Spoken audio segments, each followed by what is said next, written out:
it reacted like CJ was no big deal. Like they just, wouldn't have mattered if CJ was there. They just got killed. They got destroyed. I wanted Flacco for the record, and I think you did too. Ultimately. Eventually, I had to think about it more than I'm willing to admit. Point being, it worked out. We looked ahead past the Colts. It didn't jinx them or anything. Last week, they're going into that Cleveland game, and it's like, all right, well, if they beat Cleveland, then then who are you looking at in the next round? Would you rather play, these upsets here? You could end up playing Buffalo or KC in those cities, or would you rather have the Ravens? Like that Steelers-Bills game decided where you were going Monday.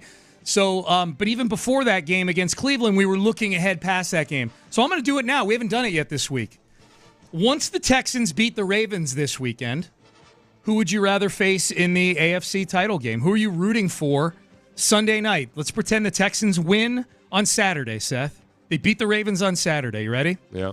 And now we're sitting down to watch the Sunday night game. Who are you rooting for in that game? Buffalo or Kansas City, or do you not care? City. Pat Mahomes is a broken down old man. I want to pick him up by the ankles and treat him like an old plush toy that you don't care about anymore. I want to treat him like my squatty potty. I want to treat him like my second stepmother. No, my first stepmother. Yes. He's of no use to me anymore. I love that you got your stepmothers confused. I'm trying to remember. I like the second one.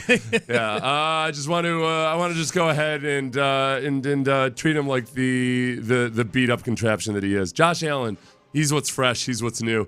He's like, 2 years younger than Pat Mahomes? Or even less. Josh Allen and the way he's playing right now makes me nervous. Scarier? Yeah. What about defense? Kansas City's defense has been pretty damn good this year. I don't care. I got CJ Stroud. Okay, that's why I asked the question. That's the answer I needed. That's cool. Kansas City all the way. They got bad mojo. They've been a 500 team. Oh, they beat the Dolphins. They are. Oh, now they will have beaten Buffalo to get to that point. So maybe we feel differently. On a fluke and some cheating. There you go. Obviously, Mahomes cheating. I'm with you on Kansas City, too, just because Kansas City has been the team the last 6 years. Yeah. And it has nothing to do with the 24-0 from a few. I've seen that from some people we got to get back at them for that 24-0. No, that was on you. That wasn't Kansas City outscored the Texans 51-7. And that was 4 years ago. I've been down on, Sorry. Yeah, that's okay. No, Kansas City has been the face of the AFC for the last 6 years. Right, yeah. And to be the man, you got to beat the man. And they let it go to their head. I mean, ever since that damn quarterback series, I can't get the scene out of my mind in which Pat Mahomes had thrown a couple early interceptions in a game, and he's talking to his buddies afterwards, and he's saying I'm just too good to be doing that. I can't or every time on the field. He'd throw a touchdown pass. A receiver catches it, sometimes makes a nice catch, and he's running down the field screaming about how awesome he is. I am here. That's what I do. That's what I do. What I do. I do two things. Doing? I talk like Kermit, and I do that. Yeah. What I just did. Your team's falling apart on you. No wonder a saintly fellow like Kadarius Toney doesn't even feel comfortable catching the ball because he knows he's not going to receive acknowledgement from the likes of you. Kadarius Toney never heard a fly. Nobody Googled this. And just an innocent young lad. Right. Who comes to the great Midwest, place that I thought people were friendly, and he gets treated like dirt. No appreciation. Yep. No understanding of everything Kadarius Toney has sacrificed to help that team. Got to keep this thing going. Win at least one Super Bowl. Yeah. He's good for them last year in the playoff run for sure. This would be. I'd kind of like Travis Kelce to go down too. I've had enough. Yeah. I'm watching the New Heights podcast, and I'm watching Jason Kelce get kind of teary about the fact that he's not admitting, by the way, that he's retiring. Right. And said publicly. He hasn't. He's kind of taking some time to make a decision, and as he's kind of tearing up at the end, Travis Kelce was like, "Oh yeah, bro. Oh yeah." Oh, yeah. Dude, what the hell are you doing? Yeah, what was that? I don't know. I'm wondering what you're doing. I don't even know who he's trying to sound like when Travis Kelce does the things he does. He's he's a unique individual. So you would assume, Plus, I don't like that he's defiling that young angel that is. What's her name again? Taylor Swift. Oh, that's right. She's just a sweet young. I think she's like 39 by now, but still, she seems young. She's very charismatic. I've noticed she's able to get the whole luxury suite dancing in the same way. She's very charismatic. She's got a future, that kid. She, I think he's ruining her. Yeah. I don't like her latest single. Okay, so that's good. So Bebop Doo-Wop. For purposes of wanting Travis Kelce and his significant other Taylor Swift out of the playoffs, we'll at least know by the time Sunday night rolls around. Like it would suck if we had to root for Kansas City before the Texans to be like, oh, that's who I want there. Yeah. Once the Texans win, we'll know ahead of time, because if the Ravens happen to win the game and beat the Texans, if that happens, then we can openly just root for Buffalo against Kansas City. There is a nice part. I know for a lot of Houstonians, it'd be pretty badass to go up to Buffalo and beat Buffalo on their turf in the playoffs. That would be knock yourself out. What? Oh, you meant like there's vengeance, For, I thought you meant like them literally going up to Buffalo, the fans going up there. Oh, no. I mean, like, no. If the Houston Pro Football Team were to go up and beat the Bills, it doesn't need to be come from behind or anything like that, but just kind of, give a little bit of an emotional retribution for them. For 1993, 35-3. Yeah. No, sorry, should I have been more clear about that? No, I was listening literally. You're like, it'd be fun for some fans to go up to Buffalo, is what you said. And I'm like, that's all I heard. And I'm like, that doesn't sound fun at all, going up to Buffalo. Which fan base is more confident in their quarterback right now? Texans. Baltimore or Houston? Probably Houston.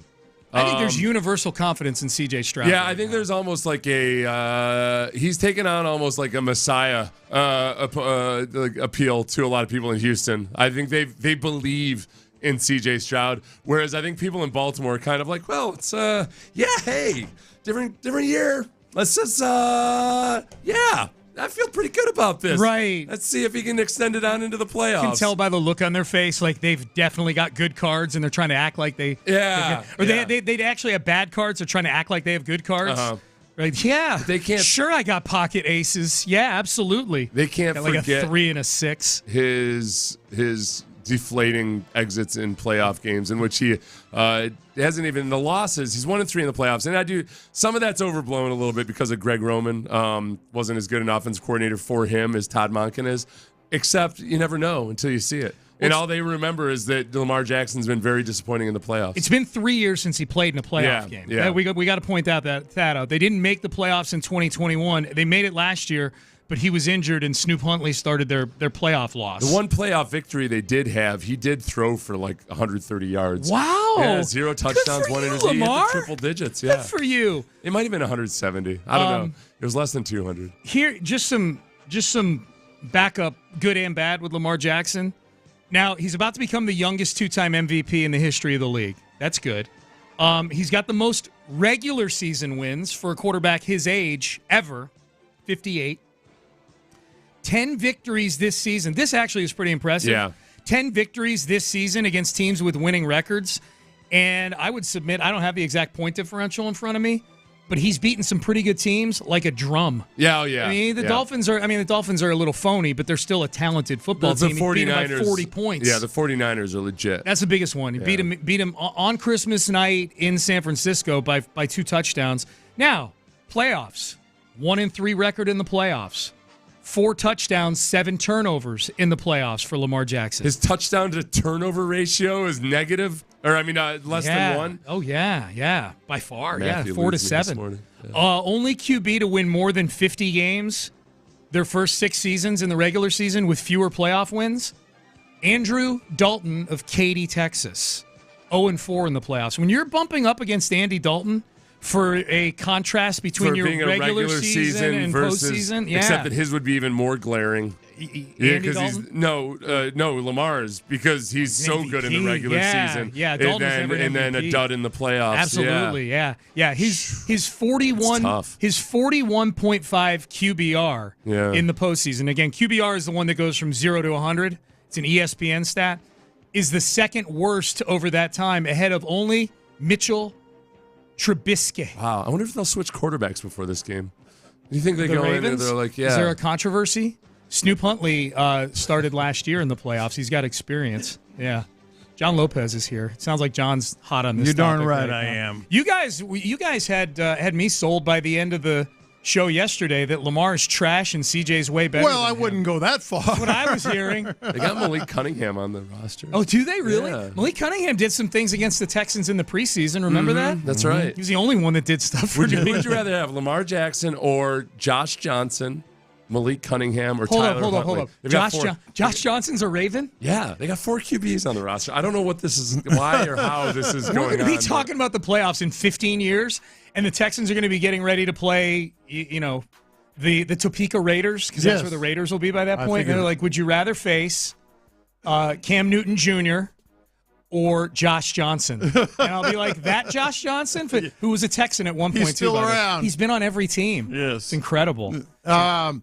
Look, man, I'm not going to say that they have a quarterback advantage. I'm just saying it's not what you might think it is. Well, I'll pose the question to you, and I think I know the answer having listened to your show already that I just posed to Seth, which is which fan base has more confidence in their quarterback right now? That's exactly right. Baltimore or Houston? That's exactly right. I think it's hard to find a Texan fan that doesn't feel like C.J. Stroud is going to play his play a pretty good game on Saturday. To take it a step further, like Texans fans and anybody around this team says they have a chance because of C.J. Stroud. In Baltimore, they're saying, well, they got a chance to lose if if Lamar Jackson playoff Lamar shows There's a little bit of they've got full-throated confidence in Lamar Jackson, but they're crossing their fingers behind their exactly. That's exactly right. Scream it. That's right. They scream it. We've got our palms outward. I also, as like I in a casino, I'm showing the dealer. eye in the sky. I got no chips on me. Yeah. As I need to do every time the Texans play the Ravens, I also have to remind everybody that the vast majority of crab served in Maryland actually comes from Gulf Coast from states. Maryland. Yeah. Not It's from a Maryland. fraudulent Yes, state. it is. It's a fraudulent cuisine state. That may come up at 8:25 tomorrow. Okay. 5 reasons. Oh, 5 reasons. Yeah. It's Texas blue crab. It's Gulf Coast blue crab. They've got fraudulent crab. You should be angry about that. You know what they do? They get the crab from down here, then they make the crab cakes up there, so they can say the crab cakes were made in Maryland, even though the crab itself comes from the Gulf. Yeah, because they have nothing assembled in the United States. We wouldn't make them here, but we have 25 other things that are tastier than it's like your cars that are assembled in America. Yeah. Well, I mean, it gets complicated. It's a global economy. So, that's where. And the sad thing about it is how few Baltimoreans actually know that, because they get really angry when I point it out. Yeah. They'll be adamant. I know it comes because I went to the restaurant. Right. They made it right in front of me. Baltimore, and that's where it was. You have crabs, just not that kind of crabs. Okay, Baltimore. Dirty. Yeah, It's a dirty state. It's a dirty state. Nasty, Baltimore. dirty state. Absolutely. This article in ESPN about Lamar Jackson, I don't know if you saw this yesterday, John. It's this long-form article about Lamar. It's different this year with Lamar, because he's. Is that the one on ESPN? It's on ESPN. Yeah, I read that one. Yeah. It's like he can't go 5 minutes has a different without mentioning look. the word Super Bowl. Yeah, he's got a different look in his eye this year. So it's the same to me. Was he incapable of talking about the Super Bowl before? Is that something he picked up from one of these QB gurus? Big progress. Yeah, wow. I didn't know. So you're telling me before he wasn't interested in winning the Super Bowl. Right. Now he's super interested. Yeah, he's just way into it. This time I really mean it. Yeah. I'm reading this. I'm like, this whole article. That's their logo. This time, he really means it. He really means it. That's good stuff. Don't make him come back there. This has been Crosstalk, brought to you by D&M Leasing. You're listening to KILT and KILT HD2 on Odyssey Station. Seth, be ready. Football Friday tomorrow. Antibodies to you. Antibodies to you. And this time, I really mean it. You mean it. Football Friday. We mean it this time. All right, we are done. We're out of time. Landry Locker, John Lopez, Figgy Fig, they are here. Let's get it going. It is in the loop, and it starts now. Speaking of this time, Texans versus Ravens this time around. 25-9 opening week. A lot has changed since then, but what exactly has changed? You want to hear from Bobby Slowick? I would love to hear from Bobby Slowick. Last week, Bobby Slowick had people excited with his confidence. Let's hear from Bobby Slowick on what exactly has changed this week in the divisional round compared to the season opener. I think the biggest part with that, and I use the phrase rocked my boat a little bit, just because, like, I started with the 505, and it's the first game we've had here under this scheme, and you need to start at the 101, and we didn't do that, and we didn't really even give anybody a chance. And after that, we kind of changed how we were approaching some things, how we coached some things, how we were setting some things up. And the other part of it is in that game, I think we all got a really clear picture of what we were really good at. as an offense and as specific individuals on the offense. And guys have just grown from there. They've expanded what they're good at. They've amplified the things that they showed in that game that they can do really well. And that really kind of, like I said, set the table for the rest of the year. From that point on, we've had a pretty focused vision for what we want to do on offense, and I think everybody's been on the same page in that regard. All right, so there you go. Your takeaways from what Bobby Slowick just said. Two things. The first one is I think it's very, very similar to what D'Amico Ryan said. We are a different team, and I also think it kind of speaks to the confidence they have in their quarterback. But here's the second thing, and it's a little bizarre. I woke up this morning and I could not wait to see and hear if you had the same confidence in Bobby Slowick this week that you had last week. Kinda. Oh, really? Kinda, yeah. Mm-hmm. I mean, look, and we'll get more into this at 10:20. Yeah. I think the Texans have the quarterback advantage, and I just don't. I don't even see how it's a hot take. And if you're going to disagree, give me something other than he's the MVP. I got to get something other than he's the MVP. I need more substance than that, because we have a 4-game sample size of what Lamar Jackson looks like in the playoffs. We have a 2-game sample size of what C.J. Stroud looks like in win-or-go-home games. 2010, Tom Brady was the MVP. They were a 9.5-point favorite. They got beat by Bart Scott and the Jets. Yeah. 2011, Aaron Rodgers was the MVP. They got beat in the divisional round as a favorite, an 8-point favorite by the Giants. 2019, Lamar Jackson, the last time he was in this situation, they were a 10-point favorite against the Titans. They lost by 16. And then in 2021, Aaron Rodgers, once again the MVP. They lost to the San Francisco 49ers. If you want to push back and say, well, it's a different system, they're more comfortable with this system, and Lamar Jackson's more equipped, okay. If you want to say he has better weapons now than he did back then, okay. But with what we're seeing from C.J. Stroud and what we've seen from Lamar Jackson, I'm going to need more than he's the MVP. And I'm a Lamar Jackson truther. Mm-hmm. I'm a Lamar Jackson truther. You know this. Figgy, you know this. I'm a Lamar Jackson effing truther.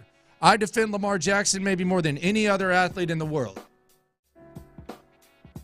But we have a 4-game sample size of him being so bad in the playoffs that if you took his rating in the playoffs and you put it in this year's NFL, mm-hmm. he's below Bailey Zappi and he's just slightly above Jeff Driscoll. Okay? That sucks. Yeah. On the other hand, you have C.J. Stroud. You have people gushing over C.J. Stroud. And even if you're on the Lamar Jackson side of things, I think people can at least admit that he has some sort of it factor. The numbers don't lie. His rating goes from 100 to 145. He has as many touchdown passes, and I'm not eliminating Lamar Jackson's legs, but C.J. Stroud has as many touchdown passes in one half of playoff football than Lamar Jackson does in 4 games. So it sounds crazy to sit here and say that the Texans have the quarterback advantage. Does that mean that it's set in stone? It can change. Peyton Manning, what was he, 1-3 in his first 4 playoff games? Mm-hmm. It can change.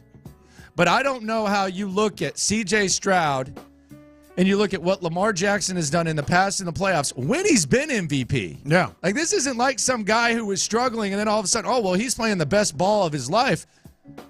He had as good of or a better season in 2019, and they got thumped in the first round. So if you're going to say that the Texans don't have the quarterback advantage, at least heading into this based on everything that we've seen and everything that we're seeing the last 2 weeks, give me something other than, well, he's the MVP.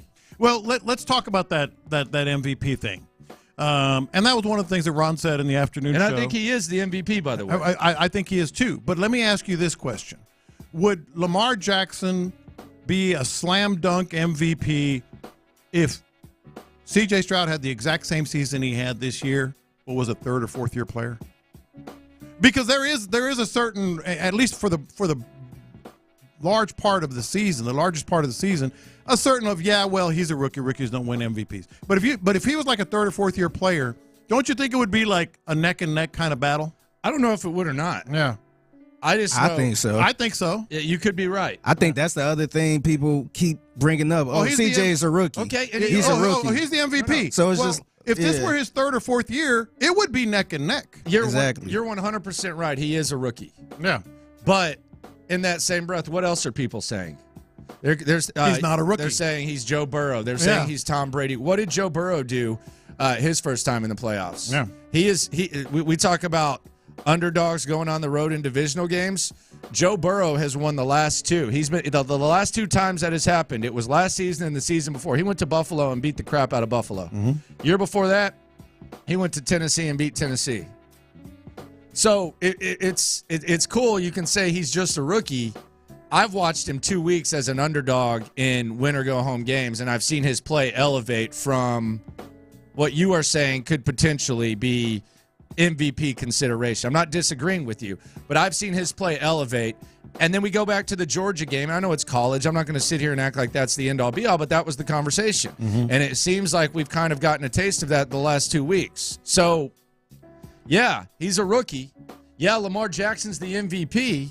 So what? Are we watching what's going on? Like, are we watching what's going on, or are we just taking labels and eliminating the gray area and turning ourselves into simps? I don't even think it's a hot take. If you told me that the Texans, if you told me C.J. Stroud was a quarterback of the Ravens this season, I would say they're probably in the same position. Well, I don't know that Lamar's doing what C.J.'s doing. I think when you talk about hot takes, it's something that's outrageous, that is maybe unique to you. This just makes too much sense. This is not unique to you. Give me something other than he's the MVP, please. Yeah, it's not unique to you, and it's not outrageous. Look, does that mean they're going to win?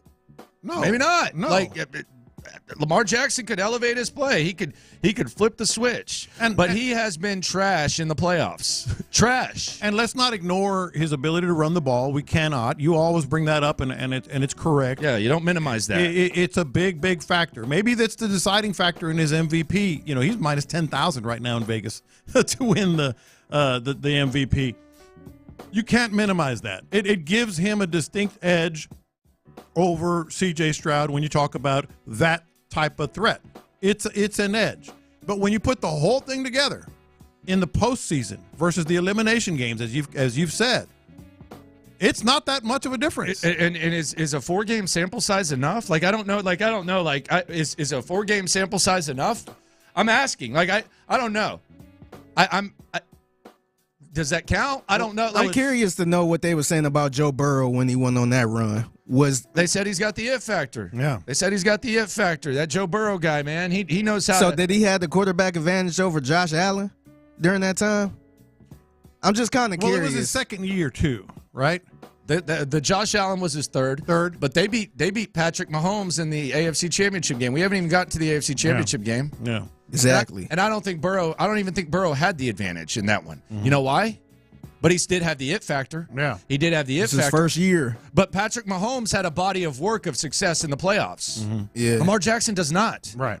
It matters. Like it 100% matters. I don't know how you can dismiss it. Mm-hmm. Sports are fluid. Shout out to Jean-Jacques Taylor, one of my mentors. Sports are fluid. It can change. Lamar Jackson could turn into a clutch mofo. And again, if you want to push back to this and you want to tell me, you want to say different system, better weapons, growing pains. The Tennessee Titans just knew how to smash them in the mouth and run the ball. The Texans don't have the ability to do that.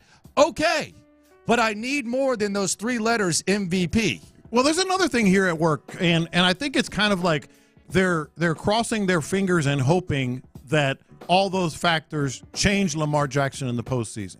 Like when you read about all the things that are being said about Lamar Jackson in this postseason versus all the things about C.J. Stroud. C.J. Stroud is it factor. C.J. Stroud is special. They're throwing around those types of words. With Lamar Jackson, there was a big, in-depth story about him on ESPN, and it was like, he has a different look in his eye. What? He has a different look in his eye? You mean he didn't care before? Like that's kind of what you're saying. It's different now. He has a different look in his eye. He's on a mission. It's almost like cross your fingers. He looks like, I'll just be honest though, I think that's a lie. I don't watch him every day. Like I've never thought that Lamar Jackson didn't have the game face going into this game. Like he seems like the same dude that he's always been, which I actually admire. I like Lamar Jackson as a dude. I like Lamar Jackson as a football player.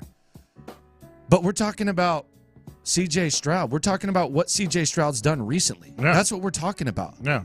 I just don't. I need a little bit more than he's the MVP. I need more than that. And what is there? It's only the other stuff you talked about, like the system and whatever it may be, and defense and all that. But you can't just cross your fingers and hope it's better. He has to do it on the field.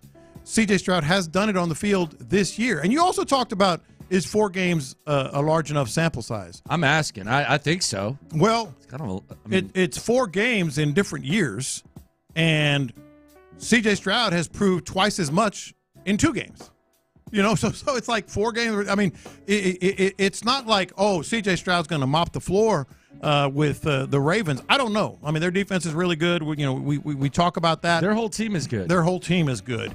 But is Lamar Jackson, is it like, okay, this is where it ends for the Texans because Lamar Jackson is so much better? No, he's not. I mean, he could go out there and do his thing. I'm saying he might do it on the field, but he's not right now. There's nothing there. Yeah.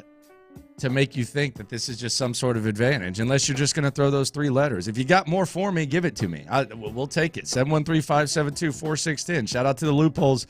If you listen, you are one. All I know is this. If you told me that Lamar Jackson was going to go out there and not be as good as he was in the regular season, I would say, well, that's the norm. Yeah. We've seen that. That's even as great as he's been, that's the norm. He's a really, really good regular season guy. He falls apart in the playoffs. That's what's happened. I would say, okay, yeah, I can believe that. Yeah. Now, I would also believe if you told me he went out there and had a good performance, sure, he's capable of that. But if you told me he was just going to completely wet the bed, I would say, yeah, that's the norm. If you told me C.J. Stroud was going to go out there and be worse, it'd be the first time I've seen it. It'd be the first time I've seen it in over a year's time with some really, really big games. I have another question for you.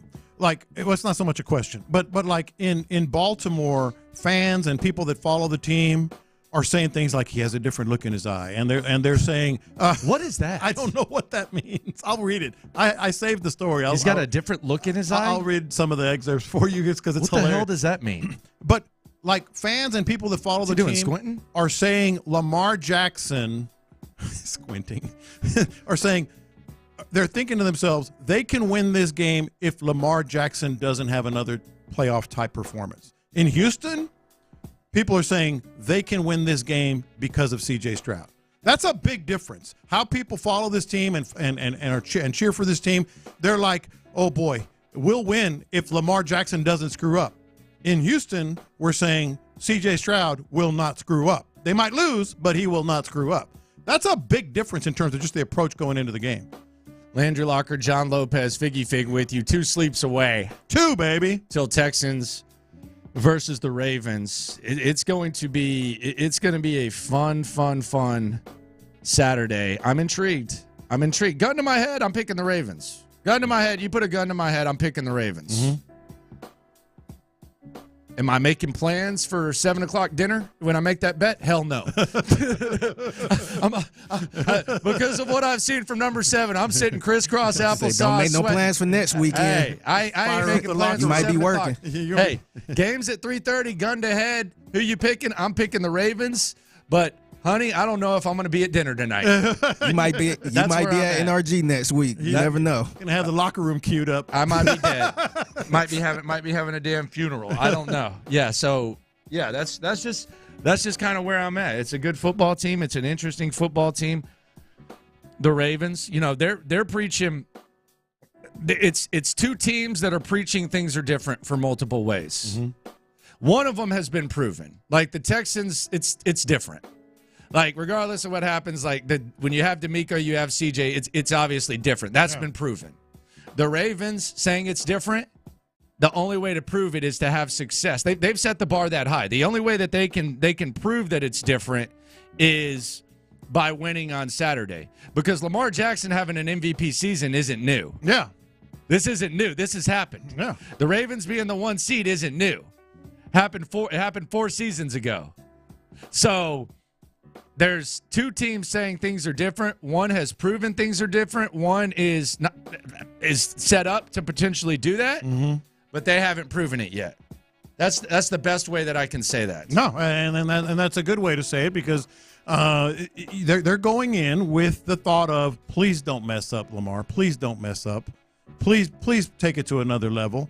They're crossing their fingers, even though he's an MVP, and we just talked about that. That's not what we're talking about here. We're saying the Texans have a chance because C.J. Stroud will play well, and he will. Here it is right here. Where's this from? This is from ESPN. I read it yesterday morning, and I was like, what is going on here? I love these. Ray Lewis. They quoted Ray Lewis. I'm putting all my chips on 8. He has matured. I'll tell you what. He has a different look in his So was eye. he immature before? That's what I'm saying. That's why I was rolling my eyes. I never thought Lamar Jackson was immature. Yeah. This is crazy. It was a long ass piece. And you know what, Ray Lewis, I don't really take him very serious when he says stuff. How come? Dude, come on. What? That dude is a fabricating, over romanticized guy. This is the quote that Let's got be me. serious. One of the teammates, Jackson, I don't even know who It'd be easier to find that white suit than substance with some of the stuff that Ray Lewis says. One of the teammates was relaying a story. Jackson saw some of us celebrating too much on the sideline, and he said, "Y'all calm the F down. Stay locked in." Good for him. Well, that's pretty. Yeah, that's good. That's pretty. That's cool. Enlightening. Yeah, I love Lamar Jackson. And because of that, he's going to play better. I'm Lamar Jackson fan. So shout out to Lamar Jackson, Landry Locker, John Lopez, Figgy Fig with you here on Houston Sports Leader, Sports Radio 610. So straight off the practice field today, Gerard Johnson, quarterback coach, very close friend of the show. He is going to join us. One of CJ He used to Stroud's join us best on assets. Thursdays all the time. He used to be a regular Thursday guest. Yeah. Man. Now he's gonna join us today. Pick his brain about CJ Stroud. I'm gonna try to get him to Philadelphia. See how he feels about that. They're looking for an OC. He knows Nick Sirianni. He's coached there. Yeah, he knows Nick He Sirianni. played there. Yeah, he knows Nick Sirianni. Yeah. They coached together in Indy. Don't be doing that. I'm just gonna ask him, man. I'm gonna get him on the record. What the hell is wrong with you, man? I'm gonna get him on the damn record. So we're going to lose Bobby and him Hey, in the same year? Nah, You know he can what? stay. Hold on. If you do that, I'm not going to do it yet. If you do that, you know what's coming. hey, I'm just That gonna, is a slime ball I'm move. just gonna Hey, ask Gerard, him about the congrats, man. interest. Yeah. What do you think about Philadelphia?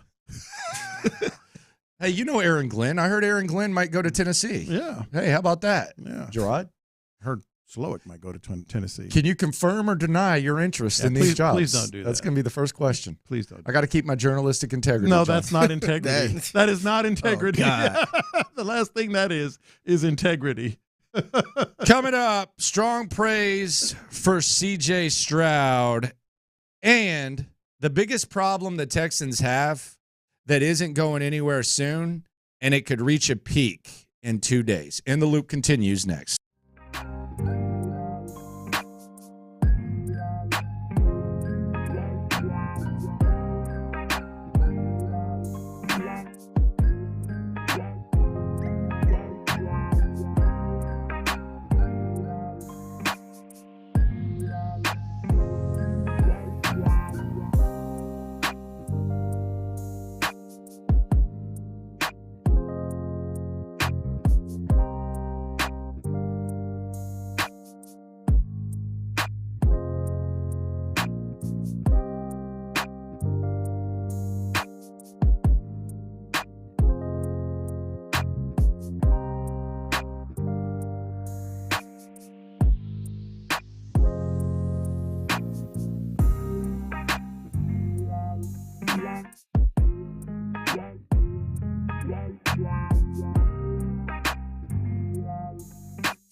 Houston's sports leader. Sports Radio 610.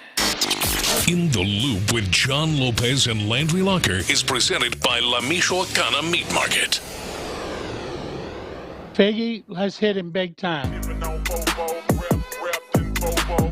Houston, let's get in the loop. Oh, the jokes are coming fast and furious every time y'all talk about this guy. With Landry Locker. Landry, I mean, you're going to be in midday forever now. And John Lopez. On occasion, Lopez makes a statement that's so ludicrous, it makes me pick my phone up and call you guys. You're in the loop on Houston's sports leader. Your champ, 610. Sports Radio 610. All right, so house money. We've been talking about this for a little bit when it comes to the Texans. Are the Texans playing with house money? In other words, no matter the result Saturday, is the Texans season a success no matter what? You might think that. You might not think that. But they damn sure, and they being the two most important people in that building, C.J. Stroud and DeMeco Ryans, they dang sure don't believe that. This was them being mic'd up. This was on Inside the NFL. DeMeco Ryans, by the way, we suspected that Christian Harris had a good idea of what Flacco was about to do. We now know why, because DeMeco Ryans went viral yesterday. But here was a conversation. I want you to listen closely. This is C.J. Stroud walking up to DeMeco Ryans at the end of the game. If you think that the Texans are playing with house money, DeMeco Ryans and C.J. Stroud got three words for you. House money D's. This is a one-lifetime opportunity, man. We got what we need in that locker room. Let's go. You know, one at a time like we've been doing, man. It's special. He said this is a once-in-a-lifetime opportunity. We got everything we need in that locker room. DeMeco said one at a time, this is special. I do think there's some danger, although it might feel different. There is danger in assuming that the best is yet to come. I think we did that the last time. People felt pretty decent about this Texans team. Now you had Bill O'Brien instead of DeMeco Ryans, a.k.a. the guy who doesn't have a play when it matters most versus the guy who knows the opposing play Exactly. when it matters most. So that is a big difference right there. That's exactly right. You felt good about Deshaun, though, but there was like an assumption, and you remember the dialogue when they lost. We were having it. Even when they lost to the Chiefs, there was a dialogue nationally, and there was somewhat of a dialogue locally, although you wanted OB fired the day after that, where, man, these teams are going to be doing battle for a long time. No. Man, this is just the start. No. This team, I mean, this is just the beginning. Cal McNair and all the Texans people over there in the building, from good to great. No. This is a once in a lifetime opportunity. When you're 3 wins it away, went awful after that, man. when you're 3 wins away and you have a quarterback playing like this is a once in a lifetime opportunity. There ain't no house money here. Yeah, no, that's ridiculous. Not only is there no house money, this team is not going to be overconfident because whether it's real or not, because everybody believes in C.J. Stroud, but as a group, they believe like they've never really had the confidence of other people. So that's something that it's not going to change this year. Here's the thing, though, and this goes back to Sheldon Rankins joining us, and he said it very, very well. You don't know what's going to happen next year. Hell, Bobby Slowick could leave, probably will, in fact, and the next offense coordinator doesn't know what he's doing. Or it doesn't have the success. Maybe he knows what he's doing, but doesn't have the success. Injuries and everything else, knock on wood. You don't know. This right here is an opportunity that they are embracing. And there's one more element to this that is totally hokey. You know, with this team, we've gotten so hokey on this team. We're saying things like the it factor, which we normally roll our eyes out. We're saying things like special, which we normally roll our eyes out. I'm going to say something else, and I think it was never more evident than in Indianapolis and Cleveland. This is, boy, you're going to crush me. Maybe you won't. This is the epitome of a team. Like, this is a squad, man. Like when you put a team together and you think about, like, what are all the elements? Are they all going to be pulling the rope in the same direction? Yes. Are they all going to believe in what the coach is preaching? Yes. Are they all going to fall in line behind the franchise quarterback? Yes. Do they all define their own roles and elevate their play? Yes. Like y'all can roll your eyes at me all you want. This is a team. This is a team that it's hard to emulate from one year to the next. You always say, it's fluid. You always say 1 year to the next. Things can change dramatically. This team right here, right now, has every piece together. Yada, yada, yada, yada, yada, yada, yada, yada, yada. It's all about the quarterback, John. No, I've said that It's too. all about the quarterback. But why? But why is it all about the quarterback? Because everybody falls in line behind him. This is true. Yeah. Daniel Jeremiah, he was on the Rich Eisen show. He had some high praise for your quarterback, and we got to be fair, because as great as this is, there is a big problem the Texans have that isn't going away anytime soon, and it could get worse on Saturday. I'll tell you what that is, but first, let's hear Daniel Jeremiah talking about your quarterback. You're maybe 2 years too early. That throwing session, we said it at the time, was the best that I've ever seen at the Combine. But there's a difference between being a passer and a thrower and playing the quarterback position at the elite level. I didn't have words for Stroud. I got asked about that right after the game, and I'm like, I've never seen anything like that. I've never seen somebody play the position that well. Not just, he made a play, down in, down out, on balance, feet, eyes connected, getting through progressions, bing, bing, bing, delivering the ball accurately, whether it required velocity, whether it required touch, over-the-top balls, dry balls. He did everything. I don't know where you go, man, you know what? He can get better here. Where? I don't know. I don't know how you get better from what he's doing now. It's ridiculous. As high praise as I've ever heard you give. I've never seen 22. Really, he's that much of an outlier.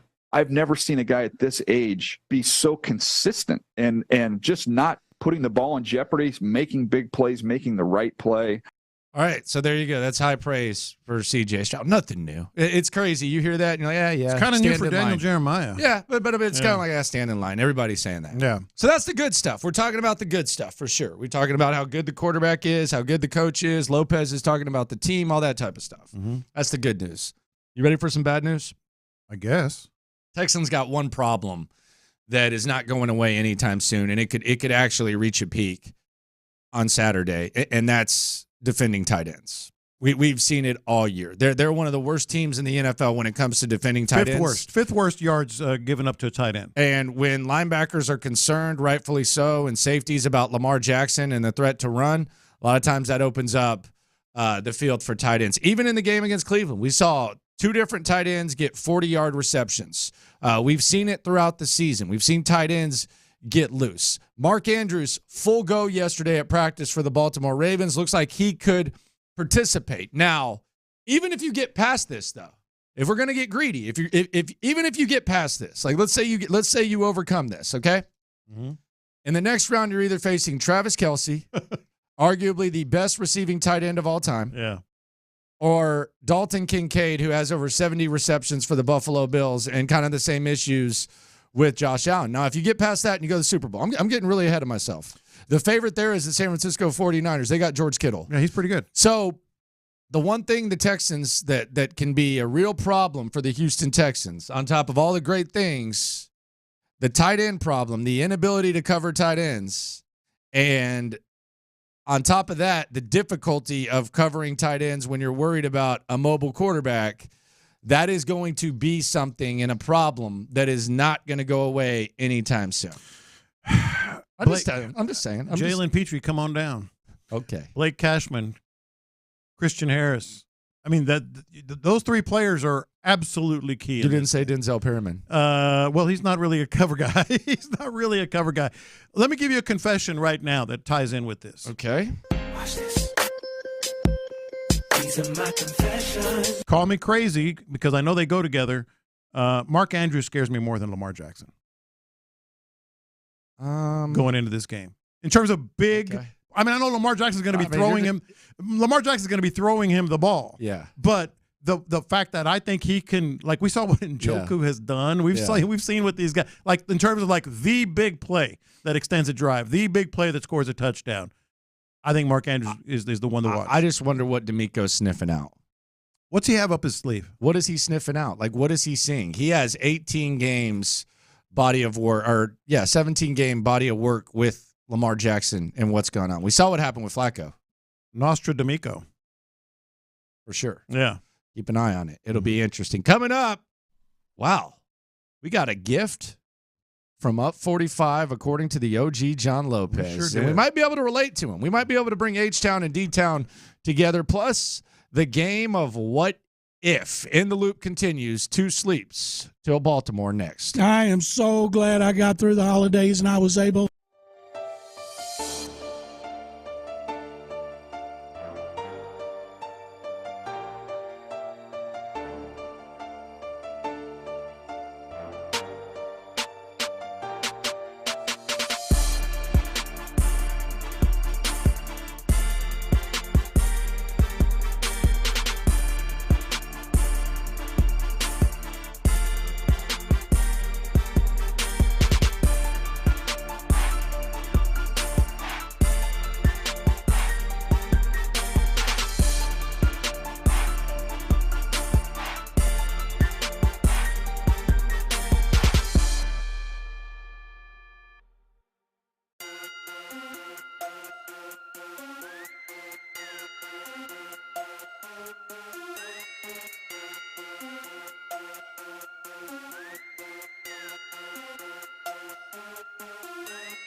You're in the loop on Houston's sports leader.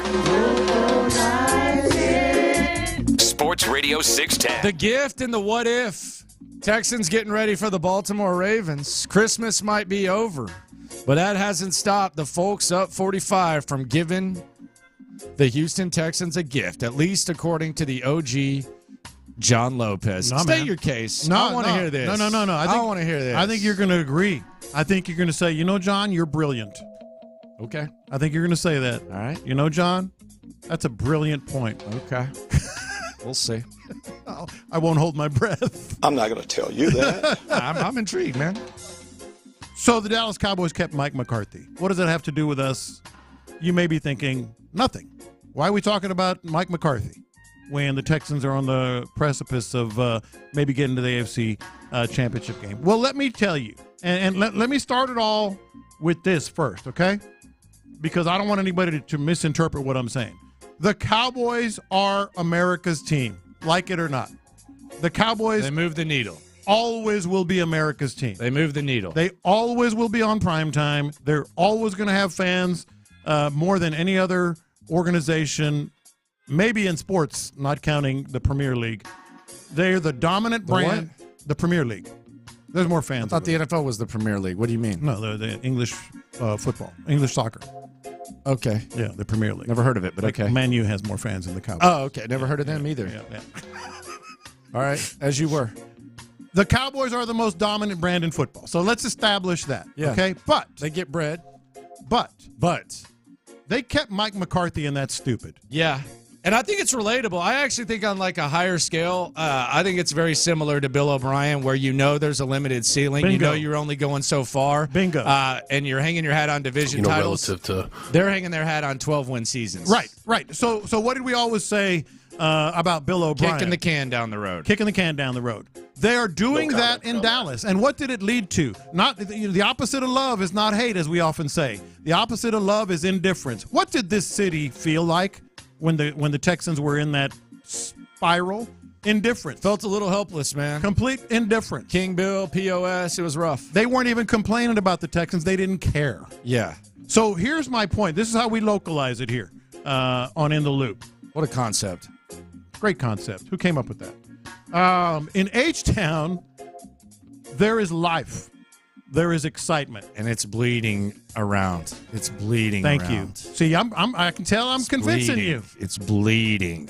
Now, let me give you some history here. You can't even pretend to hate the Texans anymore. No. Like, if you're just a casual observer, unless you're just weird, yeah, you can't pretend to hate this squad. It's a likable team, man. So in radio, we say P1, P2, and P3. What does that mean? P1 means they're going to listen to us no matter what. Diehards. P2 means we like sports. We'll listen to you guys a lot. You got a puncher's chance. But as long as you're talking local stuff. But we're not there every day.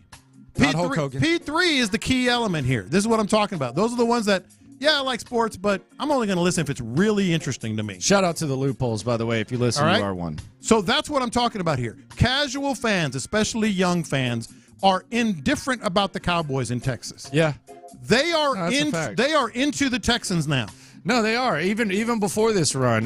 Dude stopped me in Florida when I was on vacation for Thanksgiving. Hey, CJ Stroud's the effing man. This was a bro from Florida. Yeah. I mean, Uber drivers in Boston. Yeah. Talking about the Texans. Yeah. So the thing is that while the Cowboys all of a sudden, as much as they're the dominant brand, there's a lot of indifference, especially among new and peripheral fans. The Texans have replaced that or are replacing that. Now, let me give you some history to kind of prove that point. The New England Patriots for the last 7 or 9 years, something like that, have been with the Dallas Cowboys the most popular NFL franchise there is. Cowboys, Patriots, Cowboys, Patriots, Cowboys, Patriots. Just goes back and forth. In 1999, they ranked 25th in popularity, the Patriots. They had less than 50,000 fans show up twice in 1999. Damn. They had one sellout. Damn. This is the Patriots I'm talking about. Damn. They were 25th in popularity according to all the surveys in NFL popularity. Then they hired Bill Belichick and got Tom Brady. And ever since... So coach and quarterback. And ever since, they've been rising until they're just dominant right up there with the Cowboys. Now, that might begin to fall again, But my point is this. The Dallas Cowboys did the Texans a favor. They gave them yet another one of those little things that I've talked about a lot the last few months. A lot of little things are going the Texans' way. It's going the Texans' way. All right. That's the good news. Tell me that's a brilliant point. I mean, it's good. It's good, solid. I like it. You laid it out well. Let's focus on the game, though. Let's focus on the task at hand. Yeah. Just win the game. Worry about the Texans. Play a game of what if. You got a little game of what if. I do. When Figgy? it comes to the Houston Texans. Let's play a little game of what if. John Lopez is going to throw scenarios at us for the game that is 2 sleeps away at Baltimore, 3:15 right here on Sports Radio 610. We will immediately react. Off the dome. You and Figgy. All freestyles. I'm going to say the statement. You tell me what if. What would happen? Okay. Mark Andrews is his old self. That's a problem for the Texans. That's one of their biggest weaknesses. They can't guard tight ends. Even last week, they can't guard tight ends. That's a huge problem. Massive. And you have to worry about Lamar Jackson. That's an issue. I think it's a possibility, too. You're going to have to overcome that. Nico Collins is held to 70 yards receiving. 70 or under. I think you'd be okay. Depending on how they're guarding him. Is that because they're giving him more they're going to attention? focus on him. I think they're going to spread the rock out a little bit more. I'm not concerned about that as much. I don't have like a set amount that Nico Collins has to have. That kind of concerned me a little bit because who else is getting the wealth? Did you see John Mechie's game the other day? We're not going over the top. I mean, it was. Dude, he had 44 yards, man. It was worth noticing. That's a career day. All right, there's another one. Why are you hiking your leg on John Mechie's career day, my man? It was a career day. What's your problem? Was it 3 catches? What is your issue, sir? Was it 3 catches? What is your issue, sir? 3, I believe. By the way, I saw there's a real interesting line right now, like when it comes to props, that I think I'm going to jump on when it comes to the Texans. So their total points, the Texans' total points, like Texans' total amount of points, it's at 18.5, and it's plus money. It's plus money at 18.5. In the first half, plus 7.5. Ooh. Over 7.5 points in the first half is also plus money, plus 105. So 7.5 points or more in the first half. I mean, I didn't know they were facing the damn Ravens with Ray Lewis defense. I mean, I know it's a good defense. I didn't know it was like that, though. I'm going to have to dig into those today because I'm curious on some of these. Here's another one. Devin Singletary has the exact rushing numbers he had versus the Browns. That'll be fine. That'll be fine. I agree. They might throw the ball a little bit Yeah, more. I think so. Which was what, 65? Mm-hmm. Something like that? Yeah, no, I think so. 60, yeah, something like that. Lamar Jackson rushes for his 2023 rushing average. Now, here's the number. Uh-oh. This is what's interesting to me. 54 yards.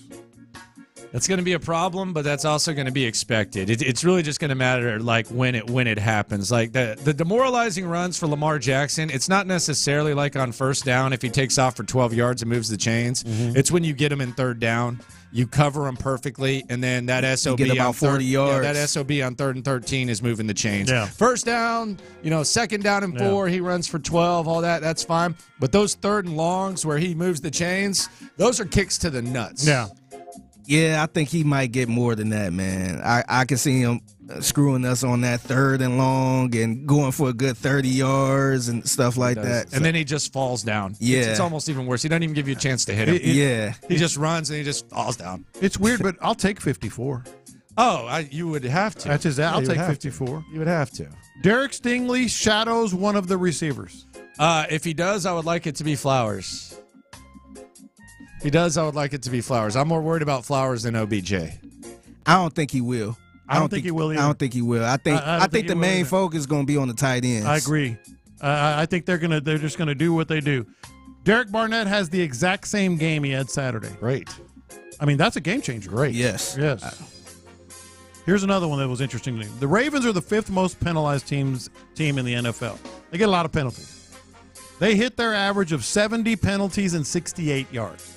70 penalties? I mean, 7 penalties. If they get 70 penalties, let's get ready for the AFC Championship game. 7 penalties and 68 yards. That's expected. Oh, give it to me. I think so, yes. Give it to me. Yes, I think so. I think if they go 7 and 60-something yards, the Texans have a real good chance. Here's the last one. I think it's closer than most would say. It comes down to a field goal. Oh. Justin Tucker, Kaimi Fairbairn. I give it to the Ravens, no hesitation. Yeah. It's a GOAT. I think it's close. It's a GOAT. He is the GOAT. I think it's close. I don't have. It's a GOAT, my I don't friend. lack confidence. That's a GOAT, my friend. I don't lack confidence, Kaimi Fairbairn. No, Fairbairn's been great. I think it depends who have the ball last. That's great, And though. who bleed the clock a little more. How about this? Frank Ross, special teams guy, versus John Harbaugh, special teams guy. Third face. Did you see Frank Ross cuts Bobby Slowick's hair? I did. No wonder he wears such a big ball cap. That would have been a great follow-up. No, Frank, is that, or Bobby, is that why? Is that why you wear such a big ball cap? Apparently, Frank can cut. If the Texans win, can I cut your hair? No, I do a good job, dude. The other day, it's funny you said this. The other day, we were at Pluckers, and my wife asked me. She didn't want to go. She didn't want to go out, and she's like, "Hey, would you mind just cutting like a half inch off my hair?" I would And I be was terrified. like, absolutely not. I would be terrified. And she was like, I like that you trust me this much, but absolutely not. No way. There is no way I would do that. No way. We could stop Come on, anywhere. man. We could stop anywhere. I'm going to pull a Landry here. No. Come on. No. If the Texans win, let me cut your hair. I've done it before. No. I can cut hair. No. Come on. No, we're good. Let's talk to Brandon Scott. He damn sure ain't cutting his hair. Shout out to Murphy Lee and the St. Lunatics. He has the biggest difference between the Texans versus Ravens now versus week 1. And he also has a weasel mindset. And yes, I am calling Brandon Scott a weasel because he is handing out selective moral victories for the Houston Texans as they look to go farther than they ever have in franchise history. Let's talk to the insightful, weaselly Brandon Scott next. Join the drive with Stoerner and Hughley.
the Odyssey app.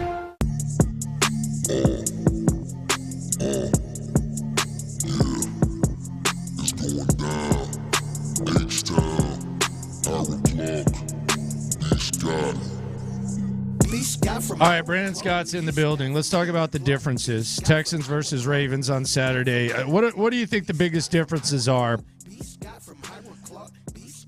with these two teams heading into the opportunity to go to the Super Bowl as opposed to the season opener when we saw the Texans lose to the Ravens 25-9? Yeah, man, I think the biggest difference for the Texans specifically is the way not only we view their offense, but perhaps the way they view their own offense. Thank you. Like how they view their personnel. I was thinking about it going back and looking at the first game and then just thinking about how we viewed them at that time. And I've made this point before, but I think it's important.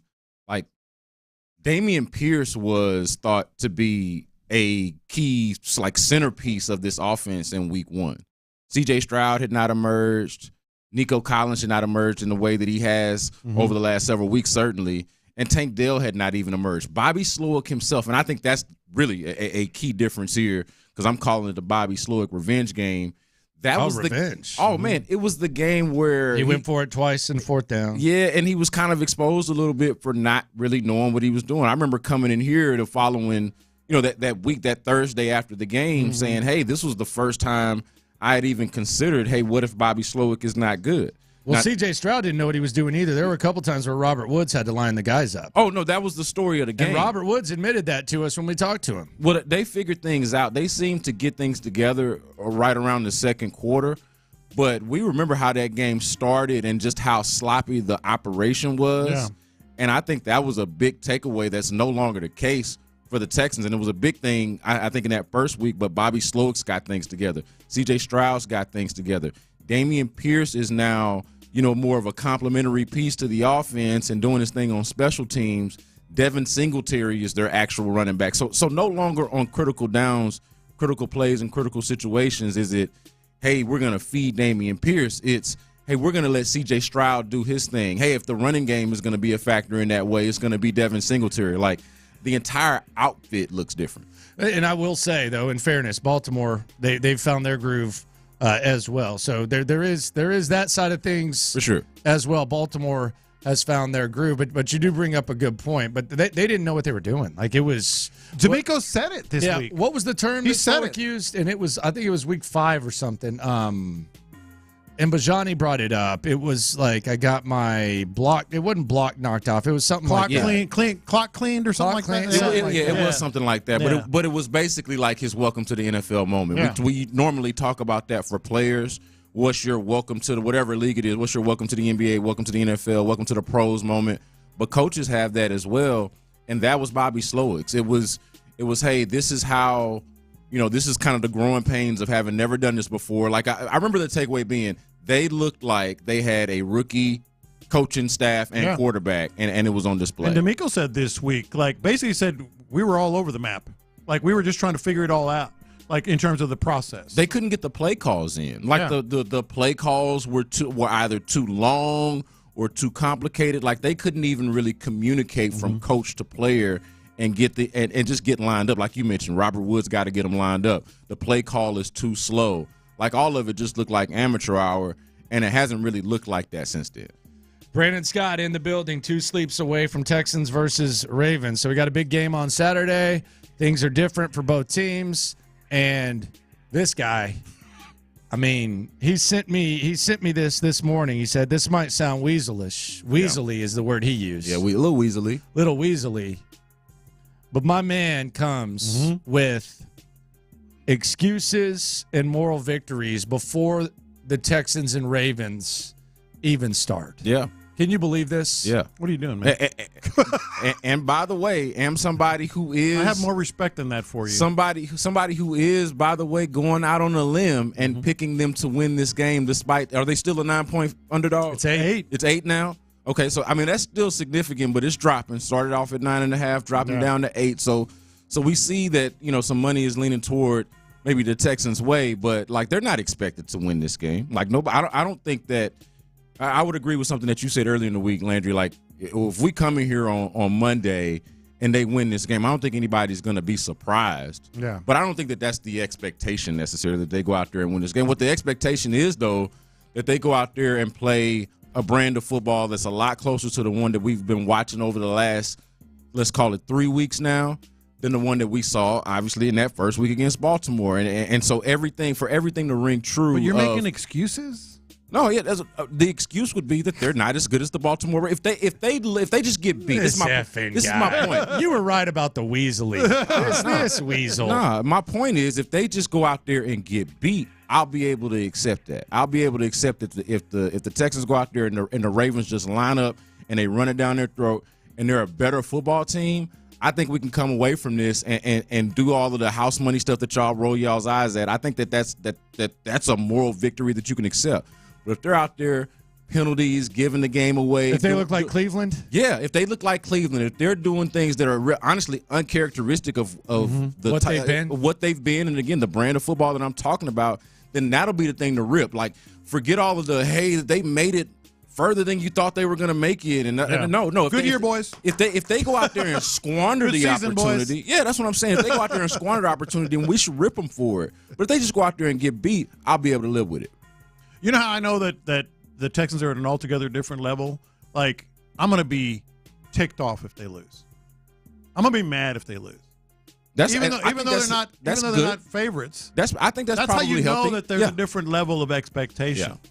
You know? This is the biggest game in franchise history. And I know some people will say, well, I mean, how can you say that? Well, they haven't been to an AFC championship game. They have a chance to go to an AFC championship game. Mm-hmm. All right, that's right there. Like it is as significant of a game as they've ever played. Yeah. So that's not hyperbole. This is literally like as far as they've gotten. Yeah, they have not right played. here. They have not played a bigger game. Yes, they have not played. They have not played by definition. They have not played a level above this. Yeah. It also could be the start of something, or it could be something special where they shock the world. This is the biggest game in franchise history. It's not even hard to say. That's kind of pitiful that we're 20 plus years or whatever into this thing, and we're saying that. But this is the biggest game in franchise history.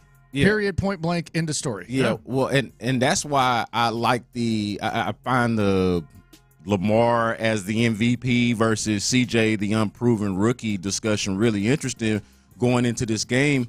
Because this can be the exact moment where all of that changes, where you can't hold experience against C.J. Stroud. Like, he already has, I think, one notch under his belt. And then, Landry, you've laid it out how he's performed in win-or-go-home games with the small sample size that we have. If he goes out there and beats an MVP on the road, and not just an MVP, but a number one seed. And an MVP who has struggled in the playoffs. Well, but an MVP who has struggled in the playoffs, but also, let's just focus on who he's facing. A defense that is one of the better defense in the league. And then, on top of that, go back-to-back weeks. Like, it's not like C.J. Stroud would have gone through a bunch of schmucks through his playoff run. He would have gone through the top-rated defense in Cleveland in 1 week, and then a top 5 or 6 defense in Baltimore the next week, on top of the fact that the MVP is on the other side of the ball. If they win this game, I want this shirt. And I want you people over there. I do mean you people over there at NRG. I'm talking to whoever's in charge of the merchandise. I want this shirt. Okay? I want the AFC South champs, and below it I want it to say that own the North. Because if they beat the Baltimore Ravens on Saturday, that will mean that the Houston Texans this season have beaten the Steelers, the Ravens, the Bengals, and the Browns. 2 of them in the playoffs. They will have won two division championships. We own the North, and they all have a winning record, too. Yep. They all have a winning record. The North and the South. Yep. Won the Civil War all the way around.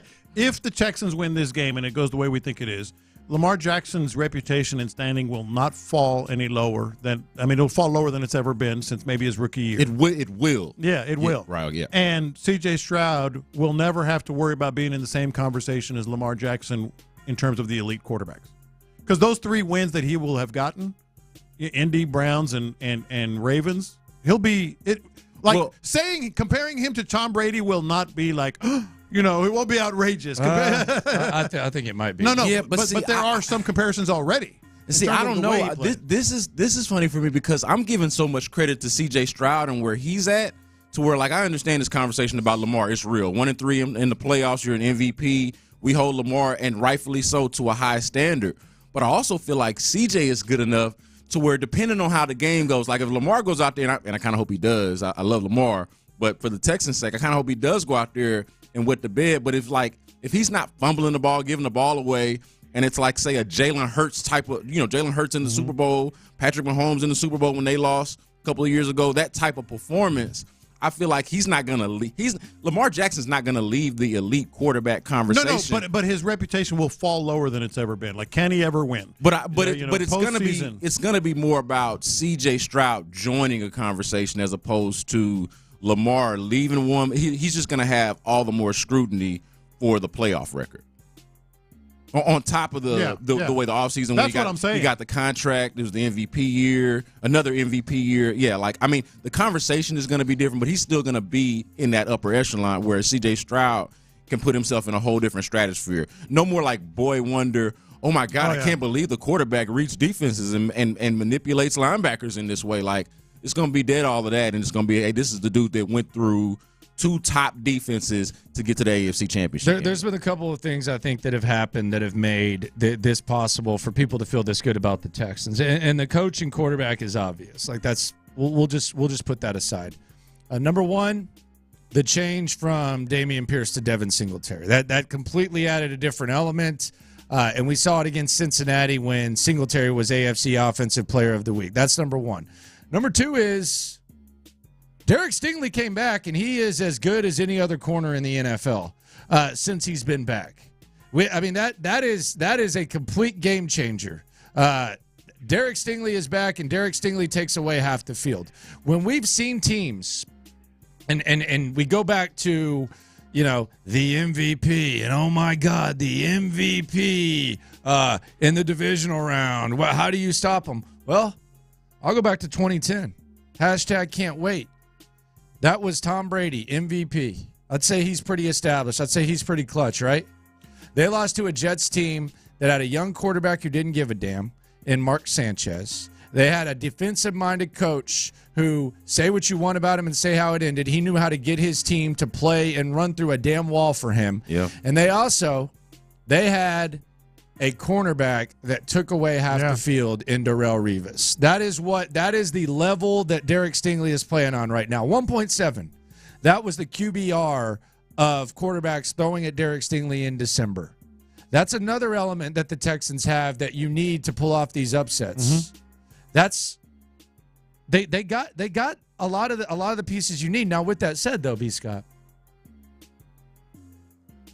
they can't stop tight ends, man. Yeah. They can't stop tight ends, and Baltimore's got 2 really, really good ones. Yeah, I thought about this too. Like, I feel like even if they Mark Andrews full go yesterday, by the way. They could be much better against tight ends, and it would still worry me just because of how good these tight ends have been. But I would say ain't getting easier next round either. And to me, this is like the big matchup right here. Mm-hmm. The not just the tight ends, but how Lamar and the Ravens offense overall likes to operate in the middle of the field. Like, if there's a weakness of Lamar Jackson, it is the boundaries. That he's not operating outside the boundaries, which is where, the boundaries where Derek Stingley's doing most of his work. Yeah. It's going to be that middle of the field. How do the linebackers cover? How do they match up with the tight ends, the safeties, their assignments? And then also probably even Desmond King is gonna factor in some form or fashion. And when we're talking about defending the Ravens offense. So yeah, man, Desmond King, man. Yeah, I'm concerned about them not performing well against tight ends, but if I wanted to take the optimistic view, since y'all got on me for doing the moral victories, I'm this way I'm actually going to just take the optimism, because forget the moral victory. I'm looking at the actual victory. I'm going like I think the Texans can actually win this game. To hell with a moral victory. I'm going Babe Ruth right. Don't say that. You just gave out like 8 of them. No. What I'm saying, I'm saying the hell with the moral victory. Those are what are you, a hardo or a weasel? Those are the ones that I'll go with. That they happen. And weasel no. I'm saying this is what I expect to happen. This is how I will feel if this does happen. Yeah. I'm giving you like nuance. I'm calling my shot. I'm calling my shot. Mm-hmm. Desmond King has an interception or a punt return touchdown this week. Well, punt return touchdown or interception, one of those two. Desmond King makes a big play this week. Or he forces a fumble and forward progress gets called and he doesn't get to run it back. Petrie, King, Harris, and Cashman. But those are the four most important players. Well, this is what I was going to say, though. Like, going back to this point about the tight ends. The linebackers are playing. Remember early in the season. They have to watch Lamar, too, though. They do. Yeah. It's kind of hard. They're in conflict. They're going to have it's going to be hell for them. But their overall play, remember, you didn't have Blake Cashman at the time. Christian Harris had not Wasn't become. Christian Harris. He was not Christian Harris. I feel like the linebacker play, this was a storyline early in the season, how linebacker play was not quite up to snuff. Yeah. It is now. It very much is. And so I wonder what the difference is going to look like on the field on Saturday with that improvement. Here's one more little nugget. Just a nugget. Just a nug? Just a nug. Just a nug? That sticky icky? We're talking about Mark Andrews and the tight ends, right? We are. Dalton Schultz was a non-factor in that first Baltimore game. Oh, okay. I thought, yeah.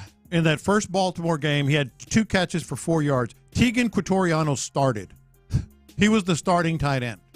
Yeah. So maybe there's a tight end on the field that, Dalton was kind of roughed up because Jimmy Ward knocked the crap out of him, remember? Yeah. Yeah. So we're talking about tight we were out ends. there for that, Hey, yeah. there's one over here that wasn't a factor. Yeah, Brevin Jordan finding it, too. This is going to be fun, man. I'm excited. Brandon Scott, the moral victory / immoral victory weasel Brandon Scott has me pumped for this Pick a game. side, man.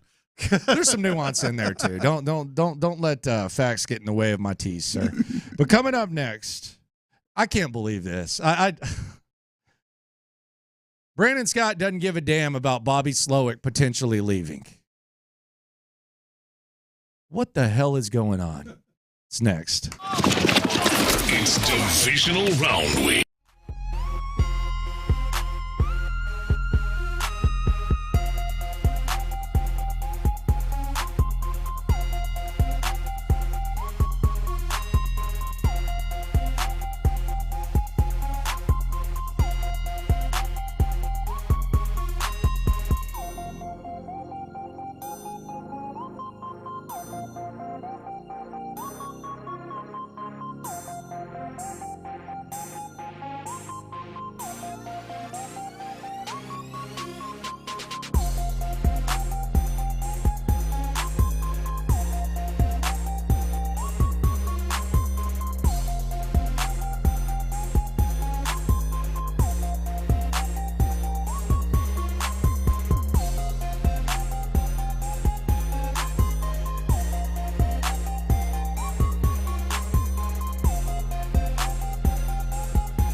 Bobby Slowick, he's popular.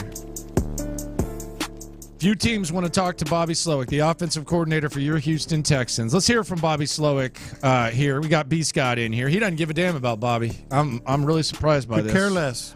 Couldn't care less. Love you, Bobby. Couldn't give a damn about Big Hat Bobby. Wishing you the best, dog. Here's Bobby Slowick, though, talking about the growth he and CJ have had over the course of the year based on dialogue and other things. I mean, we changed pretty much immediately after our Week 1 Baltimore game, kind of how we were attacking and approaching some things. Our conversations have always been the same. It just takes time. And I know CJ's the ultimate preparer. You know, he's not a rookie in that regard. He's a rookie in that every lesson he learns, he really tries hard to bank. Like he puts a lot into making a mistake and making sure he doesn't make the same mistake twice. But he prepares like a vet. He prepares like someone who's been in the league 6, 7, 8 years. And that speeds up all our conversations. You know, like I feel like I'm talking to another coach. So our back and forths are usually pretty quick. He understands what I'm saying. I understand what he's saying. We understand how to communicate quickly. And if we want to make an adjustment and kind of find a middle ground, sometimes we'll find a middle ground. That part really just took time. And the more we grew in our rapport, similar to the rest of the offense with CJ, like it just became tighter and clearer what we wanted to do. All right, so B. Scott, we just heard Bobby Slowick. Bobby Slowick, by the way, Gerard Johnson, quarterback coach, old friend of the show, used to be on Thursdays. Mm-hmm. Like old times, he's going to join us in the noon hour, straight off the practice field. That'll be good. Looking forward to that. But B. Scott, you don't care about Bobby leaving. Explain yourself, man. I think it's cool. I think it's fine. I think it's fine if Bobby leaves. I think Bobby's done a really good job. He's earned all of this attention, and so good for him. Good for him that he's going to get a chance to change his life more than likely. You know, if he's getting all of these interviews and he's got all this buzz and he's attached himself to C.J. Stroud and all of this success that the Texans have had, I'd be shocked if he doesn't get one of these. Like, he's going to take an interview at some point, I'd imagine, and I'd be shocked if he doesn't get one of these jobs. But the reason why I'm not really concerned with him leaving, or I'll put it like this, I would be more concerned about him leaving. Mm-hmm. I would have more issues with it if I had more concerns about the quarterback. Here's what I mean by that. Like if the quarterback was, say, a system quarterback. Yeah. Or if I didn't know yet. Like say, oh, you know, we've had this really cool rookie year, but we really don't know how good CJ is yet. We don't really know if he's elite. We don't really know. Yeah. I feel like we know. Like we have a good sense for what CJ Stroud is. And what we know he's not is a system quarterback. And to me, the offensive coordinator, losing the offensive coordinator matters a lot more when the quarterback is much more dependent on the system than the system, say, dependent on the quarterback. I don't think that just because you lose a really good offensive coordinator that you'll have an issue replacing him when you have a quarterback the caliber of a C.J. Stroud. Now, if the quarterback was, and I hate to do this, but if the quarterback was, say, like Tua, you know, if the quarterback was like Jalen Hurts, Brock Purdy, you know, kind of going back to that conversation I know got blown out of proportion with Cam Newton of game changer versus game manager. Like if it was more of a game manager system quarterback type of situation that the Texans were dealing with, which you can win with all the right pieces. If it was more of that, then I'd be like, man, wonder how it's going to go with the next offensive coordinator, with the next play caller. With this, I feel like whoever calls the plays next, whether that's somebody that's in-house or somebody they go out and get, it's going to be somebody that's going to be more in line and in tune with what C.J. Stroud likes to do, what he's done well, and what his ideas are. Like, it's going to be a DeMeco Ryan, C.J. Stroud-led sort of idea and philosophy, and the next offensive coordinator is going to have to get in. No, that's a strong point, but here's my one concern about Bobby Slowick leaving. And keep in mind, one of the candidates is like, I couldn't be, hoping for it more. Yeah. But here's my concern. Gerard Johnson. Yeah. And he's another reason I would point out, just as a caveat. That's a big plus. I mean, the guy's known him forever, and who was the first person that C.J. Stroud went crying to in Indianapolis was Gerard. Yeah. But that said, I'm being fair here. Here's my concern. You used the word nuance in the last segment. Sure. There is nuance to calling the right play at the right time. We talk about the Dalton Schultz touchdown. Play after play at the right time. They might have a franchise quarterback. They might have a guy in waiting that is going to be terrific.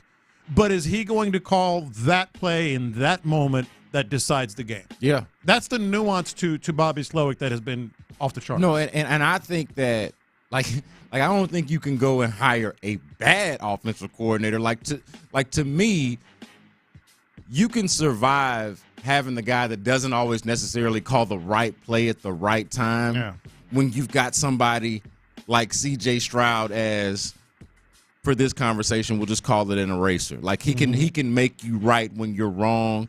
He can make the right decision, the right reads. No, you're right.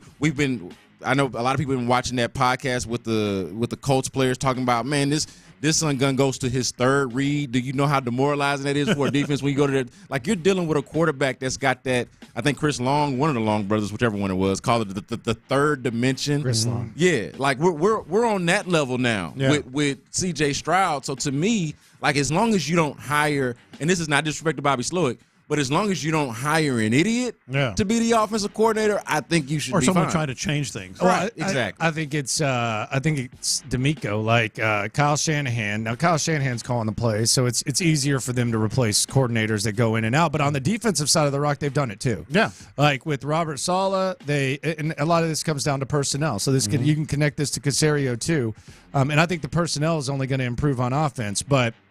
They went from Saleh, they went from D'Amico, they went from Steve Wilkes. They had a top 3 defense all those years. Yeah. So that's the other side of things. It's going to be about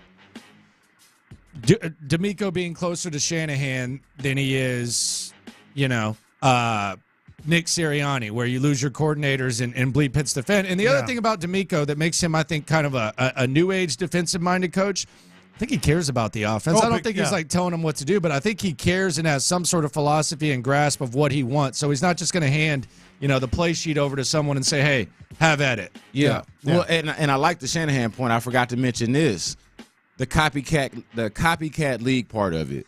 And the fact that this is, an iteration of the Kyle Shanahan offense. About a third of the league is running it now. Yeah. So it is trendy. So it's not like you got to go find someone that knows this offense that is like this has become the way. Yeah. So I feel like there are more people that know this offense and can kind of operate within the nuances of it. And then on top of that, you got C.J. Stroud. Like how awful of a coach would you have to be to not be able to call plays for C.J. Stroud, somebody with pinpoint accuracy and above average football intelligence? We're not all stat guys. No, you're right. But again, you're going to get to the postseason. You're going to be in division championship type games. They have been the last 2 weeks, and it's going to be a moment where you've got to be the feel for the game. That word again, nuance. The actual perfect timing. Yeah. Yes, he is an eraser. I mean, but you still got to have that guy, man, that says, hey, CJ, this is going to work. Here's why. Let's do it. I will be curious about it. If Bobby Slowick leaves, I will be curious about it, and we'll all be monitoring. It'll be a big story. We'll talk about it to death. But I'm not going to be, worried about it until I get signs, until they hire the wrong guy, and I'm like, whoa, until that happens, until I see signs of worry, I'm not going to worry about it. And to be fair, it was kind of awkward with Deshaun Watson when he was here because he was having success in the system, but the system might not have been ideal for him. Yeah. So it's like if they're going to make a change, maybe they need to figure out the whole system. Like if you're coming to call plays here, the system's set. Like we know what the system is. This isn't like, some quarterbacks have had multiple offensive coordinators in years, and it's like, well, this guy Alex Smith went from this system to this system to this system. Like, for the rest of time, C.J. Stroud is going to be running this system. I think it's pretty much set in stone. Yeah, and you're not trying to... So you're kind of talking me into it. When you hire your next offensive coordinator, you're not trying to unlock something. You're trying to stabilize. You're trying to keep a standard going. You're not trying to figure things out with C.J. Stroud. You're like, hey, man, like you just said, you're coming in here and you're going to run this system. You need to be adept already in this system. Yeah. Let's see if you can come in and fall in line with what we got going on as opposed to us trying to figure it out. Figgy, you in the SB clique like B. Scott? The SB clique, what? Screw Bobby? He's in the. Are you in the Screw Bobby clique? I ain't saying all. Brandon Scott. I ain't saying all that, but he didn't say. Nah, man. I'm happy for Bobby. Bobby's gonna go get $10 million, whatever it is, however many $1 million That's a the year, other thing. and make he us, could get make $50 us life million better. contract. Hey man, I'm happy for you, Bobby. Yeah. We're gonna be fine down here. Oh, man. he's not gonna leave. We're gonna be really? fine. We're gonna be fine, Bobby. Go live. Go change your life, dog. With the salaries they're paying these days, Go really? get it. He just wants to stay here? Dog, go. Come on, man. I'll be rooting for you. Get it. Yes, telling you, man. We're gonna be all right. Be rooting for you, except when we're not. B. Scott in the building. Coming up, the interest. Let's hear Bobby Slowick talk about this interest. Let's talk about the Texans' biggest problem. Let's talk about the weekend ahead. The hits are just too lit. Coming up next. First,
Life-proof with pet-proof technology, available only at the Home Depot.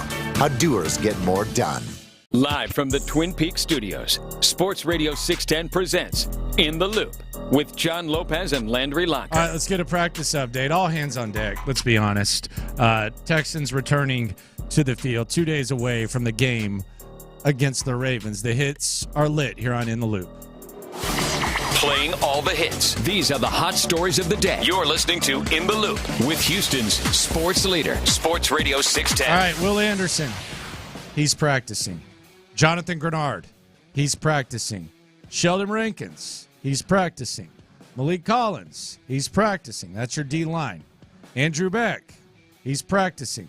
Christian Harris, he's practicing. So everyone except Jerry Hughes is practicing. Texans, as healthy as they could be, or could expected to be, heading into this game against the Baltimore Ravens. So there you go. A lot of rest yesterday. A lot of rest. The only thing is, I guess Jerry Hughes, huh? Yeah, Jerry Hughes. He would be the only one. I got no problem. I'll trade. I said it last week. I'll trade Jerry Hughes for everybody else playing. Yeah, and no offense. And it's the same feeling of like why whatever his value would be is just the death piece. Yeah, it's that like Jerry Hughes being out only really sucks. Aside from just for him, only sucks because that means you're just gonna have to get more from the rest of the guys. Like you can't spell a Grenard who probably needs it more than Will Anderson did a few weeks ago, or Will Anderson the way he did a few weeks ago. Like you can't spell those guys the way you would prefer to. But if that's the cost of doing business, then you'll have to live with that. I'm actually looking for Will Anderson, Jonathan Grenard, Barnett, like what kind of games they have. Because I think that these tackles can be had for the Ravens. Obviously, though, it's Lamar Jackson that they're going to be running after. So, like, what's going to be the push and pull? But Lamar Jackson will run away from you, will also run into you. Mm-hmm. So, like, what's going to give in this game? I can't wait to see that part of it. We'll have more on the Texans practice update later on in the show. Bobby Slowick, he's got a lot of interest. He was asked about it yesterday. This is what the offensive coordinator, Bobby Slowick, had to say about all this news about most recently the request to be interviewed by the Seattle Seahawks. Here's Bobby Slowick on the interview process. Same as last week, very grateful for every consideration, grateful for the opportunities, grateful to D'Amico, to Nick, to the Texans organization, for giving me this opportunity. But right now, I couldn't tell you what's going on. I'm entirely locked in on the Ravens. I know coming up here pretty soon, that process is going to start pretty quick, but I'm going to cross that bridge when I get to it. Right now, I'm just Baltimore. So no interviews yet? That's correct. So no interviews for Bobby Slowick. He's just focused. Yep. Good. It's a good way to handle it. Yeah. Well, the other thing is, this is not – he was in San Francisco when Saleh got hired. He was in San Francisco when McDaniel got hired. He was in San Francisco when D'Amico got hired. So he's – and they were making runs at the time, like late runs.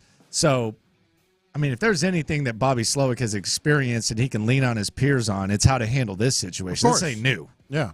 Oh, well, whenever we talk about Bobby Slowick, I always feel like it's important to remember, or just to point out in case y'all don't remember this. The Slowicks and the Shanahans are like family, like whatever. Think of what your friend's family is, right? Like the Lopez's and the whoever's, the Lockers and who, like whatever your family, parallels are, like they're like that, like at each other's dinner tables and that type of thing. Like Slowick / Shanahan is like a thing. His dad coached with the Shanahan, so like he is made of this, a part of this. He gets this part of the process, if not anything else. And we're at the point now that he's going right. There's just too many good jobs, too much money. Yeah. He's got to go. Yeah, if he's offered, he's going. Right. That the only way he does not go is if he's the only way. I'll tell you this: the only way he doesn't go is if the only job is like the Panthers. Panthers, job. Yeah. You know what I mean? Or maybe the Raiders. Did you see the favorite for the Panthers job? No, I didn't. Kellen Moore. Well, that says a lot right there. What better should they expect at this point? That says a lot right there. Yeah, it seems kind of fitting. 2-1, man. He's like by far the favorite from the odds that I saw. Yeah. I've seen Slowick the favorite in Tennessee. I've seen that in a couple of spots. I don't know. I heard that Dan Graziano said it's going to be Aaron Glenn in Tennessee. Aaron Glenn or Bobby Slowick is what I saw. Yeah. Wait. Yeah. Aaron Glenn? Yeah. Like, look, shout out to Aaron Glenn, H-Town, all of that. But, like, you're going to get rid of Mike Vrabel to go hire Aaron Glenn? Yeah. Well, I said it at the time. Cohesive, man. If that's how dumb the Titans were. Like, when they fired Mike Vrabel, he immediately became the best qualified candidate for a job. Yeah, and like you're not good enough for here, but everybody else might want. But imagine firing Mike Vrabel to replace him with another defensive coach guy. who's not Bill Belichick or somebody that's more accomplished than Mike Vrabel in that way. What? Yeah, I mean, it's Graziano's prediction, and I doubt he just pulled it out of nowhere, but that's his call. Former Texan. Yeah, no, Graziano's connected. But that's weird. Yeah. That's very weird. Yeah, and good for Aaron Glenn. It's not the Starbucks, baby. Yeah, no. It's Graziano. Yeah. Yeah, no. I think the best job is Washington, by far. Yeah, well, they got the number 2. By far. I think best job is Washington. Why? Because they got money? They got money, and they got the number 2 overall pick. Yeah. There's your Drake franchise. May. Their ownership issue is over with. Yeah. Yeah, I think it's better. It's better than it's ever been. Than it's been in 25 years. And this is the other thing that you got if you go to Washington is the ceiling is set on the Cowboys, and the Eagles are a bleep. Yes. Like the Eagles are a bleep show. And the Giants. I mean, come on, You don't Ryan, know what the Giants yeah, are. whatever. Brian Dable just had his defensive coordinator cuss him out and leave. Yes. Literally. Yeah. He literally, the last time he left the building, he called him a fat ass and left. Yeah. Which, hey. I think Washington is the best job. I know that's not something that we're used to. Yeah. But Well, we weren't used to this being the best job. Well, this is true. Yeah. I would.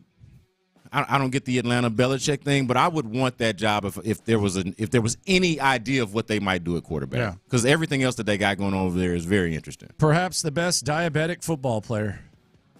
Okay. Could be on the field on Saturday. Mark Andrews. Oh. Little known fact. Mark Andrews has diabetes. I thought you were going to say Jay Cutler. I was going to say Jay Cutler's coming back. Big fan of Mark Andrews. He's from Arizona. He was Kyle Allen's top receiver in high school. Texans actually selected Justin Reed instead of Mark Andrews. They also got Jordan Akins in that same round that Mark Andrews went with the Ravens. I'll move on, though. Here's Mark Andrews. I was going to say, don't do the Jonathan Taylor Ross Blacklock thing. I wanted Mark Andrews to be a Texan so bad. So bad. Here's Mark Andrews, though, talking about how he's feeling. He's been out for a while, but what will determine if he's on the field Saturday against the Houston Texans in the divisional round? I think, it's how I feel, at the end of the day, but, just knowing how good this team is, how good our players are, how good our tight ends are, if I feel like I'm going to be, helpful to the team, I'm going to go. If I feel like I'm close but not there, I'll let these guys go and hopefully get there next weekend. I think it's pretty safe to say he's going. He's going. Yeah, he's going. No, he was he's full go absolutely yesterday, going. so Mark Andrews got to keep an eye on him. Yeah. Big time. He's a big worry. And rested, of course. He's Yeah. rested. Well, they're all rested. Yeah. Well, additionally rested. Yeah. But, yeah, I mean, that's the big concern, though. Like, we talked about that earlier about the tight ends. I mean, likely has been a revelation in Mark Andrews' absence, but don't let that allow you to lose sight of Mark Andrews and what Mark Andrews actually is. And so, yeah, man, like, if he's back, and even, like, it's different from, like, say, with Marlon Humphrey not practicing and, say, like, if he were to play. Yeah. Okay, if his calf is bothering him and he's 80%, that's a big deal. Like, I think that you can take advantage of that. Whereas if Mark Andrews is out there and he's 80, 90% or whatever it is, I still feel like that's going to be pretty damn good, and bad for the Texans. Well, who was the tight end last weekend? Njoku. No. In other games, I'm trying to think. He was hurt. They didn't know if he was going to go. I'm trying to think. But he ended up going and scoring a touchdown. Was it anyway, like an 80 to your point, an 80% tight end is still a threat. Yeah, for sure. Yeah. And especially this one, like an 80% tight end of this caliber, and an offense that, and really, when I say offense, I really just mean Lamar Jackson and his relationship with Mark Andrews, the trust there. Laporta. Oh yes, Sam Laporta for the Lions. Laporta was not. That's right. He might not have even been 80%. Might be the best tight end in the league. That's right. He might not have even been 80%. Because they were ripping Dan Campbell at the end of the season for him even being in the game at that point. And he scored a touchdown. Yeah, that's right. That's right. Yeah, but I think that's big. Like, to me, the bigger, injury story was Marlon Humphrey, and like, I know he didn't play in that first game, but Stroud and Collins didn't have a connection or the history that they've sort of built up throughout the season.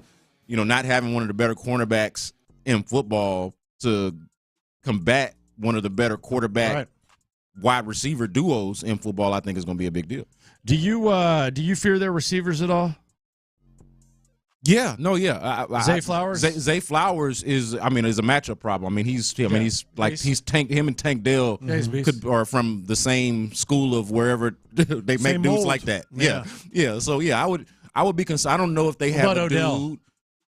Odell, look, if you to me, I feel like Stingley should be able to lock down Odell at this point. This is the Odell that is closer to my age than he is Stingley's age. To me, Stingley should be able to handle that. Week 1, yeah, Odell maybe concerns me a little bit. At this point, the way Stingley's playing, not as much. I think he can make some plays, but as far as, hey, this is going to be the reason why they lose, it's going to be that big of a problem, I don't see it. I think Odell's got that alley-oop factor, though. And the alley-oop factor that I always talk about is like in high school, like an alley-oop's worth 2 points, but the crowd just gets crazy, and it seems like the team kind of gravitates towards it. When Odell makes plays, it just seems like there's like a natural buzz with the crowd, and the team kind of gravitates towards it and kind of feeds off it. Yeah, kind of a similar thought is for me with Odell. I've always viewed him as like the athlete who just – you ever been around those athletes that could just do anything? There was a dude at that high school that could he's probably good at ping pong. He's probably good at ping pong. Yeah. He's probably good at darts. Yeah. Just that guy. I'm going to be really intrigued. It's really intriguing to see how D'Amico plays this. Does he do the Amari Cooper treatment with one of those cats, or is he just going to play it straight? Yeah, well, because with Flowers, man, he's going to be everywhere. Like, to me, I think he play it straight. To me, I think he play it straight and kind of just expect everybody, because I feel like if you focus too much on one thing, that's when the tight ends are busting you upside the head. That's when the run game is starting to, you're starting to leak rushing yardage and all that kind of stuff. Like, to me, I feel like you just. But do you take your chances with Derek Stingley and, let's say, Odell Beckham, and then the rest of your secondary is going to be able to do more? Yeah, I like the idea of shutting down the side of the field. I'm not mad at shutting down the side of the field and just screwing up the math of like how much of the field you can operate on. Yeah, I'm good with that. I can live with that.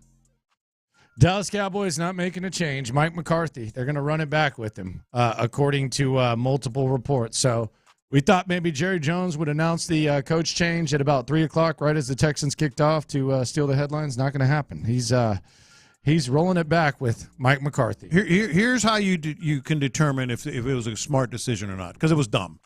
Spoiler alert. Do the other teams in your division worry that you kept him? They're happy. Or are they happy? They're thrilled. They're thrilled that you kept him. So it was a bad decision. Yeah. It was a dumb decision. Well, and especially, I don't know, people talk about how much does a certain person want to go and work for Jerry Jones and work in that environment because it is different and all of that. But you're, like, theoretically, maybe this is me being an outsider looking in, but to me, you're the Cowboys. Yeah. So you should. There are a few teams that should be able to make a good squad on top of all of the history and everything that's associated with it.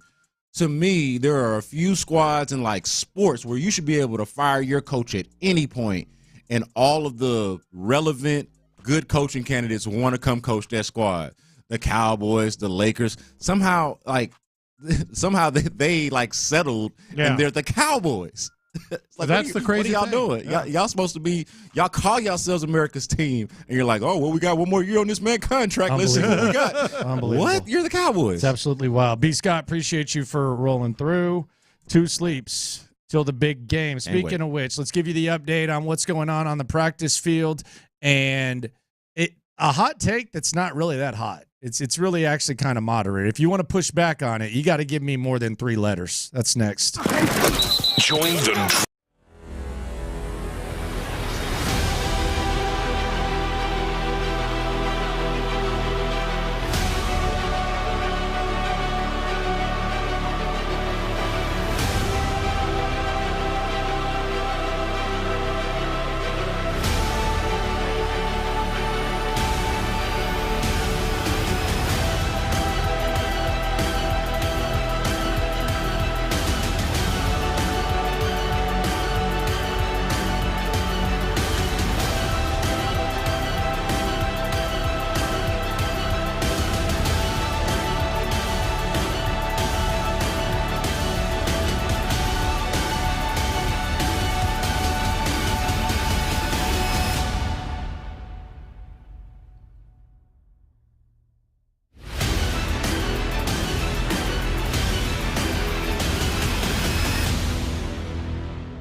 right, so Texans versus Ravens. We're going to talk to Gerard Johnson straight off the practice field. I got a confession about him at 12:20. One of C.J. Stroud's best assets. I don't think you're going to like it, but I am very amused by it. It's all right. 12:20. I'm good. 12:20. Okay.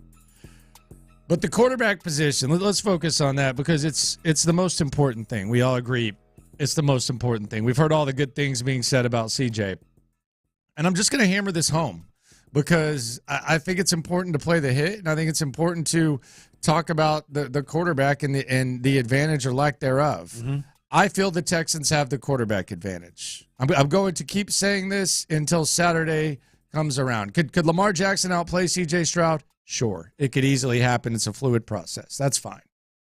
But based on what we've seen from Lamar Jackson and based on what we've seen from C.J. Stroud and their history in these moments, and I think we all agree playoff football is different than regular season football. Is that fair to say? Yeah, absolutely. Then based on Lamar Jackson's playoff body of work in which his rating drops 30 points, which would put him below, by the way, Bailey Zappi this year. If we were just going by his career playoff rating, his completion percentage drops nearly 15%. He has 3 touchdowns, 5 interceptions. Still electric with the legs. I'm not going to minimize that. But his play drops off significantly, and C.J. Stroud's increases significantly in the 2 winner-go-home games, in which he was an underdog, that body of work. I don't think it's far-fetched to say that the Texans can feel confident that they may possess the quarterback advantage on Saturday. Look, we obviously know they may not because as much as he struggled in the postseason, he's been there a lot and all that. But it's not outrageous to say something like that. Like if somebody, why is Lamar Jackson getting asked about how he feels and can you score over 20 points in the playoffs? Is that just because they feel great about it? Right. Because why is he getting asked that question? I mean, which quarterbacks that are clearly, elite, and he's clearly elite, but elite in the postseason, even get asked that question? That's the point. And how many people have 2,000 words, 2,500 word profiles written about him that centers around the look in their eye this year as opposed to previous years? And I think there's times, and I think that it happens often where when there's a superstar caliber player, a generational talent like a Lamar Jackson, and yes, I do believe he is that, a lot of times there's unfair criticism of them coming short in the playoffs. Like LeBron James. LeBron James was balling out. He didn't have enough around him. Mm-hmm. So sometimes there is that. And then sometimes they just flip the switch and all of a sudden like it's a big thing of the past. Like this guy used to be considered this and now all of a sudden this guy is the guy that you want to have the rock in his hands in January or February for a football game. But the Lamar Jackson criticism and the questions about him coming up big in the playoffs, they're more than fair. Four games for me is a decent body of work. It's a very decent body of work, especially when the drop-offs are such, and especially when we've seen him have an MVP season and be a double-digit favorite in the divisional round and completely get smacked around by the Tennessee Titans by 16 points when you're a 10-point favorite. I think it's 100% fair to question Lamar Jackson in the playoffs. Now, I also acknowledge that there can be a reason that maybe you and I are not capable of grasping. And it can be as simple as development. Like it could be, there can be a gray area where you say, okay, it's a different system. Okay, he has more weapons around him. Okay, that's fine. I can get down with that. But it's not something you just browse over, especially when on the other side, and this is the most important thing, especially when on the other side, you have a guy who's playing like C.J. Stroud is playing and appears to have that intangible that everybody seems to be able to see that he perhaps possesses. I think it's fair. I think it's very fair to say that the Texans could have the quarterback advantage. Well, let me put it this way, and you mentioned this coming into the segment. You want to hear more than just 3 letters, MVP. Like if that's your argument, well, he's the MVP. 9 times out of 10, that's a strong argument. But if this were C.J. Stroud's 3rd or 4th year and he had the exact same season he had this year, did the exact same things he did this year, he would be neck and neck with Lamar Jackson as an MVP because there's always this bias, this grudge, whatever, against rookies and the MVP race. He was in the MVP race. He had odds in Las Vegas until the very end when Lamar Jackson pretty much sealed it as other players faltered. So Yes, he is the MVP. Yes, he is awesome. Yes, he can flip the switch and go 3-0, and we're sitting here going, damn, he really turned that postseason record around. But at the same time, and this is the thing that kind of seals it for me, that it's not an outrageous claim that you're making there, or that we're making. People in Baltimore are crossing their fingers and hoping he gets it done because they've seen the other side in the postseason. People in Houston, and I'm not talking about just fans, I'm talking about people that cover the team, are saying that's the least of our worries. C.J. Stroud performing, that's the least of our worries. We got worries, but that's the least of them. Look, you and I are going to make some claims over the course of 10 to 2. We're going to make some claims where people will think we're nuts. We'll try to explain ourselves, and sometimes people will think that we're nuts. And sometimes we'll be proven as nuts. That's going to happen. It's happened. It happens.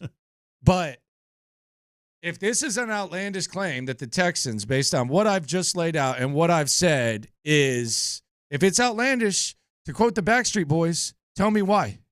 Like tell me why. For real. Tell me why this is outlandish. And I need more than MVP because I put this out earlier today. Like I need more than MVP. Since 2000, there's been 27 teams that have been home favorites that have lost in the divisional round. There's been 27 of those. 4 of them had MVP quarterbacks. They were led by MVP quarterbacks. Tom Brady, he lost in 2010 to the Jets. He's a 9.5-point favorite. Aaron Rodgers, 2011, 8-point favorite against the Giants. 2019, Lamar Jackson. Okay. He lost as a 10-point favorite to the Titans. And then 2021, DeMeco Ryans' defense shut out Aaron Rodgers, who was the MVP and a 5.5-point favorite. So if it's outlandish, just tell me why. Explain it to me. Again, what happens from 3:30 to 6:30? We can see it, and it can be proven as a thing of the past. But just based on all the information we're gathering, everything that our eyes are seeing right now, tell me why it's outlandish. Look, it's not outlandish. And then there's this. Like, since Lamar Jackson has become the starting quarterback for the Ravens, what I'm getting to is he's awesome. He makes plays. He can win a game. No doubt. But let's talk about the complementary pieces here and lifting them and falling in line with them. And they love him, but I'm saying like playing at a different level around him. Since he's become the starting quarterback, the Ravens have had 18 different players make the Pro Bowl. 18 different players have made the Pro Bowl. He's had talent. He's had defenses. He's had running game, all that stuff. C.J. Stroud, he's got 1 Pro Bowler. 1. He's got guys that were backups in Devin Singletary. And that could be the difference. Plays. Like Lamar might have more around him. Right. But I'm saying he hasn't done it. But he's still 1-3. If I'm just focusing on that position, what would C.J. Stroud be? I feel good about it. What would we be saying about C.J. Stroud if over the next 5 years he has 18 different players that are Pro Bowlers around him? I think the Texans will be in a pretty good spot. I think we'll be talking about maybe even a Super Bowl. I'm not going to be able to say this. If the Texans somehow pull this off and they face Josh Allen and Patrick Mahomes, I'm not going to be able to say that. They're going to have the quarterback advantage. That's true. Either one of them. They're battle tested. They've had some big playoff moments. Patrick Mahomes has a Hall of Fame and championship pedigree. If they play Josh Allen, it's going to be in Buffalo. He's a completely different animal there. I'm not going to be able to say that. This is the one guy I am going to be able to say that about. That's where it is. Like even Joe Flacco. Last week. It was, Joe Flacco. He's got a good playoff pedigree. Playoff Joe. Old as hell though. Yeah. But Joe Flacco had a playoff pedigree. So you acknowledge that he had the ability to flip the switch. Lamar Jackson has not shown that. Yeah. And here's the other thing that I think is interesting. John Harbaugh. John Harbaugh's a good coach, but we've seen some good coaches that when you reach your peak early on, and then all of a sudden, for whatever the reason is, you just kind of have trouble winning playoff games. It happens a lot. Like Mike Tomlin. Mike Tomlin won a Super Bowl early. Like they have had very little playoff success in recent history. Mike McCarthy. Mike McCarthy early in Green Bay, he won the Super Bowl. Aaron Rodgers and him, they're two of the four examples, are two examples of losing in the divisional round as a favorite. Sometimes it just happens. John Harbaugh, in his last 5 playoff games, is 1-4, and we can dismiss the one where Lamar didn't play if you would like against the Bengals. That's fair, but he hasn't had a lot of success in the playoffs lately. John Harbaugh. Let's go back. They won the Super Bowl in 2012. Joe Flacco was playing for a contract. Joe Flacco was literally playing for his first big NFL contract at that time. He's damn near 40. Yeah. And just to be clear, this isn't ripping Lamar Jackson or ripping John Harbaugh. But I asked you guys this before the show. John Harbaugh, by and large, I mean, it's undeniable. He's been the better coach than DeMeco Ryans. He's got the track record. He's got a Super Bowl. He's got all the accolades. He's been there forever. But in this game, in this season, that's what we're talking about. Are we sure he's got that big of an advantage over DeMeco Ryans? Let me give you some background here. Since they won the Super Bowl, the Ravens have won their division 6 times. I mean, excuse me, they've had double-digit wins 6 times, 10 or more wins. They're 2-5 in the postseason since then. Since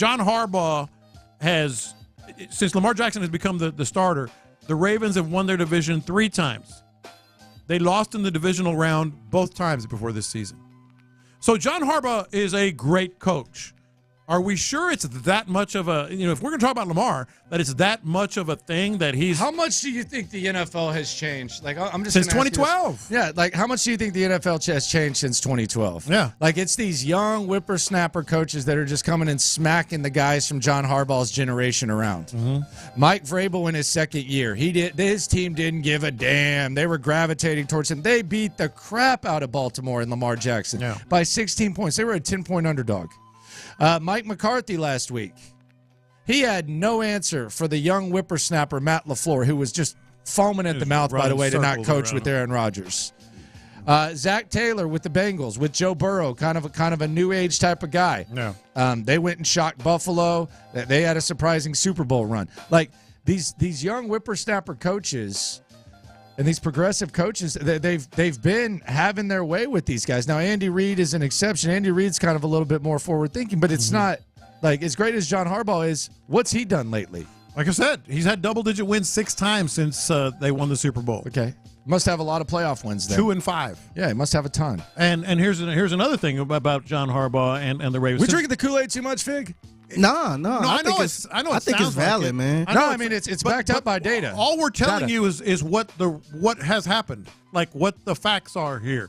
Like they've won the division 3 times with Lamar Jackson, 2 times before this, lost in the divisional round both times.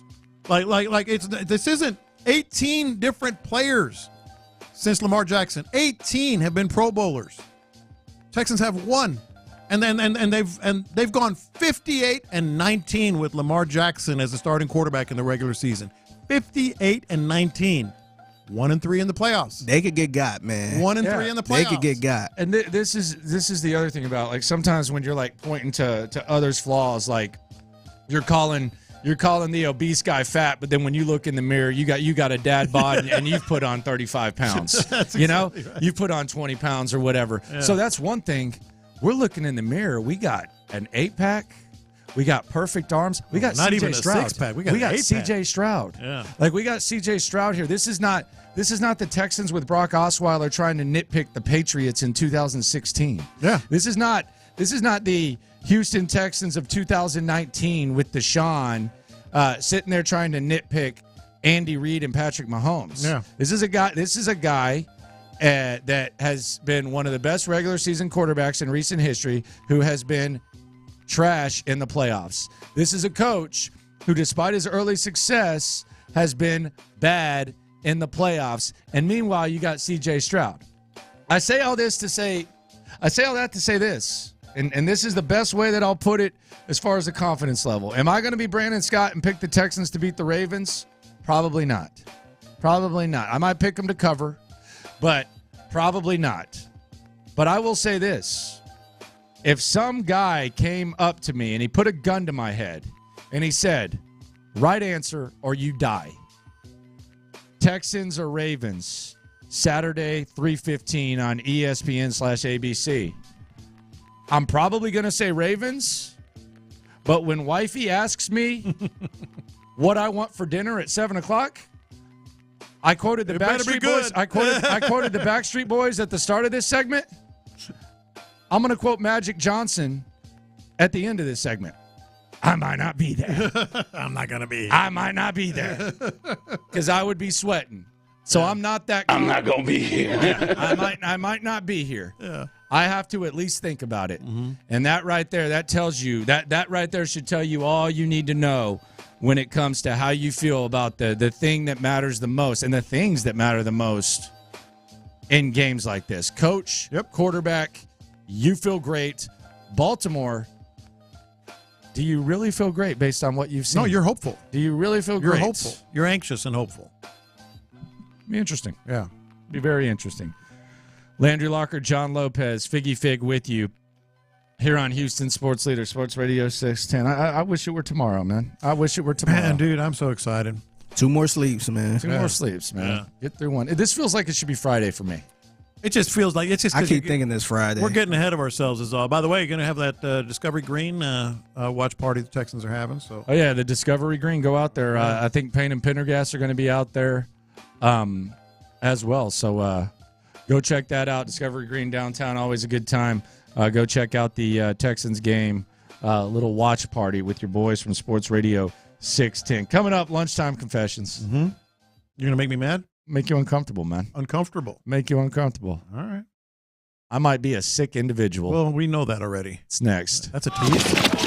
It's divisional round.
Meat Market. Watch this. These are my confessions. Lunchtime confessions. We confess our sins to you, the loophole. Shout out to the loopholes. If you listen, you are one. Some of these confessions have to do with sports. Some have nothing to do with sports, but we're transparent with you 24/7. Let it hang a little bit lower during lunchtime confessions. Gerard Johnson, quarterback coach, friend of the show, straight off the practice field shortly. But in the meantime, it is time to confess. Watch this.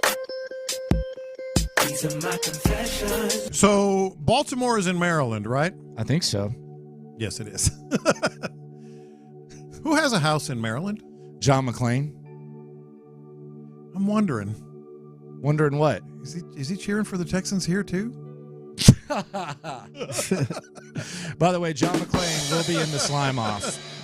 He will be in the slime off. He should go to Maryland for that Buffalo Bills Bills house. tweet. Yeah, he really should. It's I right heard on the coast. I heard it's a nice ass house too. It is, and I've seen pictures. Yeah, it's a nice house. About as nice as his house in Florida. Hell, Carol might be there. I was about to say he probably can't go because she's there. Hey, Texans are playing the Ravens. I'm busy. Sorry. Watch this. These are my confessions. All right, so I'm wishing discomfort on you. Why? And I'm getting a sick joy out of this. I actually feel bad about this. There's a lot of times I'm a sicko and a slime ball, and I'm unapologetic for it. Mm-hmm. But even this feeling just kind of has me feeling like a little, like kind of even more of a slime ball than usual. Don't you always wish discomfort for me? Not always. Okay. Not always. All right. So, Gerard Johnson. Yes. Full disclosure, Mm-hmm. Lopez has known him since he was a kid. He's like family. He's like best friends with both your sons, all that. He's friend of the show, Aggie, all that crap. Mm-hmm. He could be next in line for OC job for the Houston Texans. And I think eventually Gerard Johnson, I'm not just saying this because he is a friend of the show. I think eventually he becomes an NFL head coach. I believe that. No, a lot of people believe that. And I think he could be next in line if and when Bobby Slowick leaves. I think it makes sense. It's natural. CJ loves him, all that. Yeah. I can't wait for the day because everybody has a bad game. I can't wait for the day when Gerard calls a bad game as an offensive coordinator and Lopez has to completely hammer him on Monday on Reaction Monday. I've thought of that, but let me ask you this. How do you think I'll play that? No, I know you'll do it, but I'll do it. I know you'll do it, but Here's the other thing. Gerard knows I'll do it. No, I know. Yeah. And I just want to laugh at it. It's just he gonna start every statement off like, that's my son. I know he's a nice guy. He's a great guy. Yeah, he's a great guy. But he's going to be like Stephen A. He's a close friend of mine, but he's like a brother to me. but what the hell was he doing?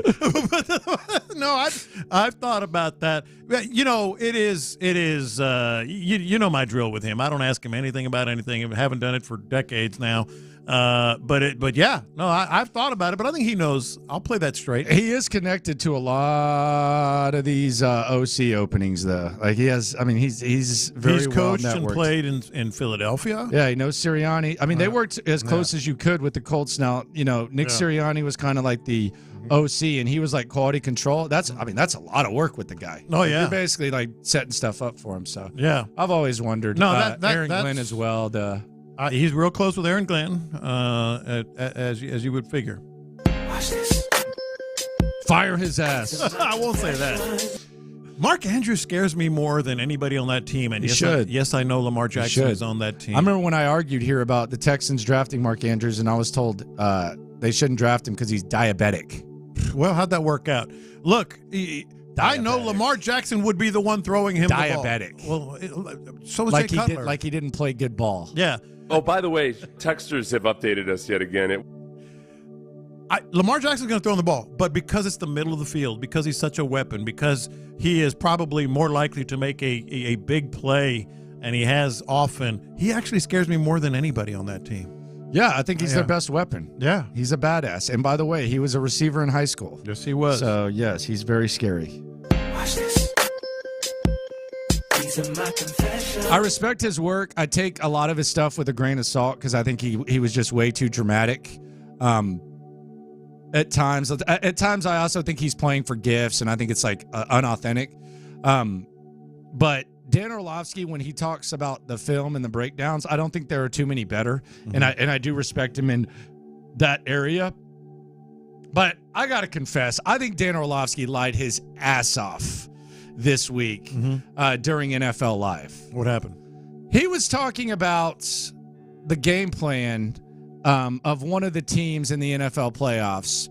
And he said this. This is a quote. That was the worst offensive game plan and execution that I've seen this year.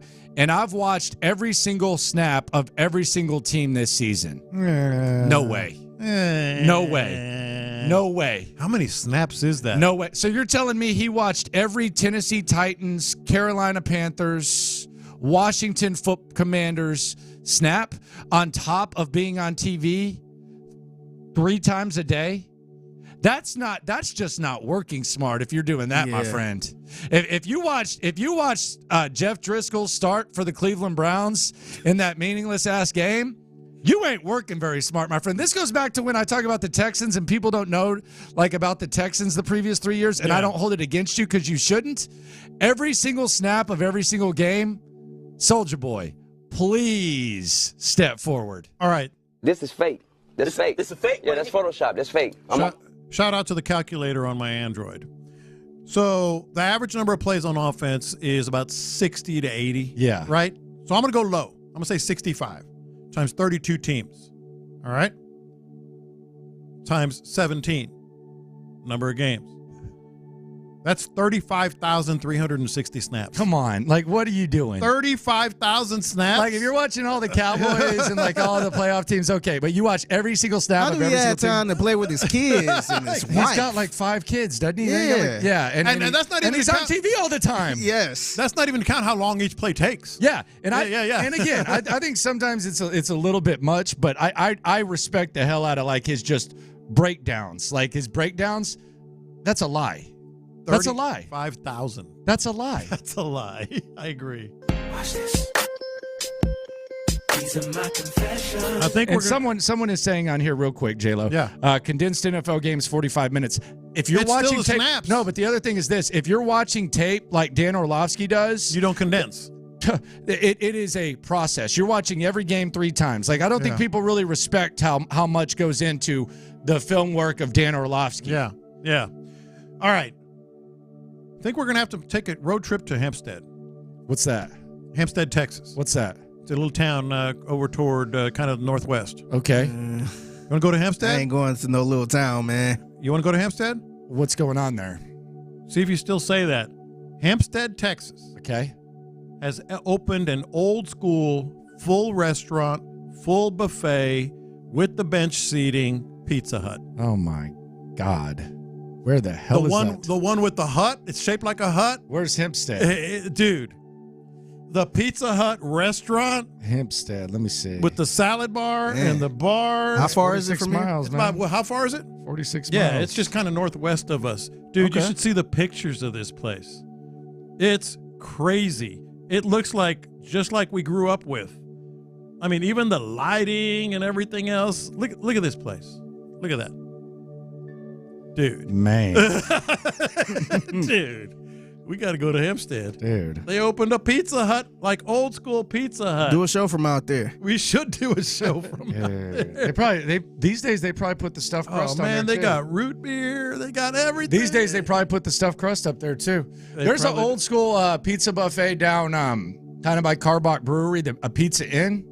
It goes in, man. The lady's so sweet. Look at that. Yeah, that's what pizzas the Pizza Inn looks like. They got the pizzas out. Pizza Inn's got like 3 pastas. Yeah. They got 2 sweet ladies who like take your order and stuff. Yeah. Can I get you a drink? What are you drinking? Dude, this is like, I'm not even kidding. I mean, like, Nah. if we're heading out of town, we're going in that direction, we're going to have lunch at Pizza Hut. Pizza man. buffet goes in.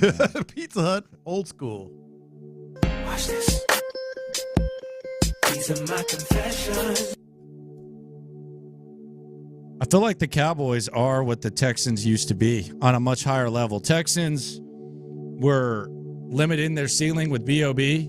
because of division titles. Now I think the Cowboys are doing the same with Mike McCarthy with 12-win seasons. Mm-hmm. Sorry ain't sorry. Kind of enjoying watching it, if I'm being honest. Yeah, I talked about it earlier. I think they kind of did the Texans a favor.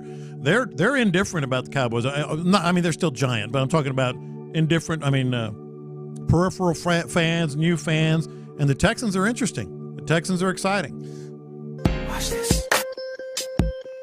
These are my confessions. I've come to grips with it.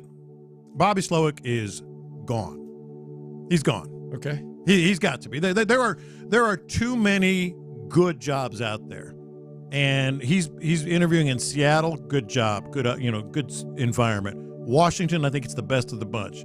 Tennessee, I mean, you can say what you want. Atlanta, weapons. Those are the 4 jobs that he's interviewed for. I don't necessarily want it to happen, but I've come to grips with it. And here's this, too. Let's not fool ourselves. If he gets, a 5-year contract for $5 million, that's more money he's ever had in his life. 30, yeah. Probably 6, yeah. I'm lowballing it. I mean, you can't. He strikes me as someone who could live on $45K. Yes, but you can't, He's making sneeze Frank Ross give him free haircuts. I mean, you think he at least slides Frank a 20? Nah, he doesn't pay him. I think that's an insult. They're in the So same. he just takes a free haircut? They work together. Bobby Slowick's a slime ball. No, he is not. That's He's like a I slime ain't, ball. I Man. ain't You're gonna, not going to pay him for your and fade? even if he tried, Frank. You're not going to pay him for your fade? Even if he tried, Frank Ross wouldn't take it. Frank Ross didn't want $20? No. Man, that's disgraceful. No. That's It disgraceful. does look like a $20 haircut. Let's really? I was thinking more like a hair school. $8. Those $8. $5 special. Yeah. On Tuesdays. Let's talk to Gerard Johnson. C.J. Stroud has credited Gerard Johnson for his development. Once upon a time, Gerard Johnson had a regular Thursday segment on this very show. Now he's on to bigger and better things. Let's talk to him next. C.J. Stroud.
Live from the Twin Peaks studios, Sports Radio 610 presents In the Loop with John Lopez and Landry Locker. C.J. Stroud. This was Daniel Jeremiah talking about C.J. Stroud. This is strong praise.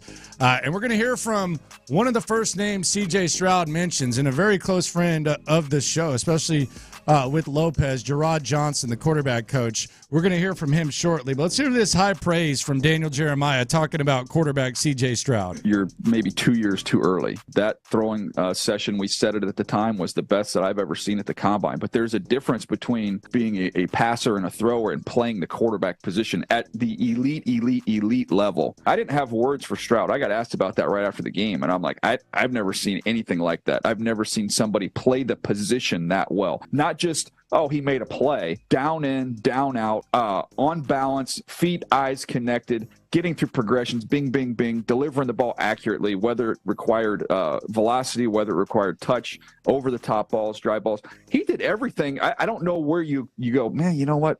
He can get better here. Where? I don't know. I don't know how you get better from what he's doing now. It's ridiculous. As high praise as I've ever heard you give. I've never seen 22. Really, he's that much of an outlier.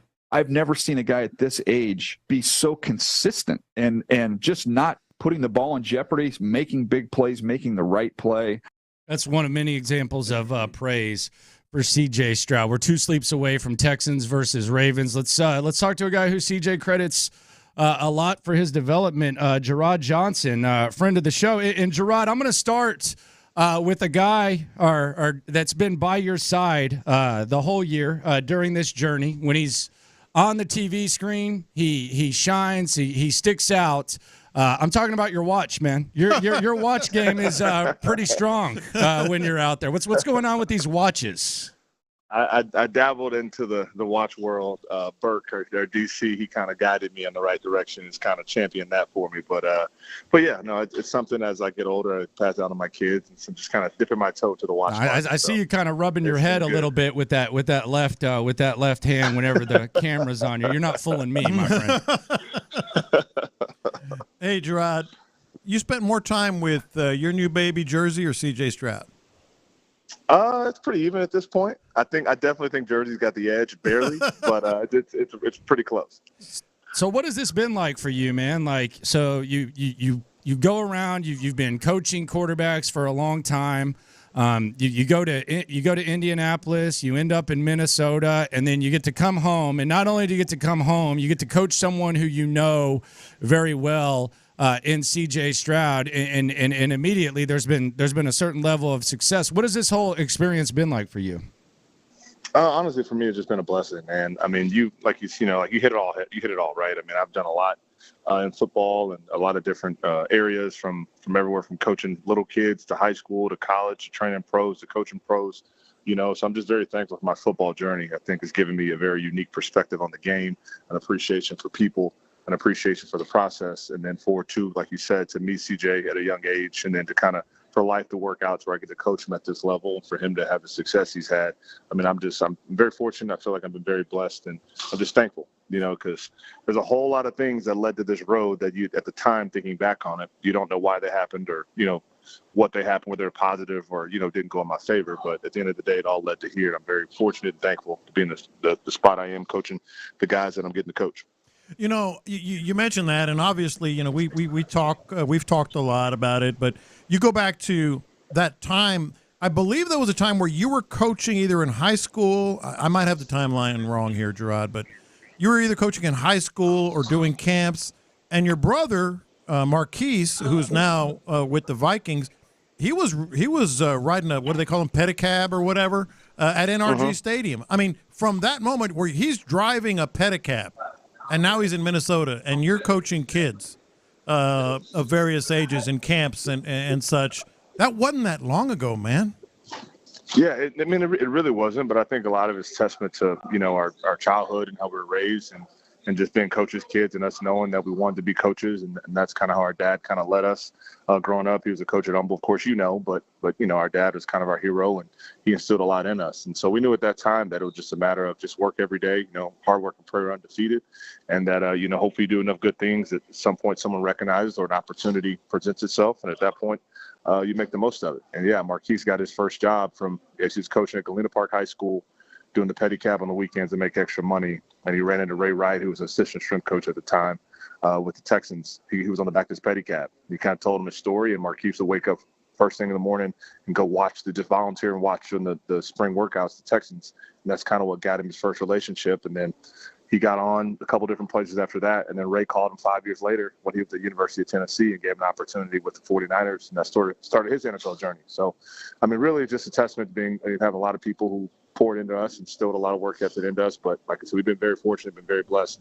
But it definitely was a lot of people that helped us along the way for us to chase our dreams. Talking to Gerard Johnson here on In the Loop on Sports Radio 610. So we heard Daniel Jeremiah said, he doesn't know what C.J. Stroud can improve. You know him pretty well. What can C.J. Stroud improve? What are the biggest areas of improvement that you think that C.J. could focus on? I mean, really, there's just always something, and it's just at the end of the day, like I don't even consider it improvement. It's just more like the focus. Like, I went to the Manning camp when I was in college, and we got to talk to Peyton.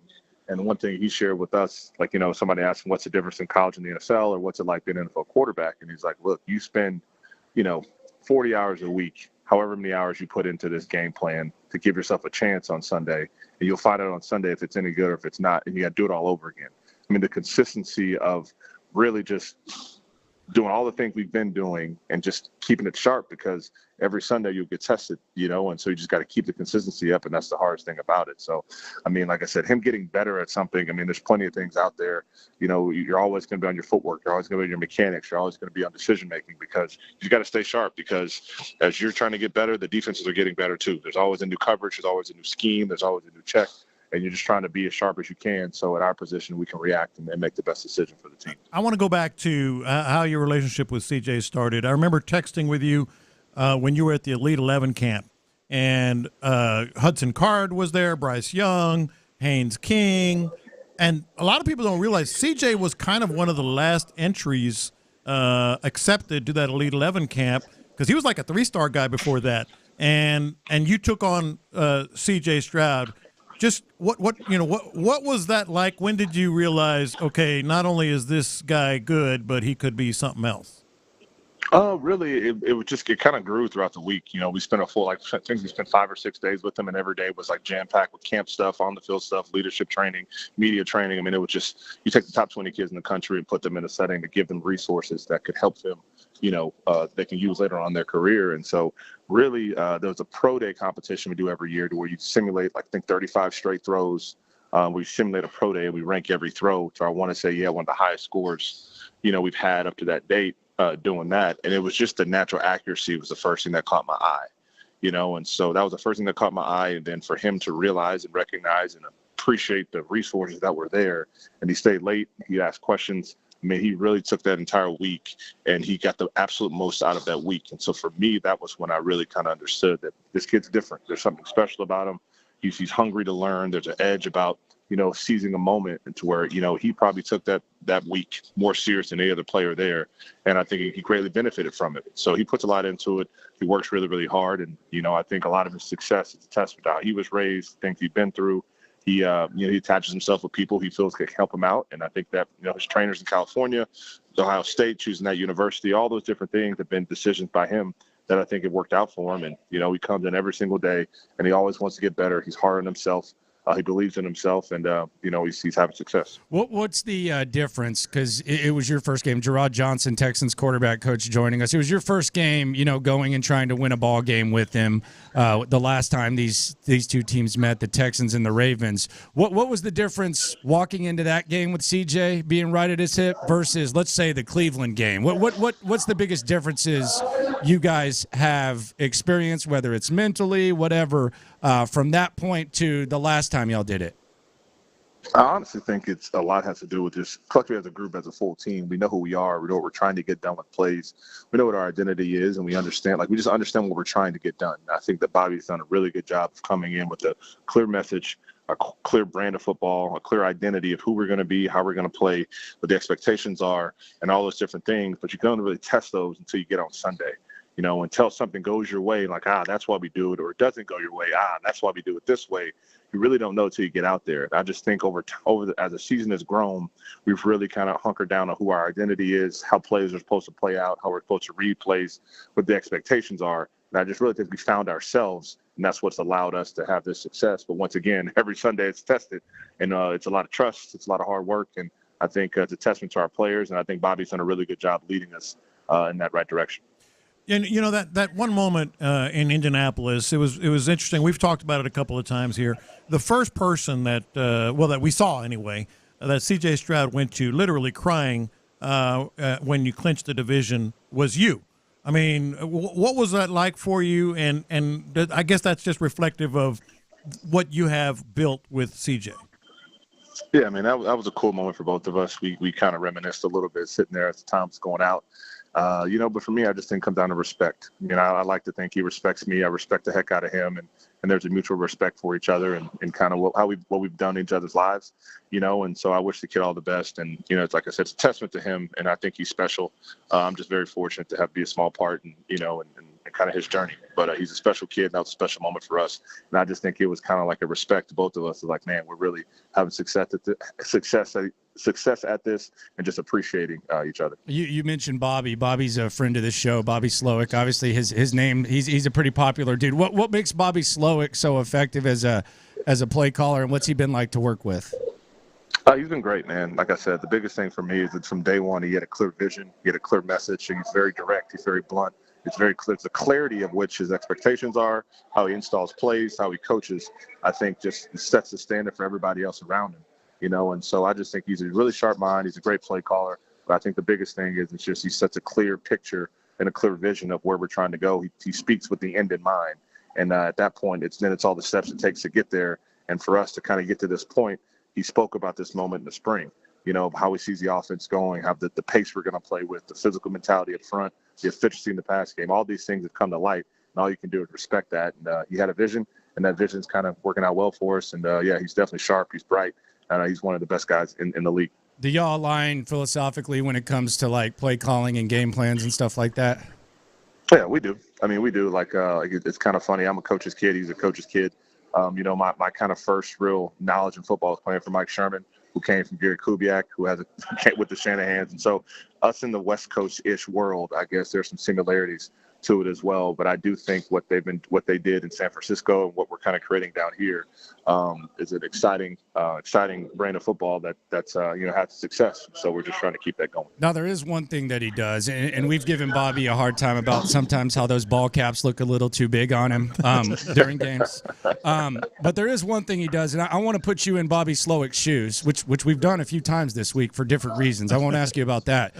But if you had Bobby Slowick's hair, would you let Frank Ross cut it? Well, I would, man. I was with Frank. Really? So Frank Ross can cut it. So Frank Ross can really cut hair because that's a real good friend of the show. Frank doesn't do many things not full speed. I mean, he gives 100% effort at anything he does, and you best believe he's got 3 mirrors. He even has a little sign with the little red, white, blue barbers cut. God. Puts on the Frank Sinatra like it is not a game. He puts on Frank Sinatra. Yes. When Frank Sinatra's playing in the locker room, Frankie's chopping somebody up. So he takes the cut game real serious. Do any of the brothers let him cut their hair, or is it just like because I know that's kind of a thing. Figgy always gives me a hard time and says we can't go to the same barber shop. Do any of the brothers have the guts to let him cut the hair? I knew that button was coming at some point with that question, but some do. I mean, so I go to my boy Julian, who runs Empire Barbershop. We went to high school together, Empire Barber Studio. He comes to the facility and cuts the team as well. So I go to Julian, but I know some guys do go to Frankie. But at the end of the day, if I had to get my hair cut, I would trust Frankie. I really would. Okay. Man. Okay, I see you. Gerard, good luck, man. How many watches we packing? What are we rocking on Saturday? I got one. That's all I got. Is it the same one you wore against the Browns and Colts? What's that? Is it the same one you wore against the Browns and Colts? Yeah, I only got one. That's my go-to. Good. That's good. Okay, for now. Yeah, don't change it. Yeah, for now. For now. All right, we appreciate you, my man. All right. There you go. Thanks. It's the great Gerard Johnson here on In the Loop on Sports Radio 610. In the Loops, Gerard Johnson. Yeah, he's been here. He knows the race card button. He knows all of it. Yeah, he was waiting for it. Right there. He was waiting for it. Oh, man. Coming up, let's go around the league. Let's hear from the previously mentioned Bobby Slowick. He has some interesting things to say. A couple of his buddies cried. The hell's wrong with them? And a guy who many thought could have been where D'Amico is, he kind of tipped his hand when it comes to what's going to happen the next couple of months. Round the league next. Join the drive with Stoerner and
Let's go around the NFL to keep you in the loop. This is Houston's sports leader, Sports Radio 610. Bobby Slowick. First game against the Ravens, next game against the Ravens. It's been a few months. A lot has changed. We've gone through it. Let's hear from the man, though, who's going to be calling the plays, Bobby Slowick, on what he thinks has changed the most from the last time to this time the Texans take on the Ravens. I think the biggest part with that, and I use the phrase rock my boat a little bit, just like I started with the 505, and it's the first game we've had here under this scheme, and you need to start at the 101, and we didn't do that, and we didn't really even give anybody a chance. And after that, we kind of changed how we were approaching some things, how we coached some things, how we were setting some things up. And the other part of it is in that game, I think we all got a really clear picture of what we were really good at, as an offense and as specific individuals on the offense. And guys have just grown from there. They've expanded what they're good at. They've amplified the things that they showed in that game that they can do really well. And that really kind of, like I said, set the table for the rest of the year. From that point on, we've had a pretty focused vision for what we want to do on offense, and I think everybody's been on the same page in that regard. Okay. Rock the boat was what he said. Yeah, we were trying to figure out what it was the first time. So rock the boat was the term that Bobby Slowick mentioned. Okay. We'll see how that goes. We asked this question yesterday. Shout out to DJ Bieneme of ESPN for asking it to Bobby Slowick himself. How much do you factor in the fact that two teams that run this offensive system, the Miami Dolphins and the San Francisco 49ers, they got their butt whooped at the end of December by the Baltimore Ravens? Two of the most impressive wins during the NFL's regular season. Like, what do we make of that? Is it just their matchup? Is it something that you look at and try to gather? What is that? DJ Bieneme with the question. Here's Bobby Slowick with the answer. I'd say the one thing that jumps out when you're watching the last 2 months of film of the Ravens is there are a lot of games that are out of hand in the fourth quarter. I mean, I want to say there were 2 games maybe that were competitive in the last month late in the game. The Rams jumps out to me, and Cleveland had to claw their way back in that one, so there were a lot that were out there. I don't think it was just Miami and San Francisco, but it's helpful, not necessarily in how they're going to attack us, because I think a lot of times on defense, just as much as you're attacking the scheme, you're attacking people. But it helps a lot to get similar looks. That's where it becomes really beneficial. A lot of different offenses align in different ways. Some teams are really condensed formations. Some teams are really wide formations. Some teams motion a lot. Some teams don't. Damn. And it just lets you get looks at how they play certain things and make certain adjustments, and then we see if we can take advantage of that. All right, so I guess a little is his answer there? No, I think a lot. I really do. The thing about, what are they going to – I said this earlier. What does D'Amico have up his sleeve? What does Bobby have up his sleeve? I think the Ravens against this offense, why would they want to change anything, at least in terms of what he said, their similar looks, how they approach it, at the line of scrimmage and give the quarterback look. I think it's a big advantage. They've had huge success against this offense, against 2 really good teams, one great team. Why would they change anything? I mean, it's giving Bobby Slowick a good look of what to expect. It really is. Yeah, and you know how he is about film. Oh, yeah. Used to work at Pro Football Focus. Said there's some things that you take from there, some things you don't. J.J. Watt, by the way, went at Pro Football Focus yesterday for the C.J. Stroud grade, which was weird. Didn't have a top 4 grade last weekend, but damn, J.J., what are we doing? What do you say? That serious? The grading on the team versus the algorithm. Well, of course. Algorithm? Yeah, well, he said the grading on the. I've sat in the room, and the grading from the team is so much different from. Well, PFF's a resource. Of course, it's a resource for watching all the games and stuff like that. What is JJ? Is JJ going to be the jock sniffer that just takes the player side all the time? No, he's not. Is he going to be permanent players all the time? He got mad about viral clips. I think he's going to lean. The guy who flipped tires at practice with cameras around him got mad at viral clips. I think he's going to lean toward players, but nah, he's good. PFF is what it is. Boy, he pissed off some of those nerds, though. Yeah, he did. God, they were mad. JJ doesn't know what he's talking about. It's disrespectful. They even did videos explaining the grade with CJ Stroud. One of the guys. What's the tall ass dude with the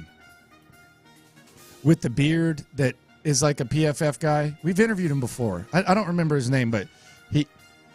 No disrespect, but he was talking about CJ's grade, and he was like, if you look at his touchdowns, One of them was just a swing pass to Brevin Jordan, which were out of his control. And I'm like, okay, I agree with that. Yeah. But then he said the other one was just a screen pass. If you're calling that Nico Collins fake pitch, turnaround, toss, just a screen pass, then you need to adjust the way you look at things. Yeah. That was difficult execution, man. So would J.J. Watt rather fight one horse-sized nerd or 100 duck-sized nerds? Because you said he had all those nerds mad. How many nerds could he take out? From As PFF? many as he wanted. From PFF. As many as he wanted. Slowick worked there, though. Mike McDaniel, friend of Bobby Slowick, used to work together in San Francisco.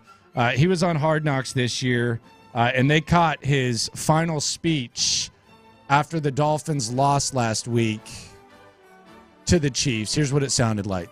You know, I think something that's special about this team is there's less of people pointing fingers at other people and a lot of people hurting, thinking about what more they could have done. I know that damn sure includes myself. This is what we said we didn't want, just to taste the playoffs. We didn't deliver, so we're going to figure out how to do that because there's championship all over this team, and it's a shame. It reminds you of why you commit so much to this game because this hurts, man. This team this season, you guys make me proud of how you battled. I'm honored to be a coach of you guys. You guys are warriors. We'll get through this, but it will be tough, and that's okay. I love you guys, man. All right, Coach. Thanks, man. It was a strong speech, but Thanks, it was brother. very Nick Bosa-like. Appreciate you, man. Yeah. Thank you so much. It was good. No, it was good. All right. If you said it with fire, you wouldn't be saying that. You can't speak with fire after you get thumped like that. Well, passion. Yeah, passion. I think you just wanted to get out of the cold, man. It was tough. damn cold. That was tough. It was dang cold. It was freezing. Their defense was depleted. Shout out to Mike McDaniel. Once upon a time, can you sit crisscross applesauce as we go around the NFL? Once upon a time, there was belief that the Texans could be attempting to duplicate the Patriot way. There was a man here by the name of Jack Easterby, also known as the POS. Well, hey, guys, let me tell you something. He was planting stories in the Houston Chronicle about Gerard Mayo at the time. He sure the hell was. God, that was bad. God, that was bad. It was transparent. It was just like a blatant what the feature. heck are we on doing Gerard a feature on Gerard Mayo? Let's just test hey, I want to test the atmosphere of what people think about Gerard Mayo. Well, he was one of the names that came up during the previous two coaching searches. Now he's the coach of the New England Patriots. He was on CBS News in Boston. Patriots currently, by the way, have the number 3 overall pick. I think he might be tipping his hand a little bit. You think? You got the 3rd pick in the draft. Yeah. And now it's on your shoulders. That's right. That's right. Yeah, I'm very excited. I'm very excited. What I will say is this. We're going to draft the best player for a position that is very important. You put the pieces together. Matt Jones. All right, well, so that's done. So we know that. By the way, Mac Jones was one of the guys at his media availability. He got a shout out from Gerard Mayo. I guess he was working out. He was there working out. Okay, he should be. He should be. What position? Quarterback, man. Okay. Kirk Cousins. Status of Kirk Cousins up in the air. We don't know. He could return to Minnesota. There's been talks about, where does Kirk Cousins end up? What's he going to do? I got to tell you, man. He was on Bussin' with the Boys a few weeks ago. And Bussin' with the Boys, Barstool podcast, features Taylor Lewan, former Tennessee Titan, and former Tennessee Titan /Raider /Washington Redskin. Will Compton. They were the Redskins back then, sir. That's what they were called. They were called the Redskins, okay? I'm Cherokee. Anyway, so I can say it. I can say that. I can say it.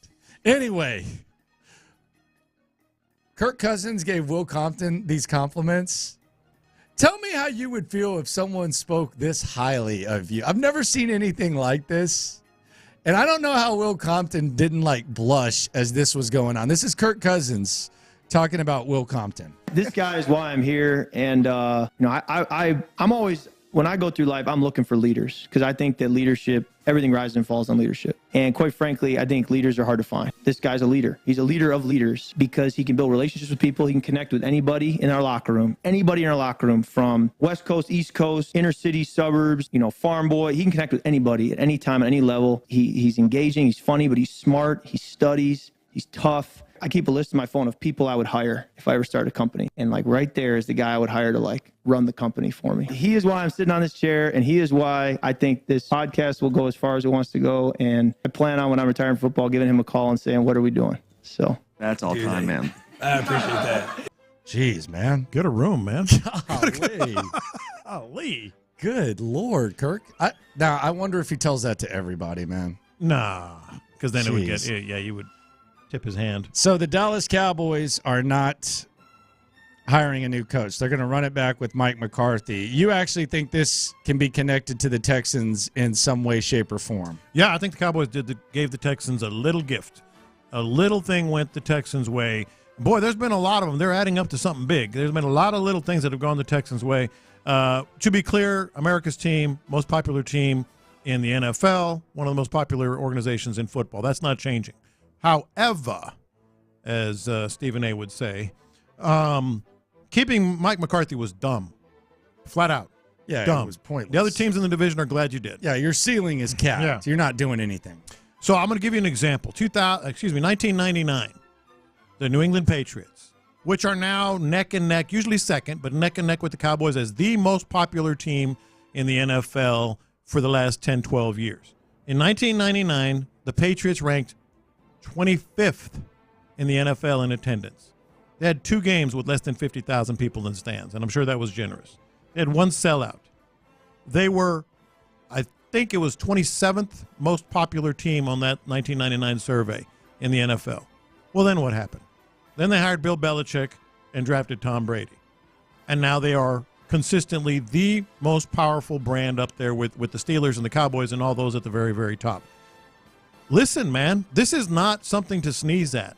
The Cowboys have a legion of fans, but they have a lot of fans that are on the periphery and maybe potential fans that are just completely indifferent about this team. They don't have any expectations. They feel like it's not the Cowboys that they loved or could love or whatever. Meanwhile, what's happening right here at NRG? It's the most exciting team. If you want to talk about just new excitement, new blood. It's a likable squad, man. It's likable. Has it's very bandwagon friendly. If we're being honest, it's very bandwagon friendly. Yeah, but the Texans. We've been talking about this team when they were good. Yeah, no, I'm just kidding. Heard that. Maybe about the Astros. Look, the Texans are a target for a potential target for fandom.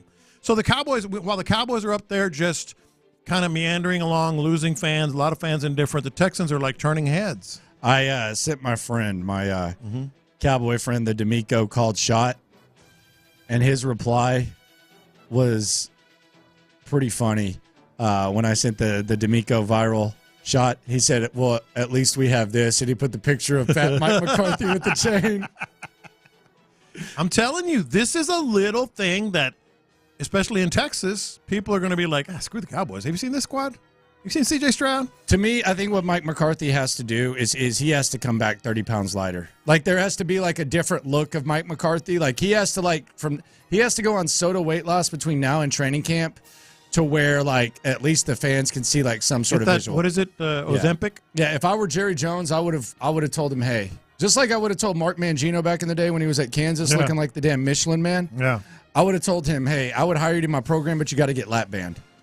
Get that Ozempic. It's all the rage right now. So I think if Mike McCarthy comes back 30 pounds lighter, that's the only thing that can get Cowboys inject it more excited. Right into his belly. Yeah, I don't know if they've figured out the long-term effects of that though, bud. No, but people don't care. Just do soda. Yeah. Just do soda. Just do soda. Yeah. John McClane right now, the face of soda, isn't he? He's doing his thing. He's the guy. He's the man. Yeah. He's bringing it too. The best is the John McClane live spot. Used to be out of breath. Mm-hmm. Sounding clear as day. Dan Graziano predicts that Aaron Glenn is going to be the Titans head coach. Aaron Glenn, former Houston Texan, lifetime Texas A&M Aggie, now the defensive coordinator of the Detroit Lions. Sign me up for that. I'll send a limousine to get him. If I'm looking from a Texans point, I'll send a limousine to get Aaron Glenn. I don't know what kind of coach Aaron Glenn's going to be, but he ain't Vrabel. He's not Vrabel. Yeah. He's not. I mean, Vrabel's the most qualified candidate for the Titans job. Yeah. That he just got fired from. Good for you, Aaron Glenn. Yeah. Do your thing. Best of luck to you. Bill Belichick getting a second interview with the Atlanta Falcons. Atlanta Falcons might be hiring Bill Belichick. How about that? How do you feel about that? It's a gettable division. You got some pretty decent weapons. You're just a quarterback away, which if you're a quarterback away, that can be a mile away. But Baker Mayfield came to the Tampa Bay Buccaneers, an aging core, and he has won a playoff game. So it's very, very gettable for Bill Belichick. They've got to – they're not going to work magic with Ritter, are they? I would think Bill Belichick wouldn't be interested. I don't know, though. Yeah. Don't know so. Sam Laporta, along with Mark Andrews, listed as a full participant on Wednesday for their respected teams. So you have that. And did you catch the mic'd up with Matthew Stafford? I don't think so. I missed that one. I think I missed the Stafford one. I heard the D'Amico, and you're going to hear that in a few minutes. So Stafford, Kerry Joseph of the Lions, he's been getting a lot of generating a lot of dialogue about being a dirty player. Yeah, well, yeah, I know that part. And he actually injured the Rams tight end for the season. Mm-hmm. Here's what it sounded like on the field. Matthew Stafford running up to him. And this has gone kind of viral to where Dan Campbell actually had to kind of speak on it. Left, Stafford flips his hips, wings one middle, bobbled, and cut down Tyler Higbee in dangerous play. Stafford was not happy about the celebration by Kirby Joseph either. Hey, that's a good hit. That's a good hit. You dirty as don't you know it?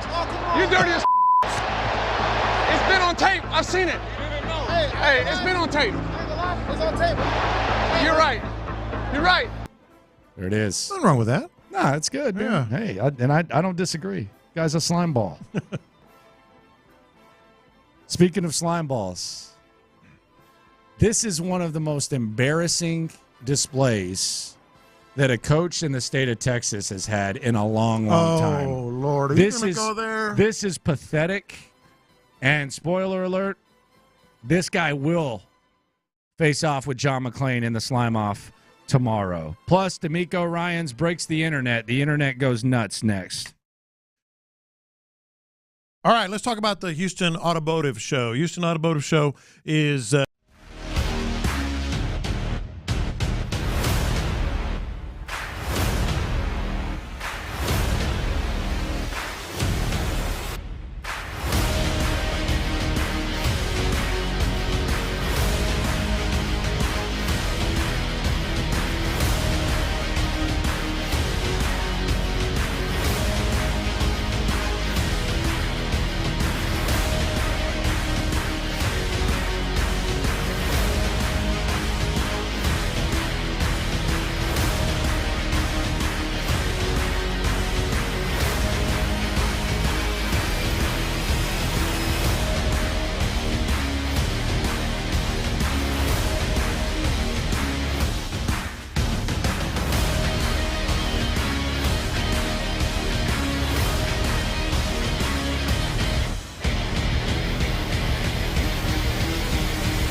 before on YouTube and Twitch. Houston's sports leader. Sports Radio 610. In the Loop with John Lopez and Landry Locker is presented by La Michoacana Meat Market. I got the internet going nuts. Internet going nuts here on In the Loop on Sports Radio 610. Landry Locker, John Lopez, Figgy Fig with you. John Harbaugh says Mark Andrews could play, says Marlon Humphrey a little bit more iffy. We'll keep an eye on that. Texans versus Ravens on Saturday. Texans have everyone on the practice field except Jerry Hughes, including D'Amico Ryans, who set it off yesterday. This was around the NFL. They always have guys mic'd up. D'Amico was mic'd up. We suspected that Christian Harris knew what was going on with Joe Flacco with the film study because he didn't even move until he just jumped in front of the receiver and had the pick six. Now we know. Mm-hmm. Now we got visual and audio clarity that D'Amico Ryans let him know what was coming. Here is what it sounded like on Around the NFL. You just hang right there and just play the quarterback. Play the quarterback. As soon as he snap, step in front of it, go pick. Yes, sir. I'm telling you. 4th and 2 from the Browns 33. It's picked off. Here we go to the left, 25, 20, 15, 10, 5. Touchdown, Christian Harris. Second pick six of the game. Zone defense. So here's Harris. His eyes are on the quarterback, and at the last minute, he breaks underneath in front of the intended target, Harrison Bryant. All right. Pretty impressive stuff from D'Amico. Set the internet off. Everyone was really impressed by this. Have you seen a better called shot? I mean, ever. Like you said, stand here. I mean, don't move. As soon as he snaps, go get the ball. The Babe Ruth called shot never happened, so that's definitely not that. Not true, but go ahead. Have you seen a better one? Joe Namath was just drunk at a pool. He didn't even know what he said the next day. His drunk ass woke up. I said what? Yeah. Oh, okay. I gotta go win a football game now. You didn't see that exclusive? That's Joe Namath. I didn't see that part. It's Joe Namath. He woke up the next day. Yeah. Wait, what? What's in the newspaper? Oh, I was at the pool yesterday. Mm-hmm. I think you're wrong on both of those. You predicted a win and don't even remember it, you drunk ass. I think you're wrong on both of those, but there's not a better. He literally said, "This is the play. Stay there. Go pick it off." Yeah, did his thing, dude. Did his thing. This was the Browns' defensive staff and players. This was them. This is another clip from the awesome highlights on Inside the NFL. This is them talking about C.J. Stroud. He can make every throw. He was a first-round pick because he can hose it, man. He can throw it from up there.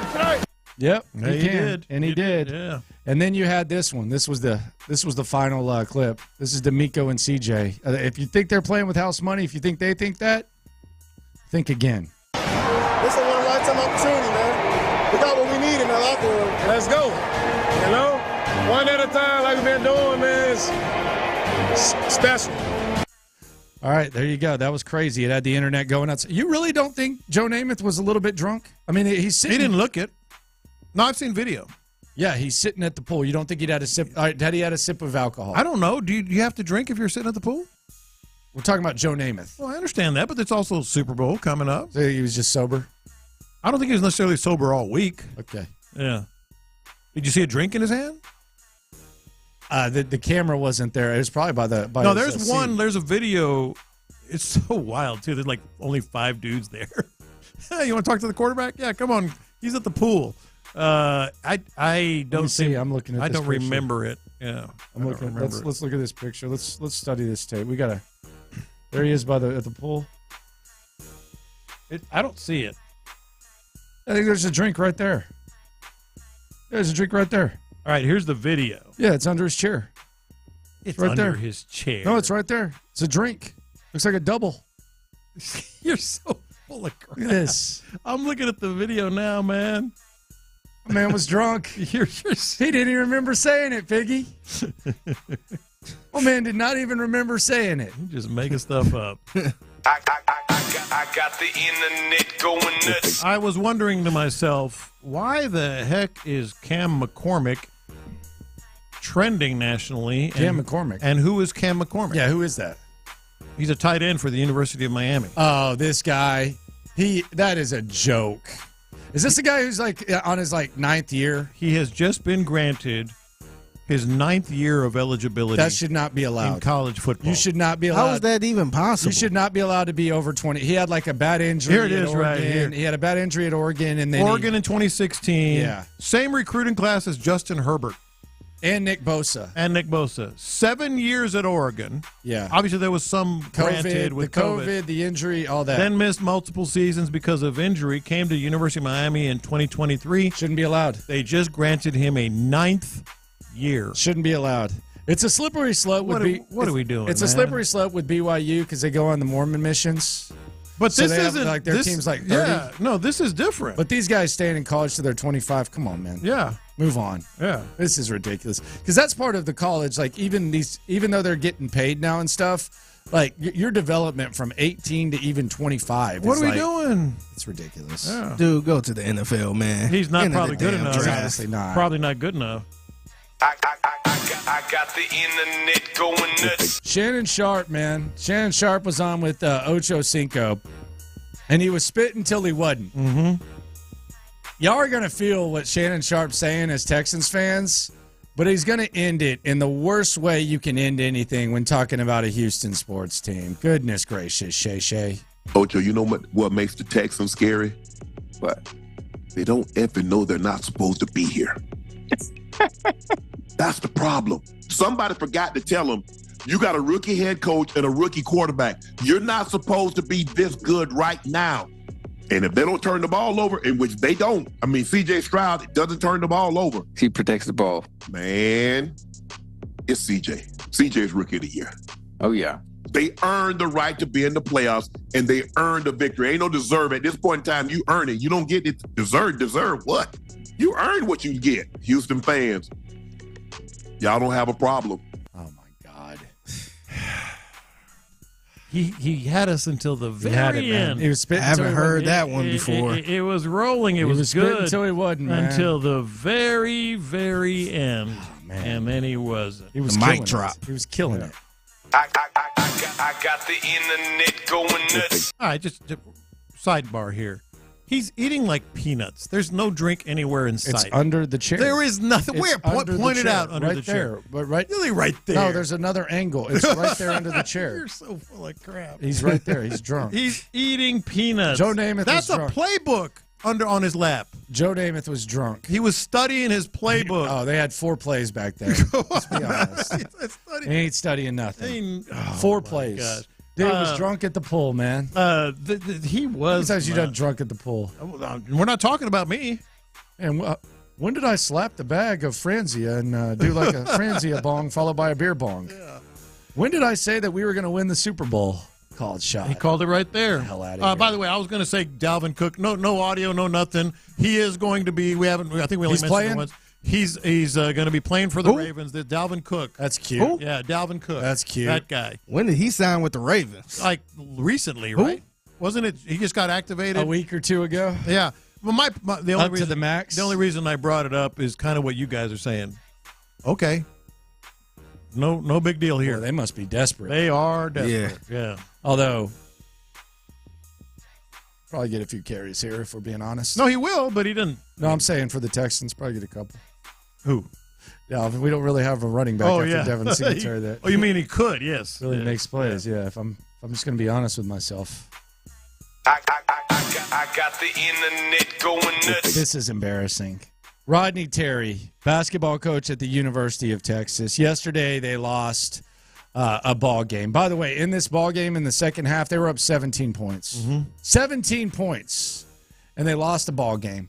Naturally, when you beat Texas, you put the horns down, right? Yeah, what's the big deal? A video went viral of Rodney Terry yelling at these young men who had just pulled off the, quote, upset after being down 17 points, and he was telling them to quit being classless. Yeah.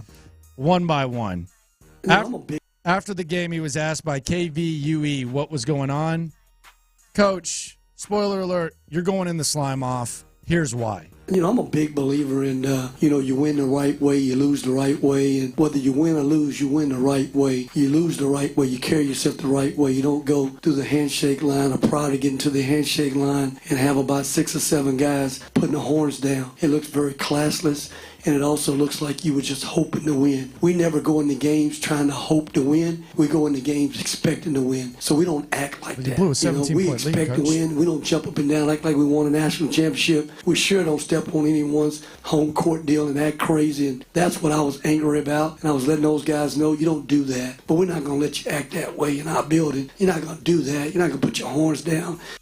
Give me a break, dude. That's part of the experience of being a Texas fan is and being a Texas player is everybody, even when they're not even playing you, they're doing the horns down sometimes. That is pathetic. It was pathetic when Tom Herman did it. It's even more pathetic when he did it because you blew a 17-point lead. That is embarrassing. It's what I got out of that is how is that classless? It's what this is college sports, man. Have you seen some of the things that college fans, do and put on posters and like say a player doing it? Who cares? That's sad, man. And we'll see you tomorrow at 1:20. You don't do that. Hey, man, why don't you coach your own team? That's just a thought. And then acting like we don't act like we won the national championship and stuff. They did the horns down. They won a game. Exciting game. You choked. An exciting game, yeah. You choked, sir. That's it. That's embarrassing, man. That's bad. That's real bad.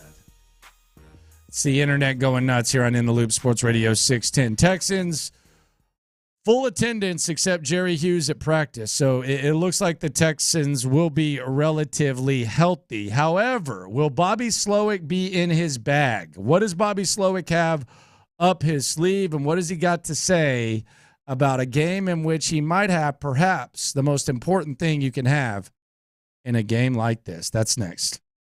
First, though, I want to tell you about Orchard. Orchard's always in the bag. Win-win program. Been helping.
Sports Radio 610 presents In the Loop with John Lopez and Landry Locker. All right, Bobby Slowick, is he going to be in the bag? He was pretty focused yesterday. It wasn't as intense as the Browns, but he seemed focused. I didn't watch that press conference and say, okay, Texans are going to get the dub. But Bobby Slowick, he seems to be somewhat in his bag. John Lopez wants to know, what the hell is the offensive coordinator? What the heck is the offensive coordinator going to have up his sleeve? Yeah. I said this yesterday, and I started. Can we replace up his sleeve within his bag? What's better? Not sleeve. What does sleeve mean? Your sleeve. How often do you hide something in your sleeve? That's what magicians do. What do they have up their sleeve? Right, I rest my case. Yeah. Magicians are good. Okay. Yeah. Are they? When's the last time you saw a magic show? I have no idea. Yeah. I didn't say I didn't watch them. I said they're good. Yeah, you ain't going to a magic show, bro. You go to a magic show in Las Vegas? We should go to one. Hell no. Kidding me? Take that card and stick. Go ahead. So I was looking at some numbers. And I'm not Mr. Stat head, as you know, but I use them a lot just to kind of get some opinions formed. And these numbers formed this opinion. So the Ravens don't blitz a lot. And a lot of people have always thought that they're this terrorizing defense. They're not what they once were. They are in the lower half of the league of blitzing. They are first in the NFL in DVOA against the pass. So how are they going in the sticks? They're going DVOA. Well, DVOA has become much more common. But they allow. I'll put it this way. I'll put the stats aside. They allow a lot of catches, but they're good against the deep ball. Okay. And then they're pretty good otherwise. So they allow a lot of catches. What does that tell you? That means first and second down. Mm-hmm. Pass on. I've said this, before about Bobby Slowick, but especially this week. Like this is going to be C.J. Stroud's game. Pass first and second down, then run and establish the run on second and third down, however it plays out. And they don't blitz. So what I'm looking at here with this team is not only pass first, but if they're really good with the deep ball, then just go with an offense that is tighter. That is shorter, tighter, easier throws. I feel like you're doing a disservice not blitzing the Texans. No, you want opposing teams to blitz the Texans. Do I? Yes. With C.J. Stroud able to make those reads, I would rather He's really good against zone, though. Funny you mentioned that. He's number two in the entire league against zone. You know who has the best zone rate, success rate? The Ravens. So that's why I was looking at this like, okay, so he's really good against the zone, but they're really good against using the zone. And so that's why I'm thinking we're going to see some Dalton Schultz. We're going to see some like those little flare passes like to Brevin Jordan and the one that was fake to John Mechie, the throwback to Nico Collins. Just make them – they're not going to blitz a lot. They're going to blitz some, but they're not going to blitz a lot. They're one of the lowest in the leagues. And they're going to try to take away Nico Collins. Like there's no question. Sure? Oh, yeah, I know that. You're positive? I am positive. I thought Cleveland would. Well, they should have. Or try to. Yeah. They're going to try to take away Nico Collins. They're going to cheat that way. Double Nico? I think they're going to cheat that way with a safety. I think they're going to shade the defense that way. So I'm thinking here, I'm like, pass, first and second down, pass, and don't necessarily take the shots to Nico because I don't think they're going to be there. This is a Dalton Schultz game. I said it earlier, and this is what I was thinking about when I said that. Mark Andrews scares the hell out of me. He's the scariest player. He's the scariest player in this game. Scary dude. But you know what? Texans have a tight end too, man. The Texans have a tight end too. I think this is a big Dalton Schultz game. In the first meeting against the Ravens, Dalton Schultz was beat up. Remember he had something going on in training camp or the preseason Yeah, Jimmy Ward knocked the crap out of him. That's what it was. Yeah, that's what it was. He had 2 catches for 4 yards. It's a non-factor. He was nothing. Tegan Quatoriano started the game. You were pissed off after that game because Noah Brown kept getting screen passes. Yes, I was. I remember. You wanted to cut Noah.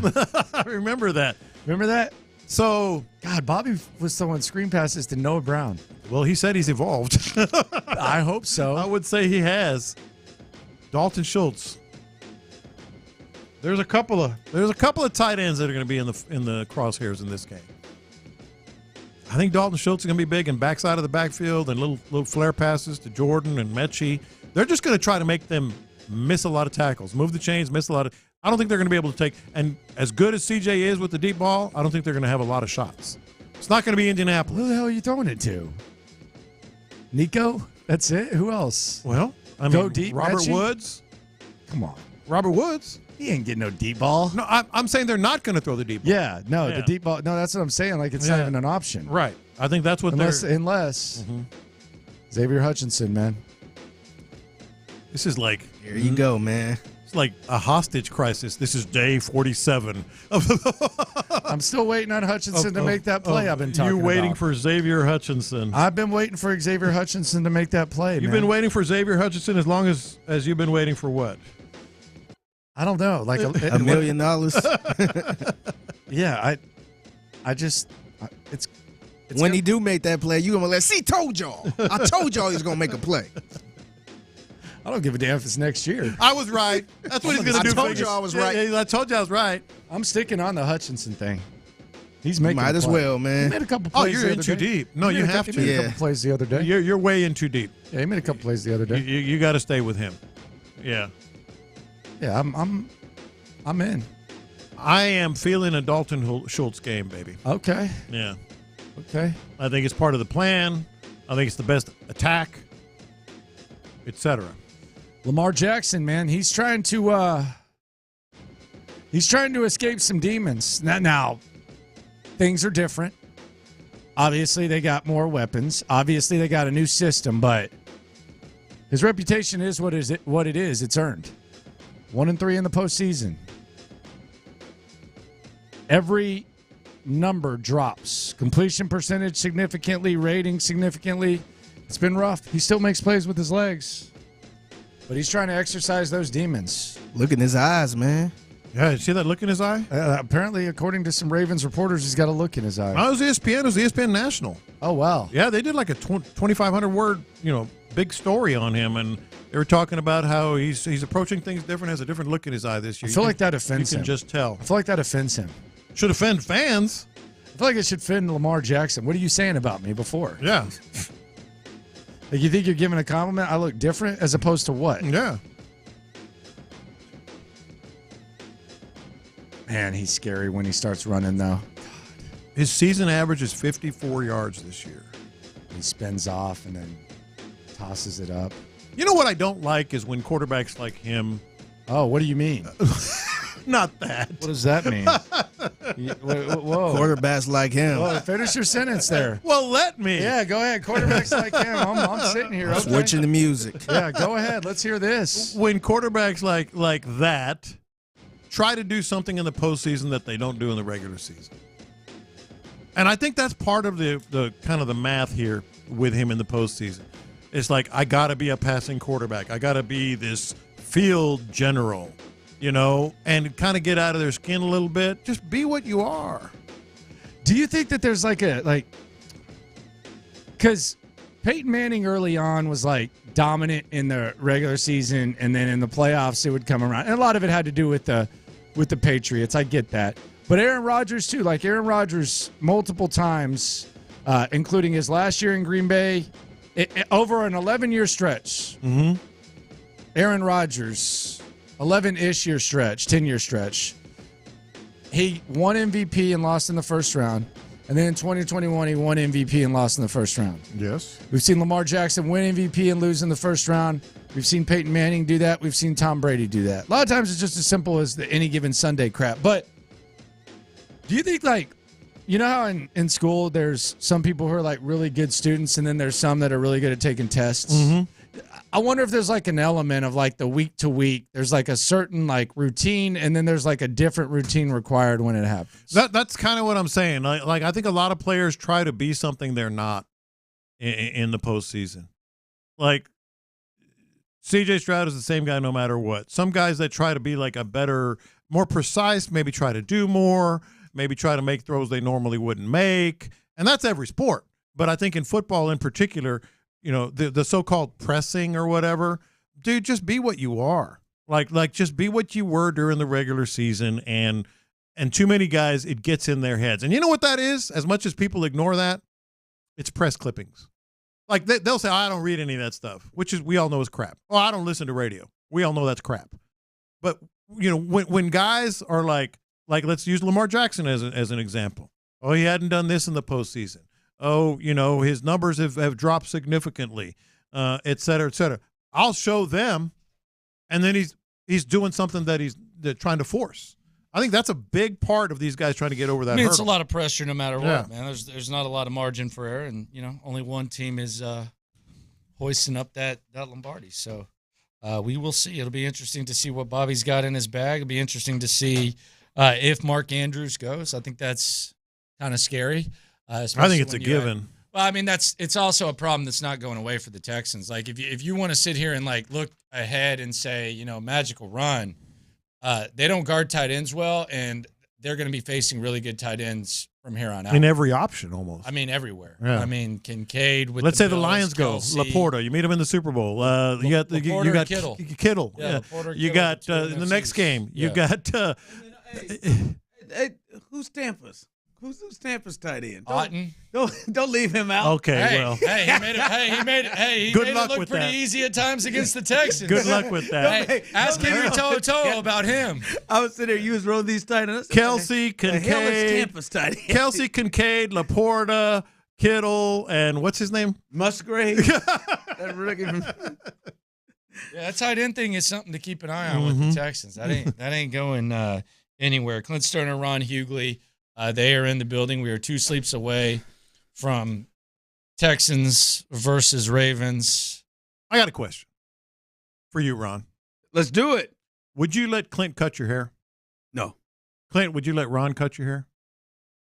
0 chance.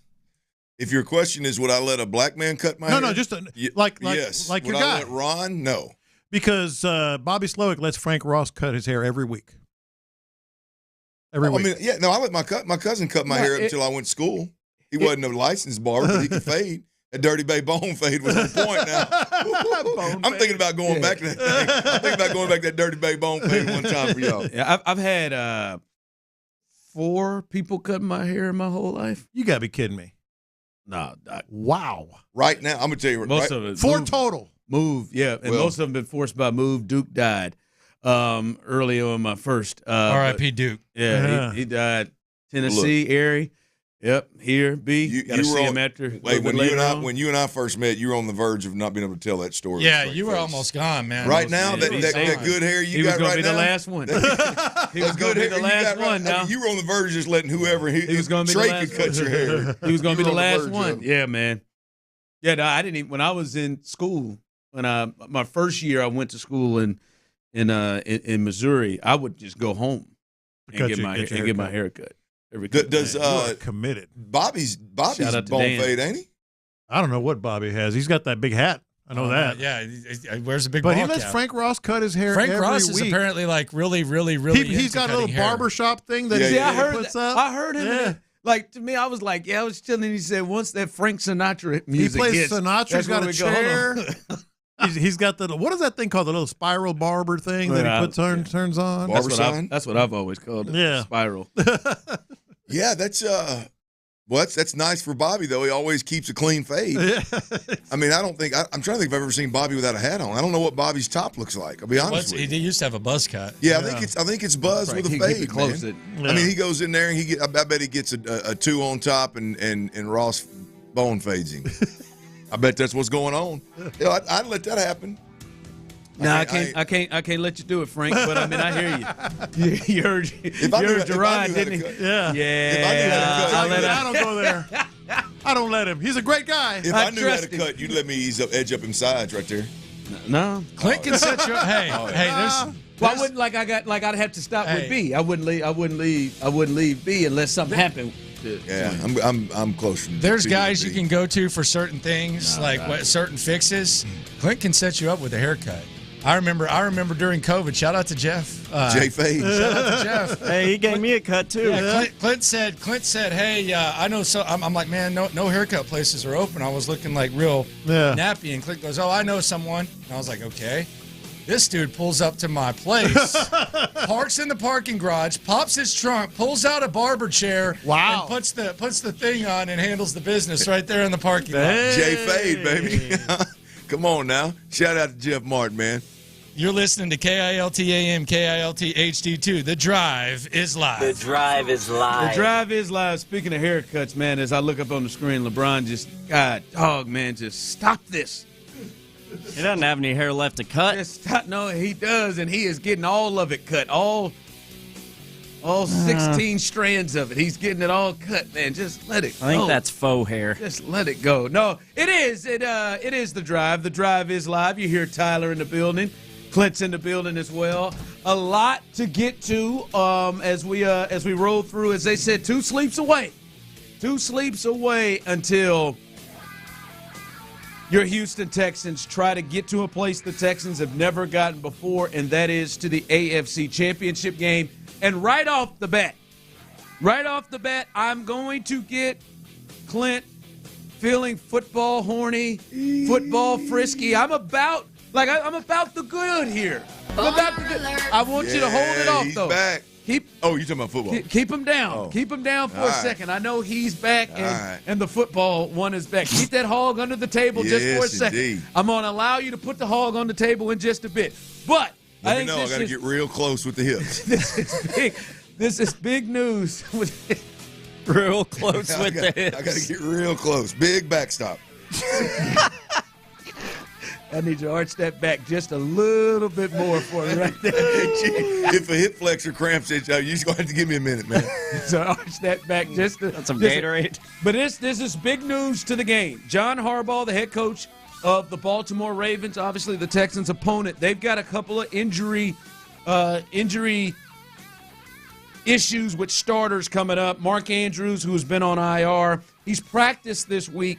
But then the big one here, Marlon Humphrey, their cornerback, their top corner on this team, has not played since the Dolphins game, December 31st. Has not practiced all week. This was John Harbaugh, the head coach, speaking about the injuries, and this is big for this game coming up on Saturday. It could go there. Duvernay looks good. I'd say he's going to play for sure. Mark is still up in the air. Marlon, it's a little dicey right now with Marlon. He hasn't practiced. I don't know if he'll make it. He's probably the person I'm least optimistic about right now. All right, so that is the head coach, John Harbaugh.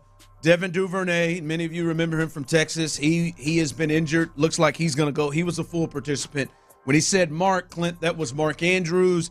He said up in the air, which is interesting because Mark has practiced, was a full participant yesterday, and was at practice today. We'll get the official injury report from the Ravens when that comes out later. But he said still up in the air. But the big one, Marlon Humphrey, was not practiced all week. Reports are he did not practice today. And John Harbaugh just said he's not sure he's going to be able to make it, and he is the one he is least optimistic about. Right now, listening to him, Clint, it sounds like their top corner in the secondary may not be available for this game. And that's big, Clint, because, listen, they don't have anybody, I think, physically that can handle Nico Collins. He was the best bet, and if he's not there, that is big, big news for the Texans. Yeah, I mean, anytime you think about the Texans, you want them taking the field right now without Derek Stingley Jr. Hell, for that matter, without Derek Stingley Jr. or Steven Nelson. I mean, either one of those are out, then you've got an issue, you've got an unknown, you've got a concern. And so look at it through the Texans lens, man. There's no doubt about it that when you look at Mark Andrews being still up in the air, and if he can go, if he's still not full go on that lower leg. I can't remember if it was a knee or an ankle. Which one? You remember which one it was? Calf. Okay, between the two. There it is right there. Right, meet me in the middle, Ron. Well, you're all around that bad boy. That's right. I'm dancing all around Achilles. Damn it, what is it? I can just see. I could see it. The accident happening. I mean, the injury happening in my mind, and I'm thinking, damn, which one was it? But nonetheless, I mean, even if he's 75%, then that's Texans' advantage. But Marlon Humphrey's not playing. To your point, I think is game changing for the Houston Texans. I mean, it's they're a heavier zone team, so it's not like Cleveland last week where you're going to see just like now they're going to ask a backup to go play man versus Nico. You're not going to see all that, but I think there's a certain talent, skill set when you got good zone corners. Richard Sherman comes to mind, but you get good zone corners. Those guys are hard to beat, man. and they're hard to replace. And so this is obviously advantage Texans. Yeah, he's a physical player, too. That's a big tackler. They use him in a lot of different ways. He's played the slot before as well, so that's a big one.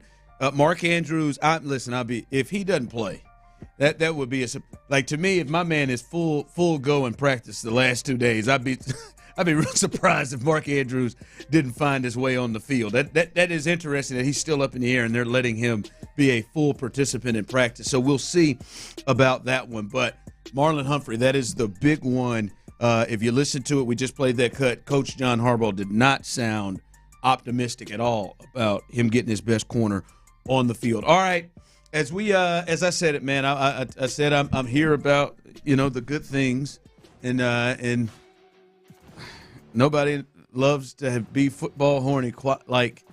Don't know why I said it like that. Quite like Clint Stoerner, and usually the culprit is Bob Slowick. He is usually the one that is lurking around the corner to get Clint going in a real high fashion. But this time, D'Amico Ryans, the head coach, shoved him to the ground and said, "Move. It's my time to get Clint going." Yeah, it's my time. D'Amico said, "Let me get this dime piece."